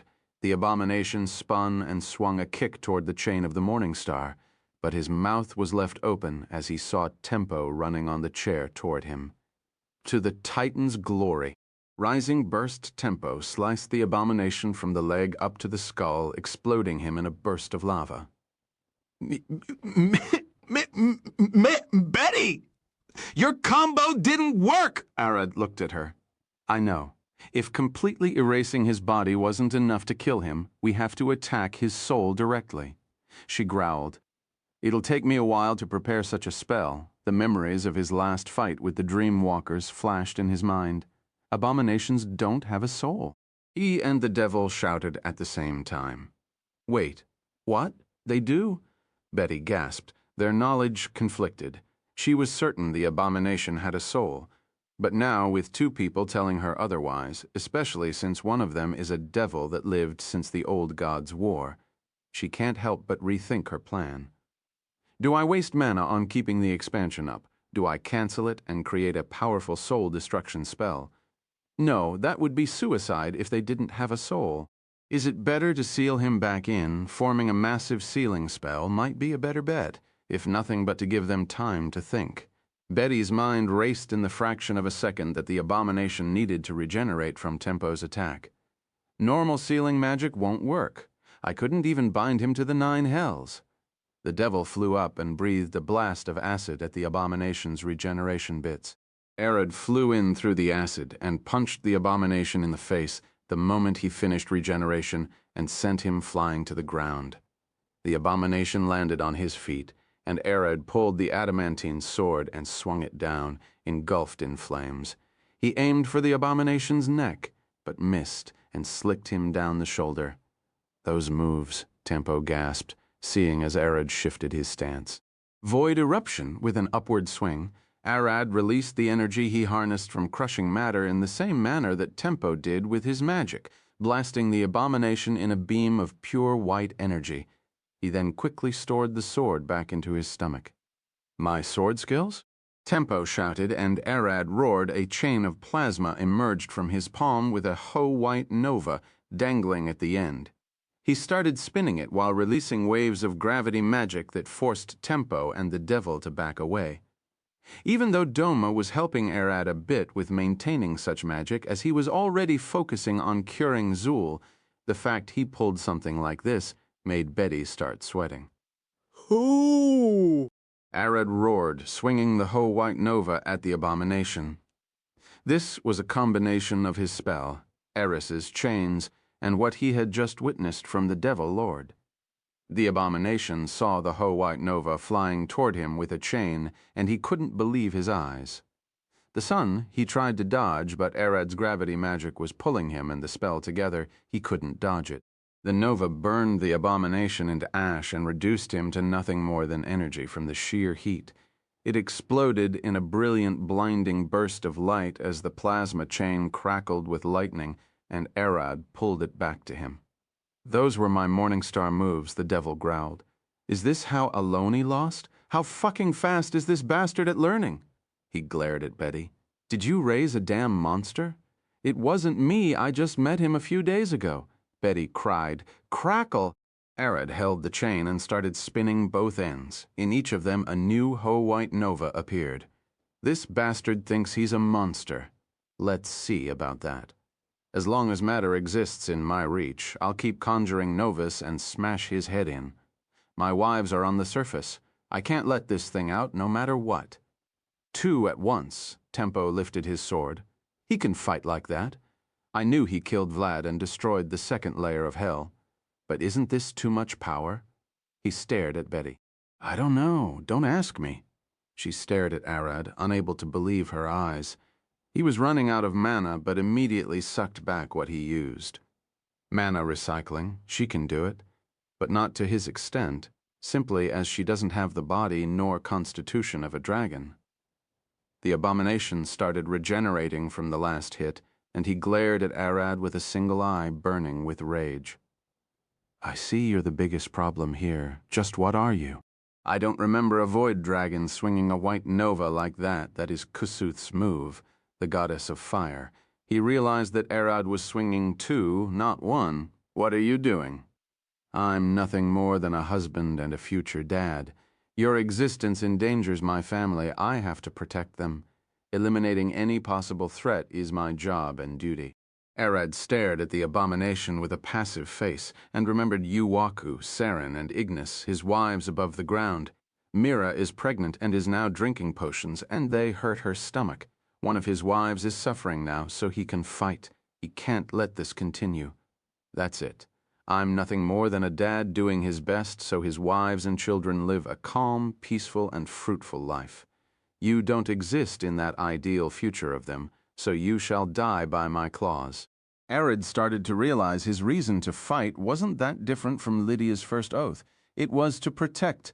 Ah! The abomination gasped. I remembered my name. I'm Vorvados, he said with a mischievous smile, his tongue dangling out as green flame burned out of his shoulders. Chapter 810. The Ancient Monster. Vorvados. What's that? Arad swung the plasma chains and flung the two Ho-White Nova at Vorvados's face. Vorvados teleported away from the Ho-White Novas and shifted his palm into a bone sword, swinging it down at Arad's head. Arad lifted his arm and blocked the attack. Teleportation? Vorvados lifted his foot, throwing a kick at Arad's stomach. But Arad also opened his jaw, spitting a third Ho-White Nova at Vorvados's chest. Did he say Vorvados? The devil's face paled even though he was red. This is bad. Call back to base. Call back to base. Ignore all protocols. A call to help to Asmodeus. Vorvados is back. I'm facing that bastard. Hoy, what are you trying to summon? That'll break our contract and you'll die. Betty yelled at him. My death is worth it. We can't let that thing escape. I'm calling the devil Lord of the Nine Hells. He stared at Vorvados. You just don't know what kind of monster that thing is. It's not something for us to fight. Vorvados swung his fist at Arad's face, punching him so hard he took off one of his teeth. Arad clenched a fist and returned the hit, ripping the abomination's jaw off with a shockwave. It's honestly hard to believe Arad is standing his ground to that thing, but I suspect he's grown weaker from being sealed for thousands of years. I almost didn't recognize him. He used to be a 10-meter-tall giant. The devil clenched his fist. When he first appeared, he faced the Overgod and then got violated by Tiamat, the goddess of the chromatic dragons. She burned him with a whole continent. 10 meters tall, so judging by the side, he's far weaker. A tenth of his power. No, probably more like a fifth. Just like how humans lose muscle mass and get weaker when staying in a coma for a long time. He got weaker as well. Betty clenched a fist. We'll help Arad keep him pinned until the armies of hell come dragging him away. He's a sinner. Hell won't let him escape. Got it. But how much do we have? Tempo took a deep breath with veins emerging on his forehead as he watched Arad exchange hits with Vorvados. But then the devil's face changed. Why? He cried. Send troops. Little boy Yorin, don't panic. Asmodeus's voice boomed across their heads. Betty and Tempo gasped as it was the first time they heard her. Both us and both Tiamat are watching the fight with intrigue. Our help isn't needed, as the man sitting behind you. The booming voice faded and everyone slowly turned back. Flatail opened his eyes, holding his throbbing head. What in the timbers did happen? He looked forward, seeing everyone staring at him. No, they were looking behind him. Flatail slowly looked back with a worried face, and he quickly screamed his lungs out as he spotted 6 glowing red eyes in the darkness. Their blood dried, and they could feel a jolt strike down their bodies. Every bone and muscle told them not to move. The darkness gushing from the shadows became clear in the blink of an eye. A beautiful man with a thin beard and long hair tied into a ponytail sat on the ground, looking forward with a passive face. In his left palm, he held a slightly unsheathed blade ready to stand and strike. A wild dog infiltrated my friend's garden. Nature is durable, but if it doesn't eliminate the threat, I would sadly have to act. An absolute demon. Caden the Godslayer stared at Vorvados and Arad fight. Vorvados lifted his hand as he blocked one of Arad's Ho-White Nova.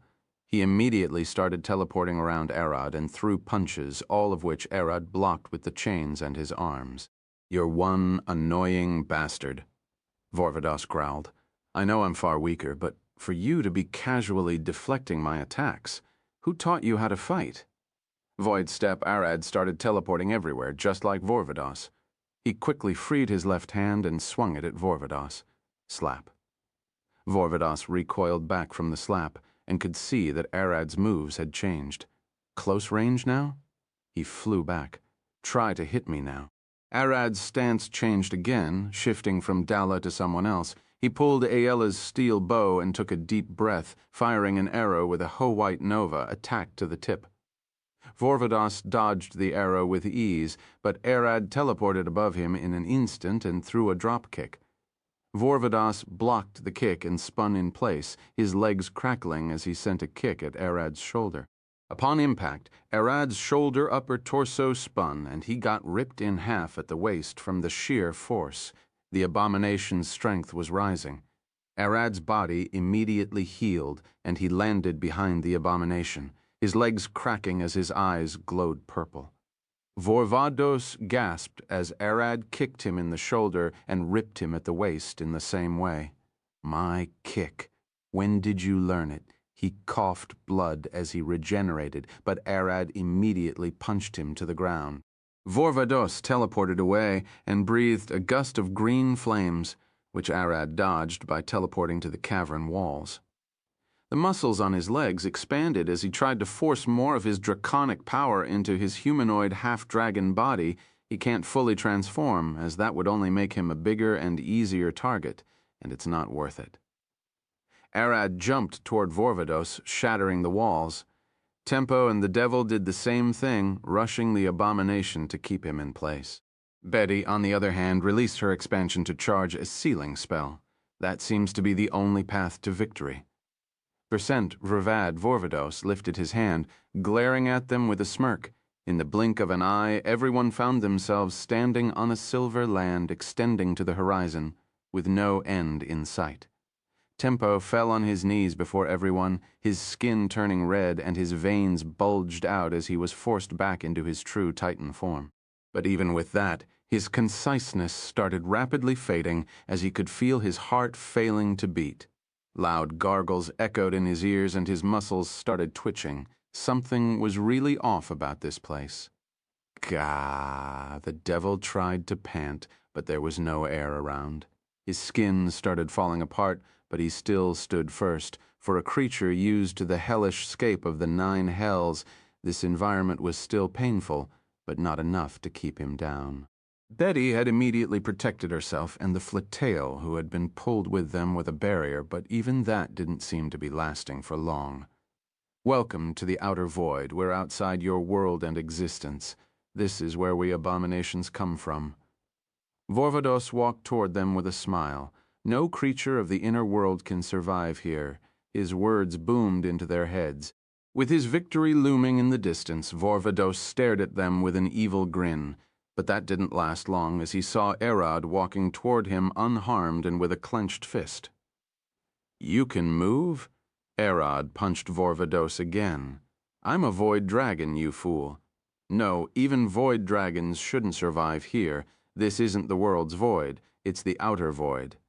Betty stared at her hands, realizing that they couldn't stay here for long.